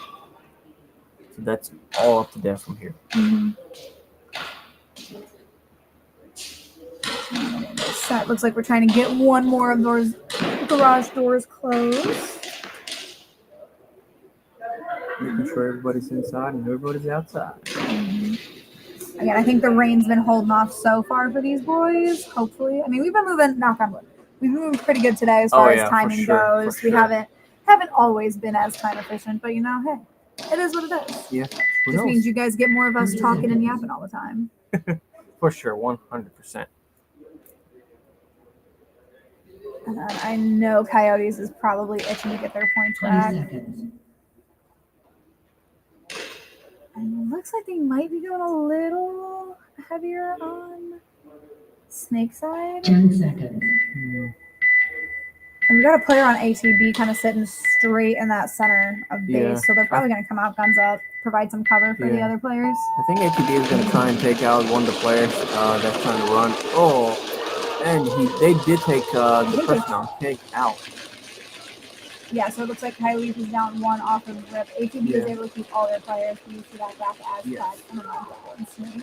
Well, ATB also shot right off the grip too, just to get one of their players out. So looks like Nashville Coyotes only got 3 players. No, I'm seeing 4. Oh, That's 4? I believe so. Yeah, that's a player back there. Again, the black on black guys. It's hard to see. Yeah. We're hearing some good call outs from both NCA and ATB. Nashville Coyotes kind of has a bit of a power position on that wedge, which I don't think ATB has. They just have that solid back line. Looks like ATB is down to 3. No, it's 2. They got 2 more players. Oh, no, they have 4. They have 4. They had somebody hiding over there on that back line. That man is really hiding over there. He's like, this is my spot. You know, I think me and Houdini have called ATB ninjas in the past because it's they hide all so black well. on black. Yep. But it looks like Active Threat just lost one of their players, and now they only have 3. So let's see Nashville Coyotes. Nashville Coyotes looks like it's pushing all the way to Snake 50, and they're gonna probably try to take one of their guys out. Who knows? You gotta watch that that wedge though. Oh, and mine wedge got picked off. Oh, it looks like he might have traded. I'm seeing somebody on Coyotes walking off on that B side as well. So I believe we got a 3v2 right now. No, 3v3. 3v3. No, 3v2. Yeah, because that's a ref, I believe. The one of the medium men over on that left side. Yeah, it looks like Nashville Coyotes can try and grab their point back. Yep. Ooh, oh, here comes the M down the side, it looks like. I believe that was M. I could be wrong. But it looks like traded.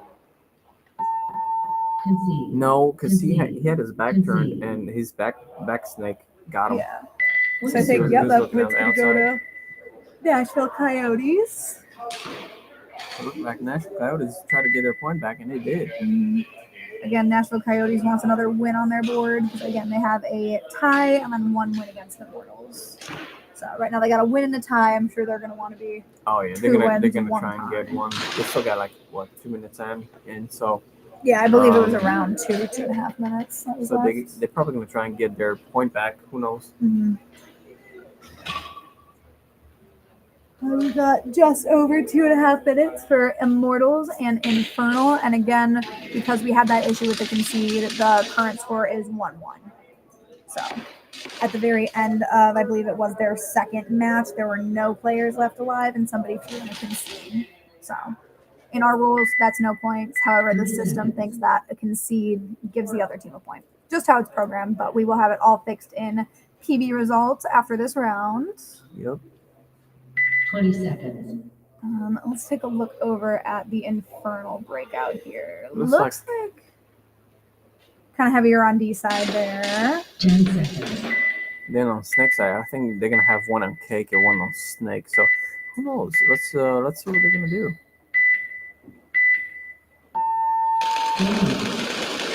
Looks like two Snake. All right. I'm looking over at Immortal side. Looks like again very strong back line. You got the 2 Aztecs, the back can, and then that W as well as that wedge. So with just under 2.5 minutes, it looks like Immortal. Ooh, They lost. just as player. See now if I'm that Aztec, I'm branching out over that W, and then Ryan can maybe make a push for that second W over there. Looks like the Infernal still got all their players. I think they've got a back Aztec and then 2 Yes, they do. Yeah, a little heavier on Immortals D side. are dropping one after another, even though they try very hard to keep their team together and trying to keep them on the field. Yeah. It's very difficult, when you have another team trying to get their points and not let you get another point. Especially when you lose a body or two like that for 30 seconds. So again, they're making that move up to that far wedge though. So that could possibly give them a little bit. It might give them a read on that Snake W if he keeps inside or infield. Yeah. It looks like Infernal got some pretty good players going on. Two on Snake, one on the A stick, one on Tower, and one in the Lido. Yeah. Or wait, one is in Wedge actually. Again, hearing good call outs by Infernal. I believe they know that there's maybe one Immortals player left. Yeah, we're seeing them make that push down the middle and down the side. And I think one of the Immortals guys just lost. Concede. Yeah, I believe So- that's Immortals thrown in the towel there. Yep. Still gonna leave a minute left. Immortals can definitely has time to take that point back. Possibly even tie it up. They have to be quick about it, but Yeah. again, it's possible. Oh, it's 93 in Florida. I'm That's not rookie quite made for numbers. the heat. I grew up in Michigan, so Just rookie numbers come to Tennessee. it's like an ice box up there for a majority of the year. Last tournament, it was really hot here. I think it was like 95. I know it was bad for you guys down on field last time. I was sweating like crazy. Yeah, it was rough last I was time. literally taking all my gear off just to cool off, and I was sitting on the concrete. Yeah. Yeah, I know. That's what the refs will do halfway, like between matches and everything.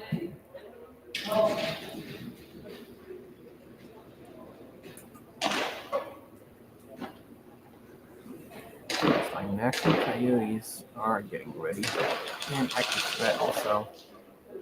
Yeah, it looks like we got those doors closed, so these boys are going to be lining up.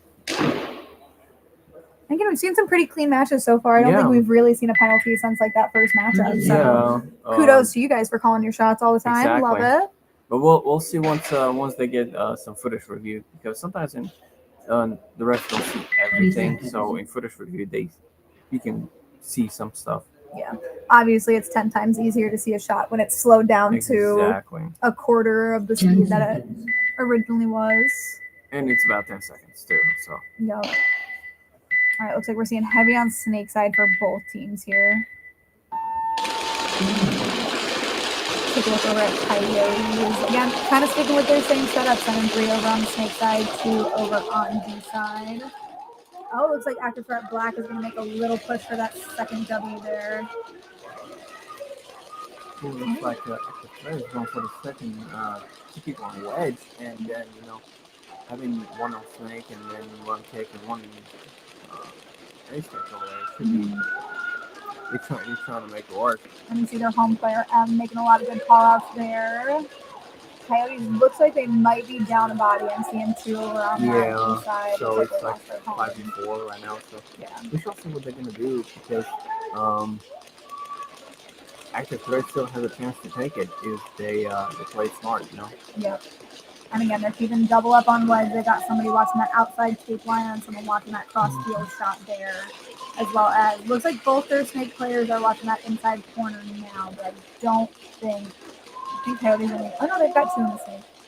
Both of their Snakes are also watching the inside corner though. 2 left. So Yeah. they trying to hold it down, They only got like a minute and 13, so if they get it, they get it. Mm-hmm. Snake players have got to be careful. They got to be checking their inside or their outside corner as well. So I don't think the Snake players know the opposing Snake players are there. But it looks like active threat has a person all the way on the wedge Oh in yeah, the we are middle. seeing that center And line. he's trying to peek that person over there in the Snake, trying to get him out. And National Coyotes just lost another body. Yeah, it looks like they're down their second Snake player. So now they only have 3 players on the field. 4. Yeah, then we're seeing them move over kind of on D side. There's that rundown. Oh no, looks like that Ooh. Snake got him out.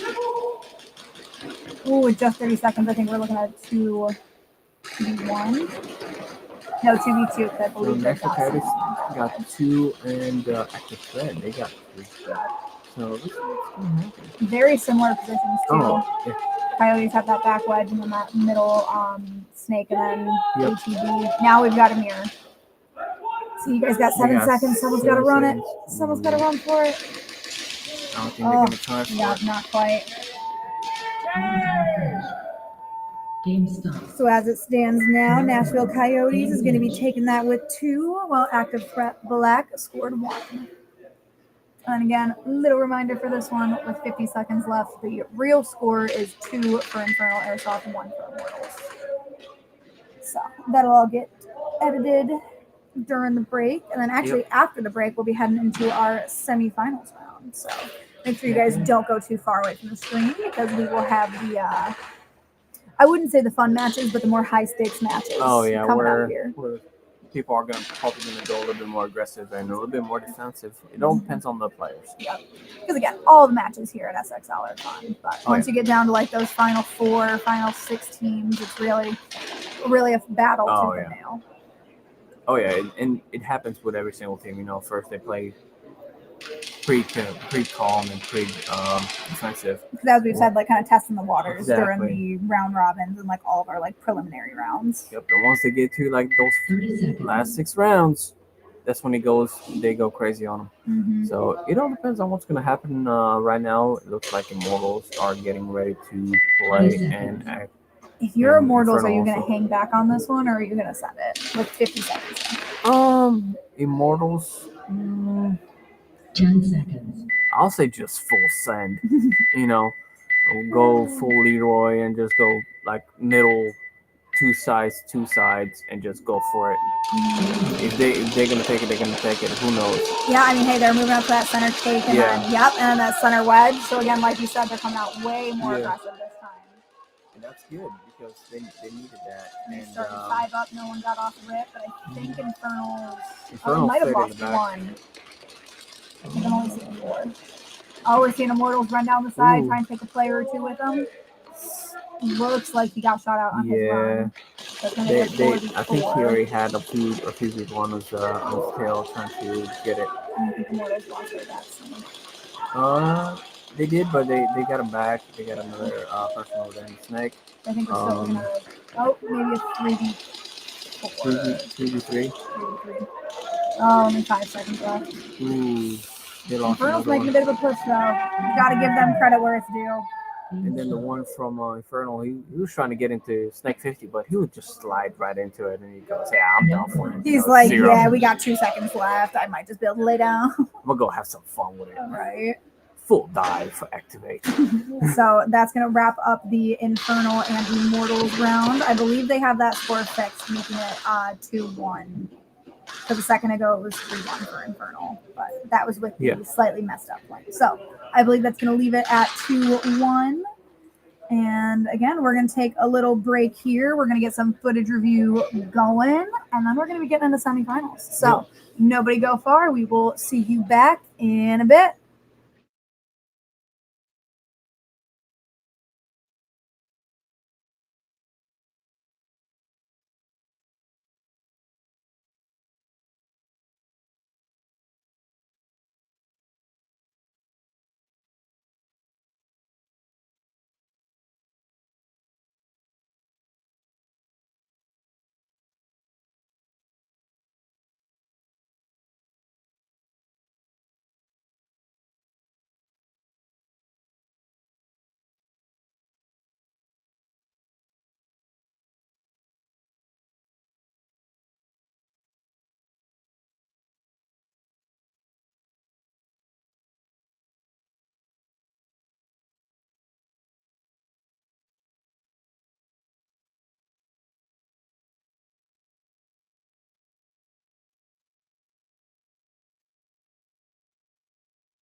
Alrighty, and we are back. So, heading into these are our quarterfinals right now. So, after footage review, SG2 ended up overturning that point on SG1, making it a 2-3 in favor of SG2. So, right now we're going to see SG2 take on Infernal Airsoft. And then on the other side of the split deck, we're going to see Active Threat playing Active Threat Black. So again, if you want to see how all of that kind of worked out, make sure you are keeping up with us on PB results, because that should all be updated with the exact points. And then you'll see in like kind of the most recent line for the bracket, you'll see the teams we have currently: SG2 versus Infernal and ATB versus AT. So we're going to be playing or getting into that play soon here. We've got both teams kind of lining up on their breakout boxes, and I believe they're going to be starting that break time clock. Oh, and Airsoft Dad, shout out to you, man. I know you told me to give you a shout out, and I told you I won't, just to piss you off.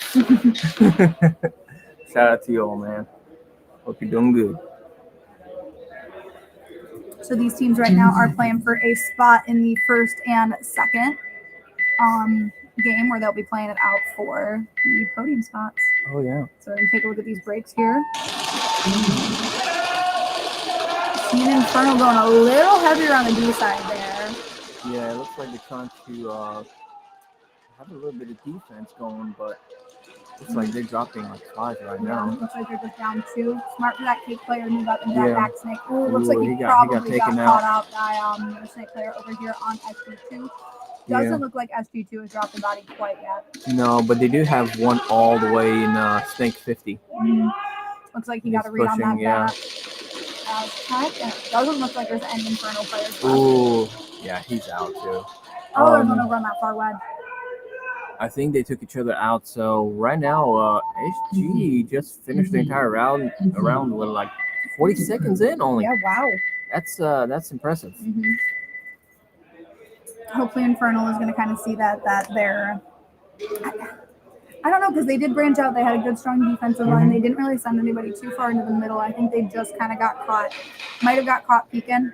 Yeah. I think that Aztec kind of got caught on the move when he was moving over to Snake, and then that was like their first player that they had lost. Yeah. So. And I think also, Infernal, they try, but the thing is, they're not used to yet to move very quickly to debunk, not to debunkers, but I'd say but some in the of that, yeah, and then also the coordination as well. Yes, when the like you lose a coordination player in Snake and you have a player in that back cake, move that player to where you just lost a player. 100%. So then it also keeps the other team on their toes. They think, oh, cool, I just shot out the guy on Aztec, but in actuality, you had somebody come back to fill that position. Of course. And you can get angles on the enemy that they didn't think were there. Yeah, for sure.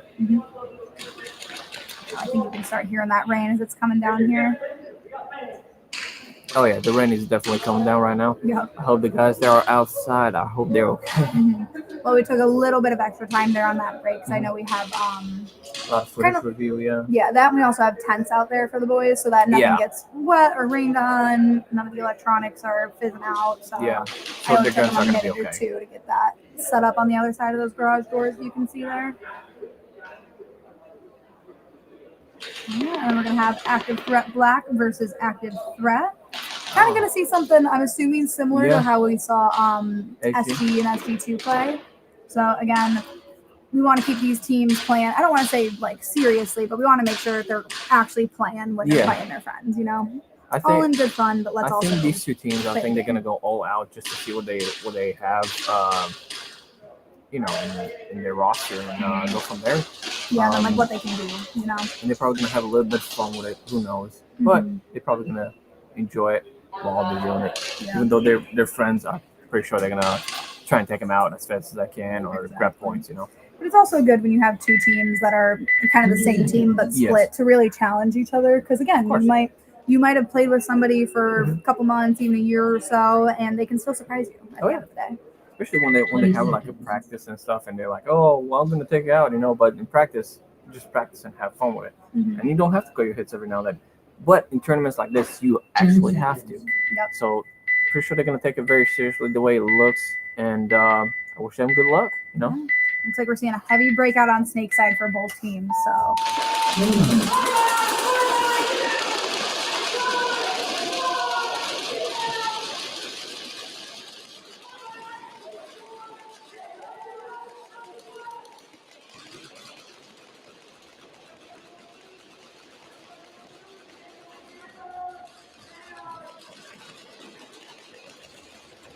All right, and it looks like over on the active threat black side, we're still up 5. We're seeing that one on that back end. Looks like they did lose a player up on that front line. But we're looking at a 4v, I believe, 5 right now. Oh no, 4v4. 4v4. That's very interesting because right now, them going against each other, they're not throwing any curveballs. They're just gonna go straight at it, and pretty sure they're gonna try and get a point. Who knows? But they're both playing very, very defensive right now. I think we have almost a mirror here. Or we've got the Snake in that W and that middle W. We've got a player on this back cake. Oh, moving up to that Snake. And we've got Aztec in that way. And again, very similar. We're stacked on Snake side over here on active threat with one player on that far side leg. Hearing good call outs on the teams as well. They are eating a bit of time away to still be 4v4. Yeah. Looks like active threat. They have 3 players on right now, and active threat black. I think they got 4 players. Also, it looks like I believe active threat still has somebody in that front seat there. Okay. Yeah, because they have one on each side of that W. Oh yeah. He's taking a slightly further. Or he was taking a slightly further back shot. Yeah. Right now, they both of them are just playing very defensive both teams, and they know each other. Chances are they practice together. They're friends with each other. They know most likely the play style of the other team. So I wouldn't be surprised if we see some longer matches here.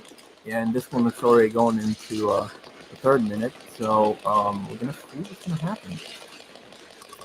Again, active threat black kind of has an almost horseshoey setup right now at that back leg as Titan 2 W's here. Actually, it is. It's the same setup as the other team, so pretty much they're mirroring each other.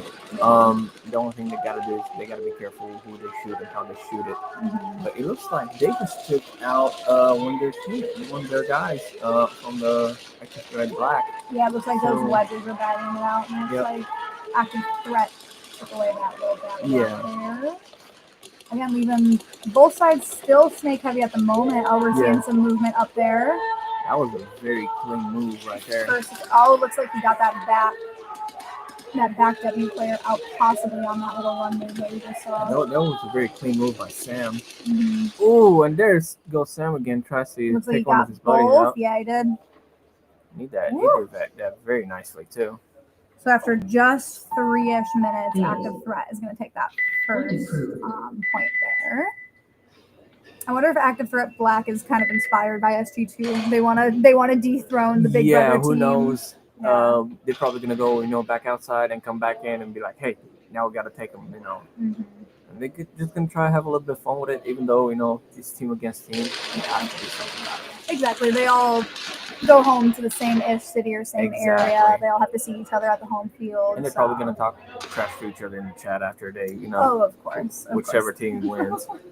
That happens with every single team, so that's even more fun. It's part of the sport. It also gets everybody hyped up for the upcoming tournament of okay, well, you might have beat me this time. However, I'll get you next time. Exactly. I'm gonna watch the stream back. I'm gonna adjust. I'm gonna take notes on how the enemy plays and where you guys are hiding. Exactly. Again, we saw a quick match here on the first round of Infernal versus SG2. So with just over 9 minutes left, it still is anybody's game. I'm still expecting SG2 to come out aggressive. They're kind of riding high after beating their the A team, so to say. Team, So I wouldn't be surprised if they came out and just kind of ran with it. But it looks like they're going to have somebody going Snake, A-Stack, and Keiko there. And then they're going to have the tower and the can for SG right there. But they're making very, very fast moves right there. That's I think over on Infernal they lost. Looks like they lost a can and then a Snake player, so we're looking at a 5v3. in favor of SG2. Yeah, looks like they got Ooh. smart move by that snake, losing that back tower, and then kind of taking a slightly more aggressive position. Yeah. And we're hearing good call outs from SG2 as they take out one of the final Infernal players. Wonder. We're going to 1v4. Ooh, it looks like 3 of them are moving in, or 2 of them are moving in for the kill, and they got it. Wow, that wasn't even 40 seconds anymore. That was less than that, I think. Yeah, it was because we ended at 9:19. Yeah. Oh, SG2 again, they are riding that adrenaline rush of coming won. out on top. Yeah. Yeah. Again, we were joking about that earlier. Yeah. How fun that group chat's gonna be. Oh, after. I'm pretty sure they were starting. We beat you guys. Yeah, right. And so I'm pretty sure they're gonna have fun with it, even though team versus team it's still like brotherhood. It's all in good fun. 100%. 30 seconds. Poor Active Threat and Active Threat Black. They probably thought they were going to get a minute of a breather. And Yeah. It feels like they're coming right back onto the field. They're like, oh, we can reload. Oh, wait, we can't reload on that. Yeah, no. You had just enough time to go outside, feel the rain if it's still raining, and then Through the rain and the wind, come back in. Yeah, right. Oh, it feels so. No, it doesn't. All right, looks like ATB and AT are running heavier on Ooh. Snake side. Looks like Active Threat sent 4 over to Snake side. Yeah, We saw in them do and this out. earlier. Yeah, they just did a different move, and they sent 1 to tower on the left side, and then 2 snake, 1 cake, and 1 snake over there. Then you have the other side over there. Looks like they lost their front snake player. Yeah, the one on 50, and now they just have the 1 back snake, 1 A stack, and looks like the one from Snakes jumped back in for the 50, and 1 is a Dorito, and then 1 is tower in the back. They know they gotta take a slightly more aggressive position, Yeah. especially as that D1 just moved that big middle ledge. Yeah, they were probably outside talking about their teammates, and they probably gonna have to take them out somehow. Yeah, for like 30 seconds of a team. Yeah. And they got there like, all right, boys. All right, time to kick it up to the 4th gear. Kowalski analysis. We need to be more aggressive. Kowalski. I think ATB looks like they lost another player, so I believe we're looking at 3v4. Yes. Yeah, so we got like a nice little triangle, and then AT is moving more of those players into the snake. We got that W and those 2 on the back W. Hearing good call outs as well, possibly a Ooh. penalty. I think I only saw 1 player get pulled. Yes. So it looks like it's 3v3 now, and there you have 2 in snake, 1 in other one over there. Yeah, one So, of that wedge. Yeah. So it looks like the Active Thread Black, they have the same thing as the ones Active Thread. So We got a little bit of movement up to that D1. I think the snake sees him. Because we're seeing him take that infield shot over Yes. here. Yeah, he sees that. I think we saw that there.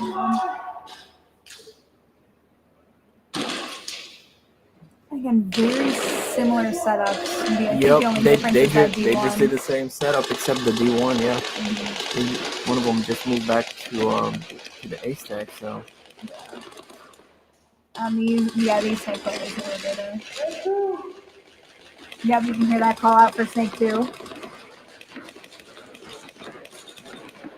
Again, everyone's kind of got their player pinned at the moment. Yep. They all sitting in the same location, trying to defend it as much as they can. Who knows? Maybe Active Thread is just gonna have 1 point, or Active Thread Black is just gonna have 0 points.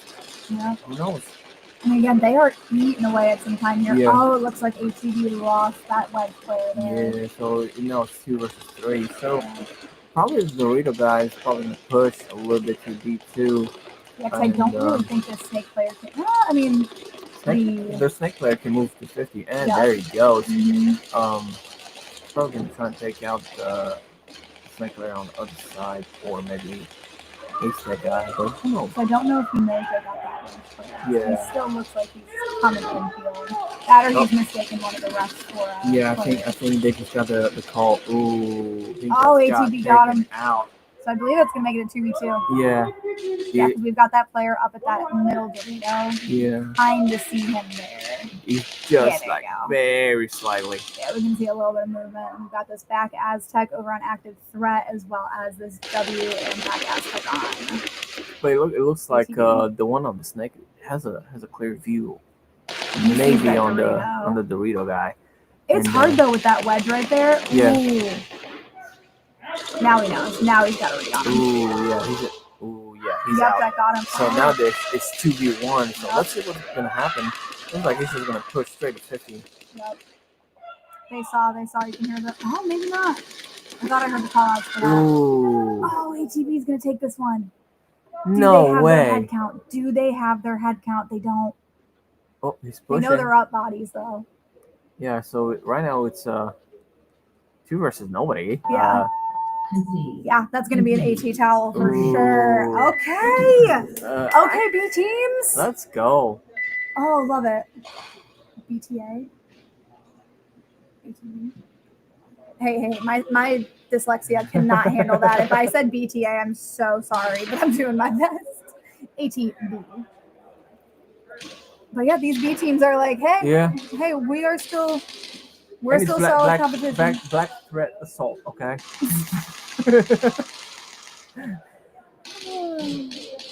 No, wait, Black Threat active. Or active, yeah. Yeah. Black threat active. Look at all the letters. In there. Yeah. Fine. It's in there. You just gotta put it in the right order. Exactly. Because I'm like, my dyslexia is like, oh, that looks right. That's ATV, right? All right, and with lots and lots of time up on the board, we've got Slaughter Gang 2 and Infernal Airsoft. 20 seconds. Looks like they're gonna try and I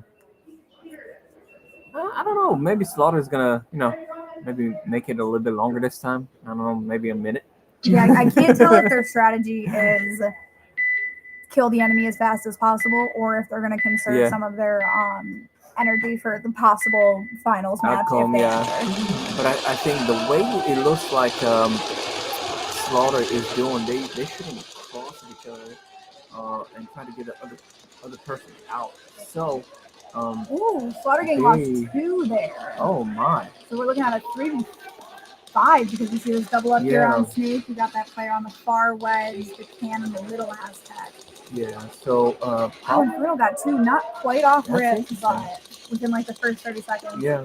So it's going to be up to the rest of these SG2 players to really hold it down to bodies. So hopefully Infernals takes advantage of that. It looks like SG2 kind of has them pinned, but we're hearing those call outs. I'm seeing hand signals from these snake players. It looks like Infernal's trying to build a wall or a defense against the SG boys, but it looks like one of their teammates got shot. So, So I think we're looking. Okay, so I think 2 of those Infernal players just got picked off over on the side. I think making it a 2v3, 2v2. One of them. So now it's a 2v2. I wonder who's gonna be Got that SG2 player there at the wedge, and then these 2 players kind of over on the side. It's like the Infernal boys are trying to hold it down. Good on Infernal boys for being able to kind of know that Slaughter Gang is going to come out aggressive. They're going to try and pick off those bodies in the very beginning, and that's what's leading to a longer than 40-second match. Oh yeah, for sure. So you got to commend them for that and being able to read the enemy and adapt. I think right now it's 1v2. I believe it is. I think it's just the Slaughter Gang snake player. Yeah, because the guy at Edge, I think it just got shot. So it's just the person on Snake. Oh, come on, Infernals. They're trying though. They are. And that's a good thing too. Oh, did he make it to that can? He did. Oh, he's going all the way on the side. That snake player knows, though. He knows about it. Yeah, he got Bandit right here over on Greg.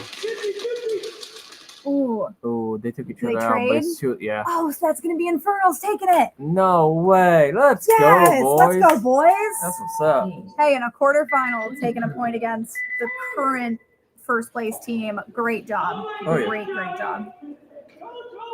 They're like, we're sick of these 40-second matches. We're not doing this. Nuh-uh, you're going to work for your point. Oh, yeah. Actually, they're not even going to get the point. No. Infernals took it that time. Hey, kudos, boys. I'd love to Good job see on that one. the real time learning and adapting. And that's a good thing because they probably went outside and were like, you know what, we're gonna do this. Yeah. So, Put some respect on active threat B. Hey, I'm rooting for the B teams. You guys know I love an underdog. but it's 1v1, so we'll see what's gonna happen. Who's gonna take it home? I think we're only seeing one more point out of this match, to be honest with Probably. you. It's With only just like- over 2.5. Yeah, 2 minutes and 43 seconds. So we're gonna see what's gonna happen. My They bet both is have- long. I think we're going defensive, and then we're going to see that last minute maybe a push. They're probably just gonna hold it down the entire time just to see, just to get that points going. So we're gonna see what's gonna happen. It looks like we're seeing heavier on snake side for both teams here. I think they're gonna do the same thing they did last time. Go both snake and the two ace tech and probably tower. Yeah. So who knows? Because it didn't work for active threat to stack 4 on snake side last time, so they got to adapt. Of course. Adapt and conquer. Take over active threat. We're seeing them. We got those 3 players over there on snake side, 2 on D side. I think we just saw an ATV player go down. Oh, Oh, we good saw one. 2. Oh, No. seeing some advancement in the snake though. That's good. Oh, so they got 2 snakes and 1 ace tech. Yeah. And then on the other side we have I think I'm seeing snake. 4. Yeah, no, 5. 5. Oh yeah, There's one over there in the wedge too. Yeah. He's hugging that wedge like it's his life. So, I mean, hey, it's working because I couldn't It's even see him when I working, got a yeah. bird's eye view. yeah, he's pretty much sitting over there like, hey, this is mine. Yep. Yep. So I'm gonna see ATV taking the space of that 50 there. And it looks like those 2 snake W's are gonna be fighting out. Yeah, they know they're there. yeah, And we're hearing those good call outs from active threat calling out snake 50 there. they're doing pretty good. They're gonna try and take the scratch or whatever they're gonna do. I'm pretty sure they're gonna do good. Go up to death from here. It looks like that Aztec might have a no, I don't think it has a lead on that one. No, it looks like active threat. They all have a very strong defense right now, and they just sticking just enough to get a few shots and then go back in. Yep.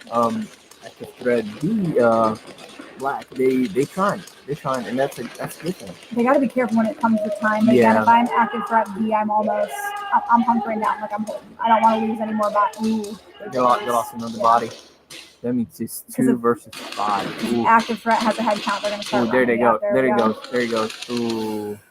That Oh, was a they're trade, gonna so that's a trade. 1. So we got 1v4. 1v4. Oh, good luck, boys.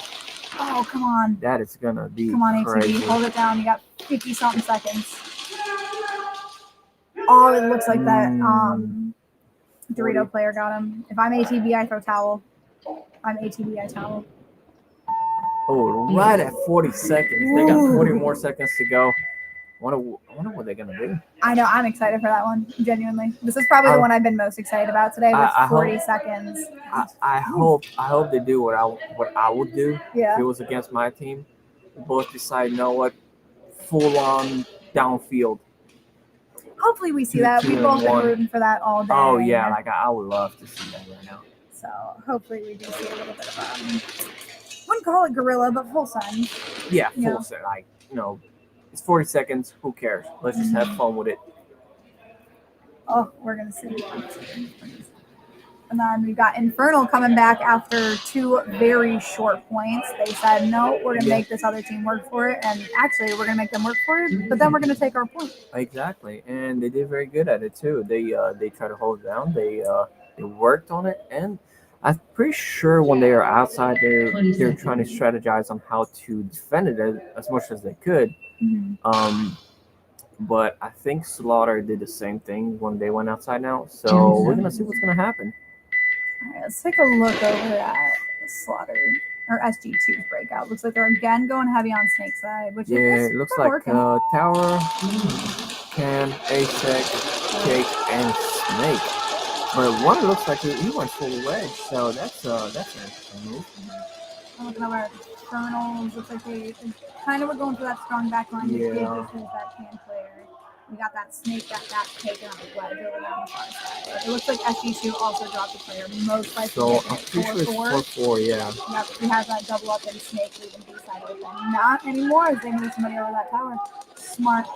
Yeah, he moves from the can to the tower. And the can is a good spot to play, Yeah. but you gotta be very careful. It's a very tight squeeze, and you gotta be very careful. Yeah, it's it's a tiny number.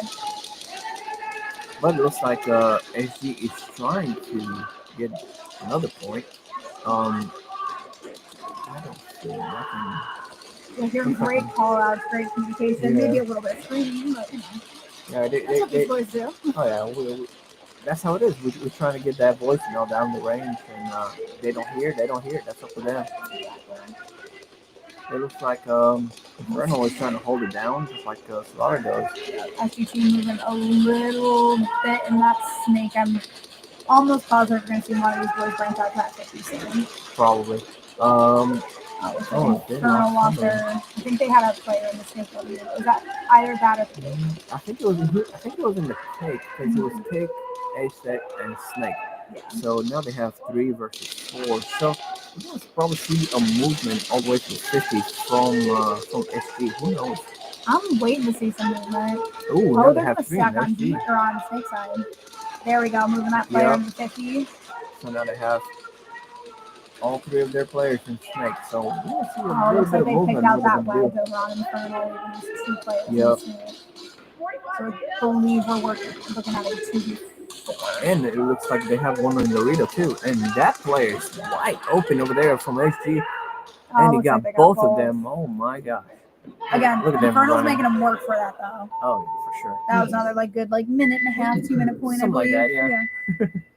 All right, now kicking it back over to AT versus ATB with 40 seconds left. Active threat black down 1. Ooh, I'm excited. Go full send, boys. Yeah. That's all I'm gonna say. Go full send. I'm Have if fun you with can it. hear us, full send would be great for the stream. Do it. Right. Hopefully they can just feel our peer pressure from the booth. Do it. That would be hilarious to just see them, getting in the middle, or just captain to captain, like, let's do it. Let's full send this sucker. Mm-hmm. We'll see. We are seeing them meet in the middle just a little bit, giving each other the courtesy fist bumps and the good sportsmanship. Yes, fist bumps. Yep. I'm trying to come up with a better word there, but couldn't quite. Yep. My brain's been too focused on airsoft all day. I totally understand that. 20 seconds. Full send. Come on, boys. It looks like active threat's taking a slightly more defensive stance. 10 Yeah. seconds. ATB still doesn't look fully set, but again, similar stances on breakout. One Yeah, just I think they're just gonna defense. Normal spread, yeah. Pretty standard spread over on ATB as well. Not seeing too Ooh, much he's going going on. full He's taking it from 50. 50, but then ATB also has that player over at Ooh, 3 to he 1. got one from ATV. One down. Down. Ooh, Ooh, I think that makes it a 1v5. Dang. Yeah, that's just even that Good player. luck, take player. You got this, buddy. Come on. I'm surprised. I don't know if AT has their head count, because my guess would be the full send right now. Yeah, they can full send the entire team, and it's done. Yep, and that's gonna do it for the active threat match. Yep. Hey, again, huge shout out to ATB there, for being able to hold their kind of like the AT to it. Really making it fight. They did amazing. Really fighting tooth and nail for it. And looks like they've shown a little bit of love right at the end. Yeah. Teammates versus teammates. That's what we do. Exactly. That's what we want to see. It's what we encourage here. Yep. We want good sportsmanship, fun, obviously a little bit of tension, high stakes here and there. But that just makes it more fun. Especially when you hear that buzzer. You gotta have attention. Yeah, exactly. So these guys hear that buzzer, and it's like, okay, cool. Time to focus. Time to take it out. Yep. Right now, so we're getting 2 versus Infernal. We're gonna see how they're gonna play. I'm pretty sure Infernal got a different strategy right now. Let's see how they're gonna do. 30 seconds. We're gonna send 2 people to Snake. Probably one Snake, one A-Stick, and the other one's Can, A Tower over there, and the Wedge. So we're gonna see what's gonna happen. 20 seconds. And with just over 4-ish minutes. Yeah. Infernal's got to be careful here, though, because with Slaughter Gang earning another point or two, we're getting into mercy territory. Yeah, so they got to be careful with that one. yeah. So we're gonna see how they break out here. And there he goes. All right, not seeing anyone gone off break, so that was good. They were able to get their positions. We got Yeah. good, strong back line over here on Infernal. SG2, again, we're seeing a pretty strong back line. It looks like they might have lost a player off rip. I'm only counting I think 4. they did, yeah. Yeah, they're splitting their spread right now for the year. One on Aztec, one on Wedge. No, mini Aztec and Sweet. It's like they're gonna try different tactic, have 2 and 2 and go from there. Yeah. Infernal still holding that back line, but then sending that player up to that Wedge. Yeah. SG2 does look like they're filling in more in this scene. It looks like SG2 is moving to 50, and it's gonna try to go for that wedge person. I think so. You might see the bunker move in. Yeah. Yeah, I think both snake players have a read on that wedge. We saw them both heading inside. Yeah. I believe they still have a snake player over here on Infernal. Yeah. I think they were going to 4v4. No, 4v4. 44, but the thing is, the person from Active Thread already saw the person in Snake 50, so they're watching him like a snake right now. Yeah. So even if he tries to peek a little bit, they're going to try and shoot him. Who knows? So I think this can player kind of has a read. Yeah. Maybe not. I saw him firing straight up. I thought they still had somebody on. I thought SG2 had someone on cam. Oh, it looks like the snakes traded out. You can see them both heading out there. And it looks like there's 2 people on wedge over there by Slaughter. Yeah, I think that pretty much just leaves those 2 players on the far wedges. This back cam and the back snake. He's gonna make me for 50. Looks like he made it. I saw him stutter step for half a second. I was like, oh, did he? Looks like he's gonna be going out of that wedge. I think he got the person in wedge, so. So 2. Yeah, Talon can for Infernal. We got wedge and 50 grit. Looks like Slaughter still got 2 in wedge, I guess. Yeah, we're seeing that movement up to kind of like that middle wedge as they take the 50. Yeah. Ooh, that was a big nice move move. by Infernals over there, looking real quick. He's moving to Snake. Yeah. No, Dorito. Oh, I think that wedge just caught him. Yeah. So it's 3v1 right now. He's a tower. Yeah. And the other 3 are spread all over the field. So they're trying their best to try to take him down, but who knows? They're wasting some time though, but I guess again, if I'm I haven't seen nobody play that. No, we haven't. The entire day. So he's hiding right now behind that sucker, and it looks like it's working for him. So yeah, we can hear the call outs. They know that there's that power player. Oh, he's moving up to that wedge. Ooh, he's out. Trade? Yeah, no. Concede. Oh, and then they. Concede. Oh, it looks like Infernal's conceded on that one. Yeah, and it looks like they only have like a minute 6. Yeah. Let's see what Slaughter's gonna do against Infernal. Because right now, whoever takes this game is going to be heading to the battle for first and second. Okay. Like that finals match. Nice. So with the last, obviously we'll have time for footage review and everything, but with the ATB round currently as it stands, Active Threat will be playing for first place. Okay. So, and then whoever pulls out here will be playing them in the finals. Again, that's if footage review doesn't change anything. 20 Yeah. seconds. We will be getting into that shortly after this for you guys. And we've got 1:06 left on this clock. 10 seconds. I think HG is gonna go full send on this one, or they're probably gonna put a full defense wall like that. They can't even push anymore. So we're gonna see what's gonna happen. Let's see how Infernal breaks out on this one. Oh, they lost a snake player off rip, and it looks like they also lost a tower player off rip. Damn, that's a hard one. Ooh. Yeah, it looks like Slaughter's gonna try and take it. Yeah. Yeah. Oh, and that just leaves that back cam. Yep. And it sounds like they're doing not just call outs, but how many people are still alive. So this is going to be very difficult for your players because they just got mercied. And with no, there'll be one more because you have to be up by 5 points. And Infernals that have one. Slaughter has 5 right now. Yeah, but they're up by 4. Oh, okay. Gotcha. So it's like there has to be a difference of 5 points. Okay, I got you. Yeah. So they'll play out these last 30 seconds. I'm honestly surprised that SG didn't let the time run out. I guess they just want more playtime. Yeah, they wanted to have a little bit more fun before they're done with it. Yeah. So let's see where they're gonna go. They might be going for the mercy. I mean, being within 1 point of a mercy with 30 seconds. 36 seconds left on the clock. Yeah. Let's see what they're gonna do. Still don't know what BTA means. Oh no, I 20 do. seconds. About to ask. I'm stupid, sorry guys. I was getting all worried about, oh, that was ATV backwards. Oh, sorry guys. 10 seconds. All right, we're gonna take a look here. I wouldn't be surprised if Slaughter just full sends. 10. Oh no, full send by Infernal as they move up to that middle kick as well as that Yeah. wedge. Not quite a full send, but a solid 75% Yeah. send. Looks like Flowers. I think they're just gonna hold it down and try to get finish this once, and that's pretty much it. Oh, it looks like they Wow. had Infernals run down somebody on D side.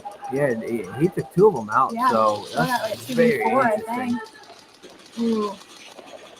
2v3. Come on, boys, 9 seconds. Send it, send it. Yeah. I think they're just gonna wait for it. Hey, they avoided the mercy though. Yeah, they avoided the They were mercy, not gonna so go down easy. but it's still 5-1 for Slaughter. They did very well. Yeah. The first two points, they just like, you know what? Those Yeah, are it was like 40 40 seconds or seconds. something. Yeah. It was very interesting. But then Infernal came back and tried to get the point. They did too, Yeah. but Slaughter decided no, it's ours. So we're gonna head into a little footage review break here, and then after that, we're gonna be looking at the first and second team Yeah. battle it out. So make sure you guys do not go far because we are coming back with the finals.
All right, and we are back for the championship round. We've got Slaughter Yep. Gang 2 versus Active Threat.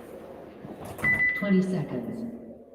So Okay. these two teams are going to be fighting it out for first place. And after them, we will be seeing Infernals and 10 Active Threat seconds. be battling it out for third. All right, we'll take a look at these breakouts here. I'm expecting a semi-reserve breakout from both teams, like The way it strong looks, back yeah, line. it's gonna be Active Threat going Can, Tower, Ace Tech, take over there, and Dorito, not Dorito, but Snake. So Not seeing too many aggressive positions from really either team. Again, we have that wedge there on SB2, kind of acting as like their front man at the moment. We've got that fake kind of tucked away in the corner, that Aztec as well as that. Both Aztecs actually. Yeah. As well as that Snake. So this run is probably gonna take maybe like 4 or 5 minutes just to get it done, but I'm pretty sure they're gonna try and work hard for it and get that point. Who knows? I mean, these are the two top teams in today's Yeah. tournament. So my guess is we're going to see probably longer matches this Yeah. time. They are really not going to want to give up bodies. They are No. not going to be. They're going to do their best not to make any little mistakes here or there, but 100%. we're really going to see them fight tooth and nail for it. Again, no movement over here on the Active Threat side. We've still got that strong back line with those 4 people and then the Snake play. And it looks like Active Threat has literally a wall built all the way in the back. So even if they try to take them out, it's going to take a little bit of push, but who knows? And it looks like we're on SB2. We're seeing a little bit of a double up there on the Snake. I'm now expecting one of those players to start moving up a little bit. Yeah. Oh, it looks like they picked off one of the 18 Active Threat players. Yeah, from Snakes. Snakes. Yeah. So now they have, if you got 2 people on Oh, they Snake, have one front, one 3? back. I think Active Threat only has 3. And No, they, there's no, they 4, have because they 4. have that one. The one over there is just hugging the crap out of that wedge. Yep. He loves that thing. But it looks like he's trying to work hard for this point, and Active Threat is not giving up. So Yeah. that's a good thing. Mm-hmm. We're still seeing SB2 up 5 bodies here, and kind of how I said a minute ago, we saw that double up Snake. We saw one of those Snake players branch up a little bit into that W. I'm not seeing too much movement in the middle, keeping it pretty open. I'm sure the Snake player on SB is going to want to move that pretty soon. Well, if he's going to try and move to the 50, now will be the option because the Snake player from Active Threat is looking the other direction. So Yeah, he's looking in this will be a perfect movement for him. So he better hide as much as he can because he peeks. I'm pretty sure Slaughter's going to try to take him out. So. We are seeing some communication by Slaughter, at least that back W for sure. I was seeing some fun hand signals. We're going to double up there and W. And Active Threat, again, still holding strong with their 4 players. We've got that player up the wedge. These 2 Aztecs as well as this W right here. Yeah, it's like AG trying to work hard for that point. And Active Threat also, they're very strong teams. Their defense is very good up there. So right now they're working for it. SG2 wants to dethrone AT right now because AT, is still in first place as far as season standings go. So SG2, after beating their big brother, really wants to take out the top dog. And I remember in the last tournament, I was talking to SG2, and they even said, we won the first spot for next time. So I'm pretty sure they're going to work hard for it. Oh, I know why he did that, just to distract the other players. Oh, kind of how we said earlier, when like a player will hit the bunker they're leaving to still make it look like there's a player. Smart. It didn't quite work. It doesn't look like it's driving the players. No, it didn't even move the bunker at all. So I mean, to be fair, that's like the second biggest bunker on the field. Might have worked if you were throwing it at a can or definitely a Dorito, but I'm not sure if that's it looks like one of the AC guys going straight to Dorito, and now one is going to 50. Yep. I wonder if he's going to try to go for that edge, that person that's on the edge right now, and actually, we have 2 on edge, one in the back, one in the front. And they just filled in that Snake spot over there. We're seeing that line of 3 over on SG. AT again, those back 3 have not really moved much. No. However, that could get tricky because SG knows where those players are. Yes, so if 100%. they keep them, if they're not pinned, in my opinion, they got to move. Yeah. SG does have a pretty good read on all 3 of these players at the moment, so I think that's kind of what's keeping them stationary. Yeah. So, but again, we're still hearing the call outs, and hopefully they're really trying. think SG is trying right now to take at least another one of them out. It looks like Active Threat lost one of their players. Yeah, it's like SG down one as well. I think that was I think one of the SG boys. Yeah, 17-4. Yeah, because he was on that wedge in the middle. That and Active he's Threat. gone. No, because they do still have that person on the back aspect. So he's Yeah. still up 3. Oh, So- making a push ooh. for the middle, making a push for Ooh. Snake 50. Oh, he Oh, knows. he got He him. knows. Oh, It they was a traded. Well, it wasn't a trade. The guy in the tower in the back saw him, so he got him out. Ah, okay. But it looks like they both out. So there's only one more left from Active Threat. And 2 on SG. So SG is looking at a 2v1 right now. Yep. The only thing is they do not know that there's only one more player left. So this is going to be a very interesting movement from them if they can try and push. Yep, we're seeing them push over there on B side. Yep, we're seeing him walk down. Oh, and they're eating time away. 4.5 Yeah. minutes left.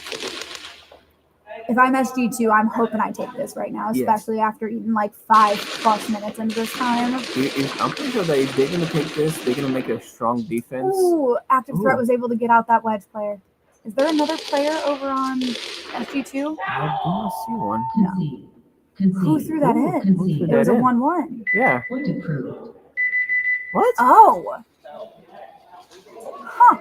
That's interesting. That is very interesting. I'm not exactly sure what that was there. I think probably maybe it was going one now. Maybe they didn't have a head count. Maybe they thought Slaughter was, no, maybe they thought AT was up more bodies than they were. Maybe they didn't know it was a 1v1 and they thought it was like a 1v3. Oh, I got That's my guess. Because Yeah. both of these teams are like have such high game smarts. You know, I Yeah. don't think they would have thrown in Nutella if they knew it was a 1v1. I got you.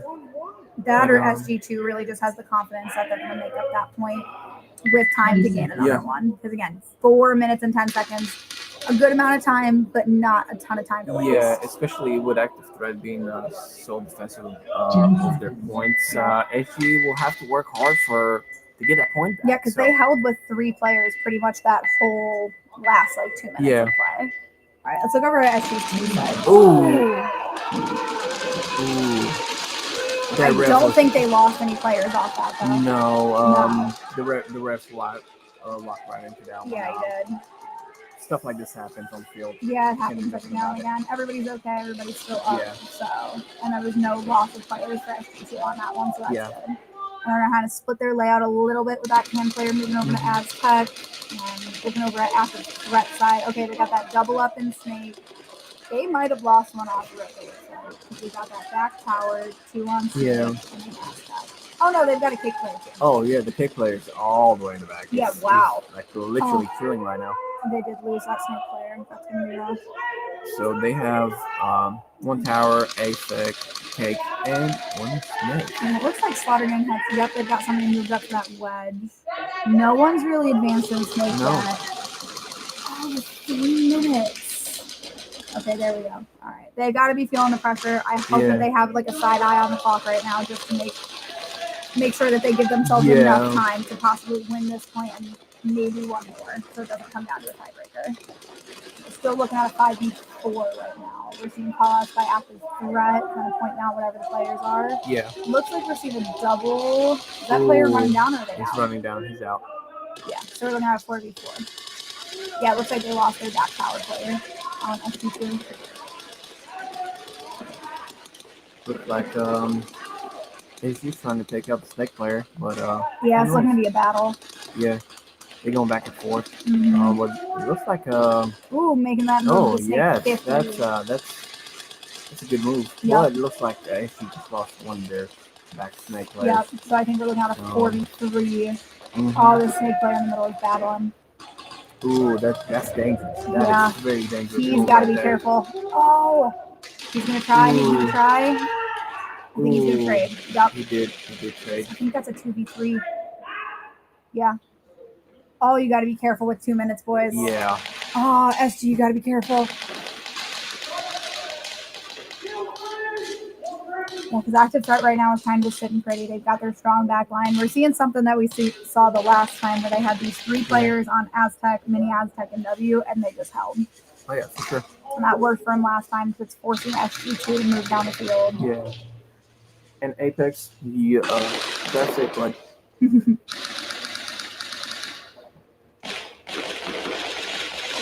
It looks like SG is trying to hold it down as much as they can, but I They don't gotta know. move. They gotta start moving. Well, I'm pretty sure if they move active threat, it's going to try to take them out one by one. Who knows? And I'm pretty sure SG don't want that. No, but we're about to get to that 60-second mark, and if SG wants to pull this out, they're gonna have to really start moving here. They got to get that at least 1 point to tie it. Yeah. Oh, come on, boys. It looks like active threat 60 is seconds. very strong with their defense right now, and they don't want to give that opportunity. So. Well, because if I'm active knows? threat right now, I'm sitting pretty. Like, I'm Yeah. like, cool, I'm up, I've got time, I don't want to lose any of my bodies, I want to stay here, and I want to make sure that they don't hit my buzzer, basically. And not see. Oh, it looks like that wedge player got picked out. So there's one more left at Ace Yeah. Tech. But it looks like active threat is just going to sit in the back and wait. Oh, Ooh. no, here we go. We got a sync snap. move. All three going to be running down at once. Ooh, one is down. Oh, looks like they traded. Ooh. Are they going to hit the buzzer and play out the last 20 seconds? I think. Yeah. Yeah, they are. Base. So there's probably going to be like 17 seconds left on the clock. Who knows what's going to happen? Yeah.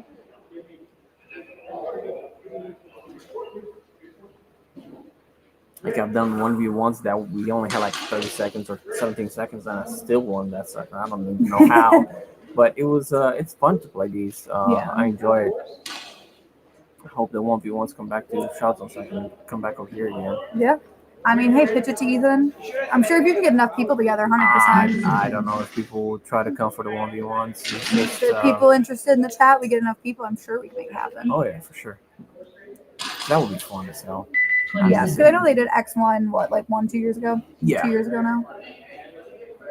I remember, I think Bandit played in that one. That's the one of the sick players on he did SG2. amazing in that one too. Yeah, I think he won that one. I could be wrong.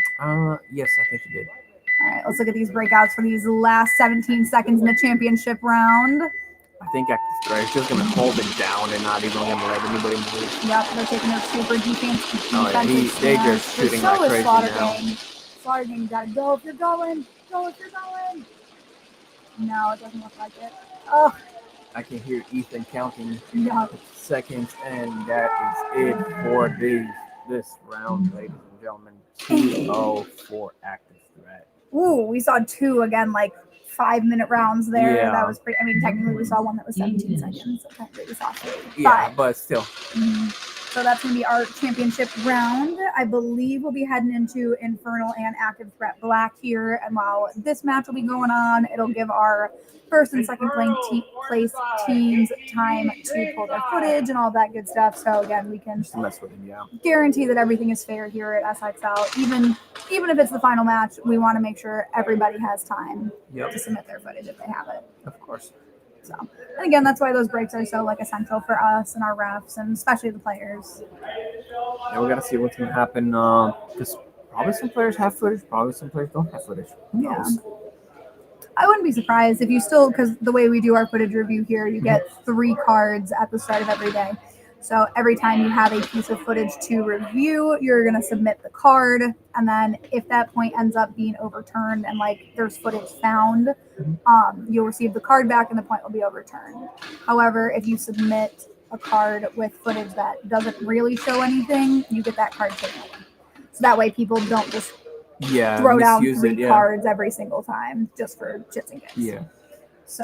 Yeah, we had a bunch of stuff like that happen to us last round, and we had a few points overturned on us, and some of them were like the same video over and over again. We're like, what? I mean, I guess if you're if it's the final match, you still have all 3 cards. Sometimes it is advantageous to just put all 3 down because at that point, it's the end of the day. If you get the card taken away, it is what it is. Yeah. You know. So. Yeah, and then we're going to see Active Threat Black and Infernal Airsoft battling it out for 3rd place. And again, huge shout out to Infernals for making it this far. Again, they've been a newer team in this league that we've all had the honor to watch grow and prosper, and now they're fighting for a podium spot. Yeah, they've been doing very well. this entire time, so I'm cheering for them. Yeah. Good luck. You know, you guys are gonna have to fight for your point, but pretty sure you guys gonna get it. Who knows? Active Threat Black is gonna put that wall up, and Yeah, they've been we'll good as see. far as playing their defense. Yeah, they're very high against their defense, so I don't know how they're gonna do it. Yeah, we'll see how everything turns out after footage review. That's why we do it. 30 Again, we want seconds. everyone to have equal opportunity to, See it? plead Yeah, their case, kind of. of course. So, 20 seconds.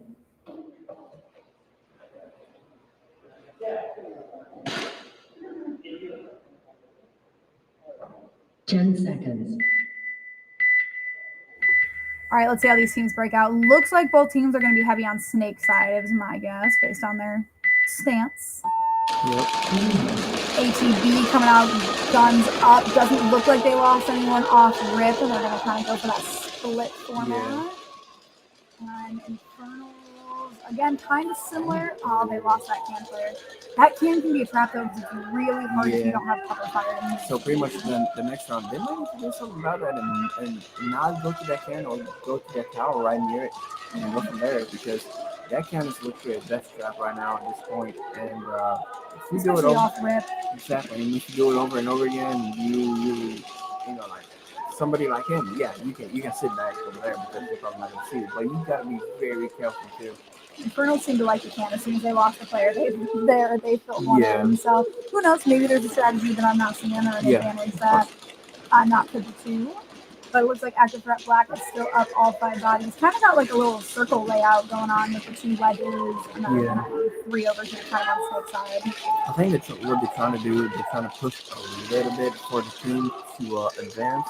It looks like they lost their the middle wedge. Oh, and they the lost the back snake. Ooh. So we're gonna see what's gonna happen. So I believe we're a 3v3 right now. Yeah, and Ooh, the look at first, it double up and. Okay, no, they still got that far. Yeah. So they have 2 snake and 1 wedge over there. So let's see what's gonna happen. A little bit of movement, a little bit of aggression in that 50. We're going to see that mirror on both teams there at that wet, or that, not the right, the W part. There's also a mirror on the left. Yeah, you can see on that far side of the field. It's a little hard because Active Threat Black is all black on black. Oh, it looks like he made it to that G2 though. Yeah. That D1 So if the snake player from 25 whether it goes to 50, he should be able to probably get the win in Dorito, but who knows?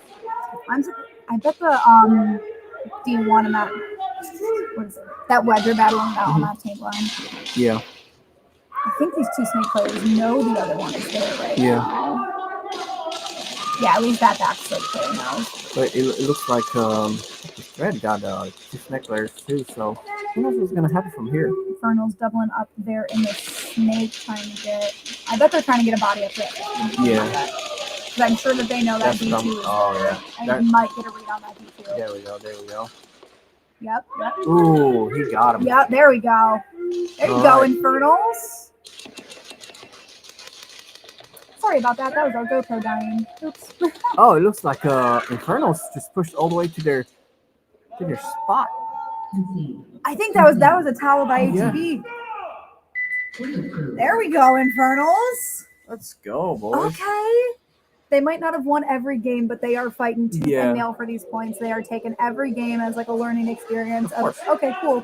How did this team play? How can we win? Of course. I love it. I love seeing like that game brain kind of coming into this. And I'm pretty sure when they're out there, before the game started, trying to make a game plan of see how they can take this team down and get a little bit more information on it. But right now we see that Infernals are trying their hardest to make it work, and it worked. Yeah, I was like, hey, they made it work.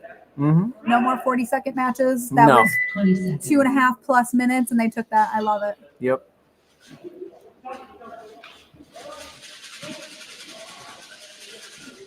Ten seconds. It's got to load. All right, and we're looking at both breakouts. Infernals looking like they're going to go heavy on snake side again. ATB came out, guns up. Looks like they got one off rip on Infernal's side. Yeah. I'm looking over at ATB's side. Looks like they also... No, they did not lose anyone off rip. There's somebody at that back. And they've got that wedge player that you can just barely see. Yep, moving up to that D1. It looks like Infernal's trying their best again to kind of push.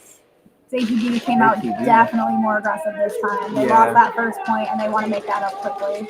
Ooh, they tried. They- tried. He Oh, tried not to a push. trade though. That Aztec No. got him. Yeah, he tried to push. He thought there was somebody over there by 50 Yeah. snake, but And he great thought heads up. wrong. Yeah. Yeah. Oh, it's just gonna leave that back W Ooh. player now. And ATV has So, their head count in it. Yep, they we're gonna got see them three, move on so- that far side. Concede. Concede. Oh, who was it? It had to be an Infernal towel, but you still had a player. Yeah. Maybe they just really want to save time because again, when it comes down to these final like podium matches, Yeah. basically where you're fighting for a spot in like first, second, or third, using that clock to your advantage could be huge. Of course. So, and again, to be fair, we're technically back at 0-0 right now. Yeah. Like yes, So, it is 1-1, 1-1, but it's like 0-0 for the actual teams. But if they get one of the points, they probably gonna be 1-0. So who knows? We'll see what's gonna happen. Yeah. Well, because right now we're tied, so it's still anybody's game. Anyone can come back from this. So, but Infernals, they've been trying all kinds of things. They're on hanging field in now. there though. I love Yeah. it. Again, I said it trying earlier. I love an underdog. We are going to take a look over at ATB's breakout this time. Looks like they're missing a 10 player. seconds. Yeah, they're like, hurry up, hurry up. I think he was trying to get his gun fixed or get them together. Ooh, Yeah, it was close. yeah. There you go. Oh, coming out right off guns the up. bat, shooting. That's what it's Were all about. they able to pick anybody off though? Yeah, they did. They picked off that back kick leading 4. Oh, I think they in did that tower. too. Oh, Oh. okay, active threat black. There you go. Came out, guns up, picked off 2 off rip. Good, good. Ooh, Ooh. oh yeah, I think Active Threat is trying to get that point back, Yeah. and trying to win at least this one. Yep, we're seeing them move up to that D1 as well as that Yeah. red over there on the And side. they've done that before Oh, it looks like they just lost. they've done that before in the beginning, if I remember correctly, and they had all moved in sync. Yeah. So right now it looks like There's no they're doing the same Infernals thing. players, but it doesn't look like ATV has their head count because we're still seeing them hanging out in this middle. Concede. Yeah, there's that towel. Concede. Concede. Point approved. Oh, okay, so that's going to be 2 to ATB, 1 to Infernal. Again, still 5.5 minutes. So it can be turned around. It just takes some time, and they're probably gonna figure out a different location, a different way to take it. Yeah. to do I it. mean, to be fair, I think their first match was around 4-ish minutes. So who knows? We might see them play majority of this time through. Yeah.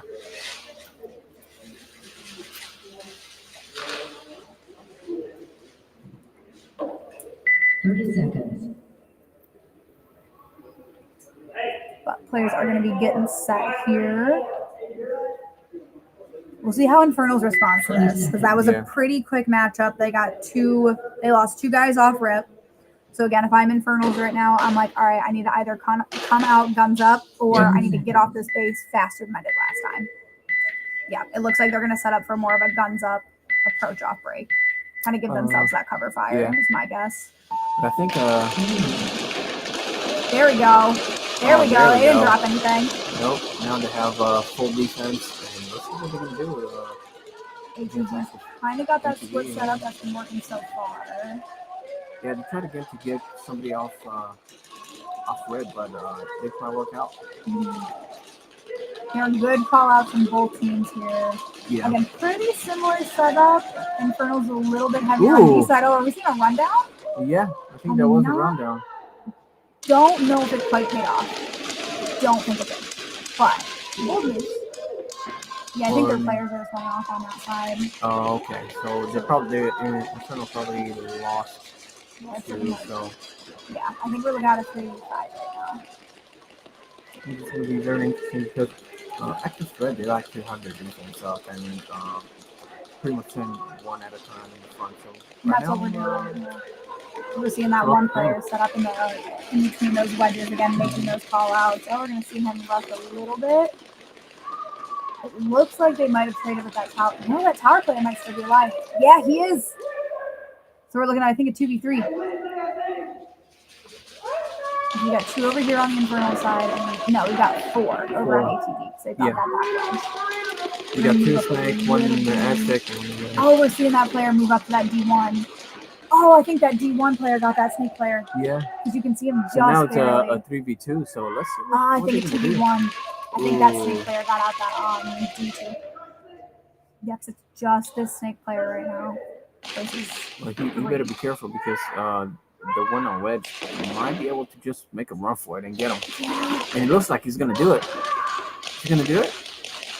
He's gonna try. He knows where he's at. Oh yeah, he's speaking. Oh yeah, he got him. See, if I'm Infernal, I towel now. Yeah. Like, no, you don't want to get him a point, but it's kind of inevitable that they're gonna take it. Concede.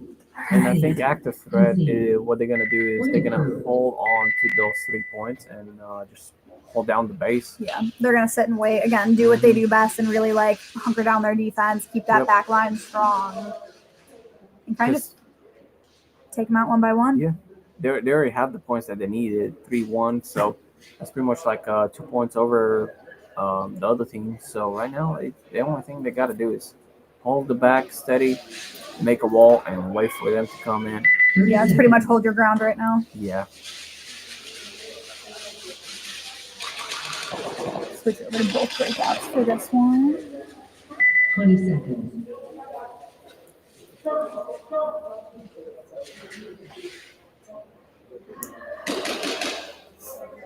Ten seconds. If I'm Infernal, I'm coming out a little bit more aggressive here. Yeah. Looks like Infernal is going to try and move straight in the middle. ATB coming out guns up.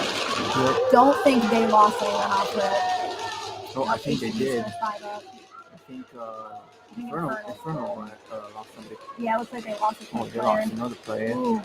All right, that's leaving just their 3 on this back line. That's 3 out and 2 in. So let's see what's going to happen. I'm looking over at ATB. Look, we still got 4 players. Yep, we're seeing that split, the 2 on the snake side and the 2 on Dorito side. I think ATB is just going to try to play safe and hold down the fort for now. Yeah, if I'm ATB right now, I'm not moving too much. Yeah. I think that's why they're trying to hold it. Oh. Concede. Bless you. Bless you.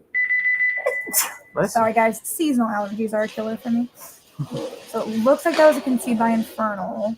They must have been down. They must have lost their last body or just been up like a 1v3 maybe. It is very interesting. Infernal tried to come back strong for that 1 point. They did very, very well. But active threat decided to, no, it's our point, not yours. Yeah. You know? So stuff like this happens in Airsoft quite a lot. Once a team has a strategy and a defense, they're going to use it over and over again. Yeah. And for ATB with their defense, it's like, hey, if it ain't broke, don't fix it. Exactly. Kind of thing. So. Heck, that's what we do in the construction work too. You know? So same thing with us. Exactly. 10 seconds. Take a look over here at the breakouts. ATB has been coming out pretty good guns up, and that usually gets them 1 or 2 off rip. Yeah. So let's see if that remains true. Oh, they got 3 of them at the Infernal is going all the way in front. It looks like ATB lost one of their boys. Yeah, it looks like Infernal Infernal also is seeing a player. Yeah, I think just the 1 player running down. Oh, they lost that 1 player. So now it's 2 versus 3. Yeah, I think it's a 2 So all right, there we go. There are those callouts. For a minute there, I wasn't hearing any, and I was like, uh-oh. Yeah, we were I can't wondering lose your voice what's now. going on. What's going on right now? All right, so we're seeing ATB moving up on that D side. They have 1 tucked in Dorito. Might be Dorito 2. Yeah. No, Oh, yeah. Oh, no, he got traded out, yeah. It looks like active threat got this one. Yeah. Yeah, I think that leaves 3. Except they did not know that Concede. Concede. he's out. Yeah. Oh. Point approved. Infernal was just giving them points at this moment. Because Infernal cannot afford to lose another one or its mercy. No. So they've avoided it all day so far, though. They've Yeah. avoided the mercy. So they've still got some adrenaline energy left in them. I'm sure we're going Probably. to see it come out right about now. But again, it's been a long day for these boys. It's been a hot and humid one for these Especially guys. being outside and coming back in, being outside, coming back in. It's gonna put a toll on your body too. Take a look over at active threats breakout here. Because again, if I'm them, I'm coming out guns up 20 and I'm seconds. sitting. Oh yeah. Like I'm sitting pretty. Because right now they have what 4 points more than in Infernal, so pretty sure they're gonna. Well, 10 I'm not 100% seconds. sure, but maybe they're gonna just sit in the back this time and just hold Keep down their the D fort. line Yeah, and go. Yeah. because they only have like 2 minutes and a little bit left. So Coming out guns up on ATV's side here. Looks like they sent one all the way to that wedge. Let's split that. And then Infernal's the one who got a Yeah, strong they lost back one of line. them. Looks like they lost a small player, would be my guess. Again, we're seeing kind of a mirror. yeah, mirror. Oh, ATV lost their power player. Yeah, 4v4 right now. Oh, ATV lost another kick player. Okay, Infernal. Okay. Make sure you have your head count. This is where I would start Okay. pushing a little bit. It looks like they have 4 players, so Yep. Yep. Not gonna branch out. if they play this right, they can probably take another few of them out. So He lost that back tower, so it makes it 3v3, I believe. I did see some Infernal fallouts there. I saw the Ledge pointing to his 2 snakish players. And I think a 3v3. It looked like ATV was down 1. yeah, Making a little bit of movement there on the active threat side to that D1. Moving up to that wedge. They hear that 60-second mark and they're gonna kick it into high here. Oh, I think it just leaves the 1 Infernal player there at wedge. I don't think active threat knows where they are. Oh, we might now. Yeah, they're starting to move over to that D side. They most likely have a read. Ooh, that wasn't a trade though. He got him. No, he didn't even know that he was there. Yeah. It looks like active threat got him though. I wouldn't be surprised if they run out the time. Like if Infernal doesn't want to throw in the towel to give them the mercy. But I think Hey, if the 25 seconds runs out though, there is no point. You know? Because the time runs out and nobody hits a button. Okay. There's no points awarded, and Infernals will avoid the mercy once again. Exactly. Yeah. It looks like ATB did pretty good. They got 4 points, and Infernal they tried. They tried as hard as they could to get that 1 point, and they did good. Yeah. I mean, hey, all day they avoided the mercy. Oh yeah. So kudos to them for a newer team to this, to a new team this season. The first time we saw them was back in, it was either April or May when we had our opener. And yeah. So that was all the playtime we're going to be seeing today, unless we come to a tie. So again, don't go anywhere. We're going to have updates for you guys as far as who is coming in first, second, and third place. So if you give us just a bit for a little bit of footage review, we will have today's standings. Yeah, for sure. So don't go far. We will be back.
Alrighty, and welcome back. We do have a bit of an update for you guys. Oh, it's so gonna be interesting. we saw SG2 and Active Yep. Threat battle it out for first place. What They were we going saw, at it. what we saw on stream was AT take 2 points over SG2. However, as footage review showed, both of those points got overturned in favor of Slaughter Gang. Active Threat had the chance to rebuttal. Yep. However, even with the rebuttal, both of those points went to Slaughter Gang 2. Yep. So that's going to be our first place winner Yep, for and this tournament. It was pretty interesting because doing the commentary, and sorry, Dean, that you couldn't make it. It was fun. Yeah, it was great to see. Oh yeah, for sure, 100%. Again, it's always so fun to see like an underdog kind of come in. Again, I didn't expect SG2 to take it. I didn't. No, me neither. They were battling back and forth on the field, and they were killing it. They were having a lot of blast, but once they got all the review, all the footage, and all that, then they decided, hey, this is how it's gonna be. Everything went smooth, so it's actually pretty good. So yeah, today's tournament standings are going to be Slaughter Gang 2 taking first place, Active Threat taking second, and Active Threat Black taking third. Oh snap! So make sure you guys go check out the SXL Instagram because in the next few days we'll have the full season standings out for you guys. Way to play clean boys. So again, that's going to wrap it up for today. Again, if you want to stick around to see podium and everything, we're going to have that shown up for you. Yep. But as far as airsoft play and as far as me and Akimbo here, we're going to be signing off. Oh yeah. Peace out. We will see you guys in around a month. Yep.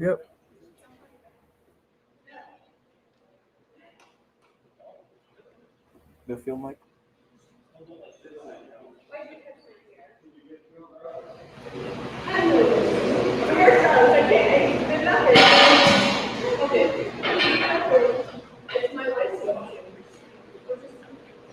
Not too water bottles. Not too water bottles. Yeah, right. These are hydrated. These are hydrated. Yeah.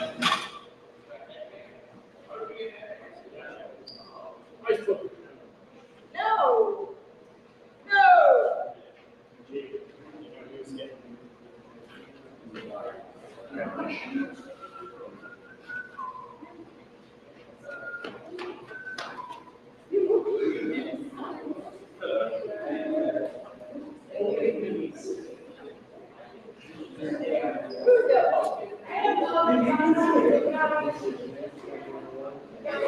I was just surprised, like you say something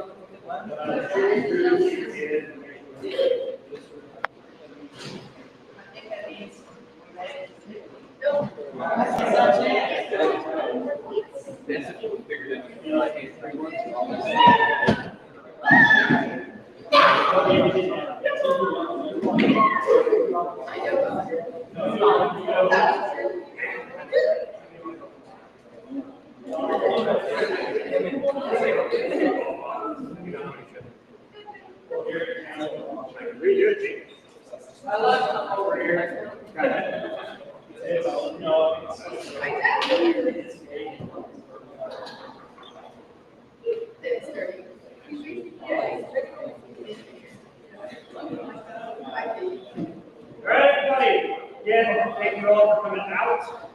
It was another great day. Playing ourselves. It was close. We'll go ahead and get started with the awards. Third place going to Active Threat Black.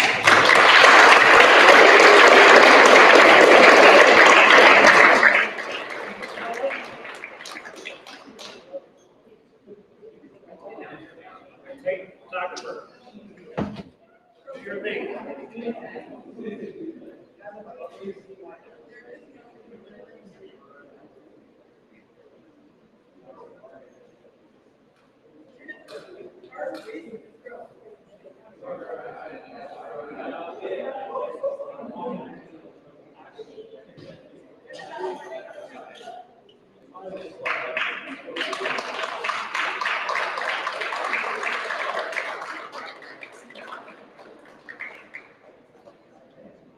Second place, Active Threat.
All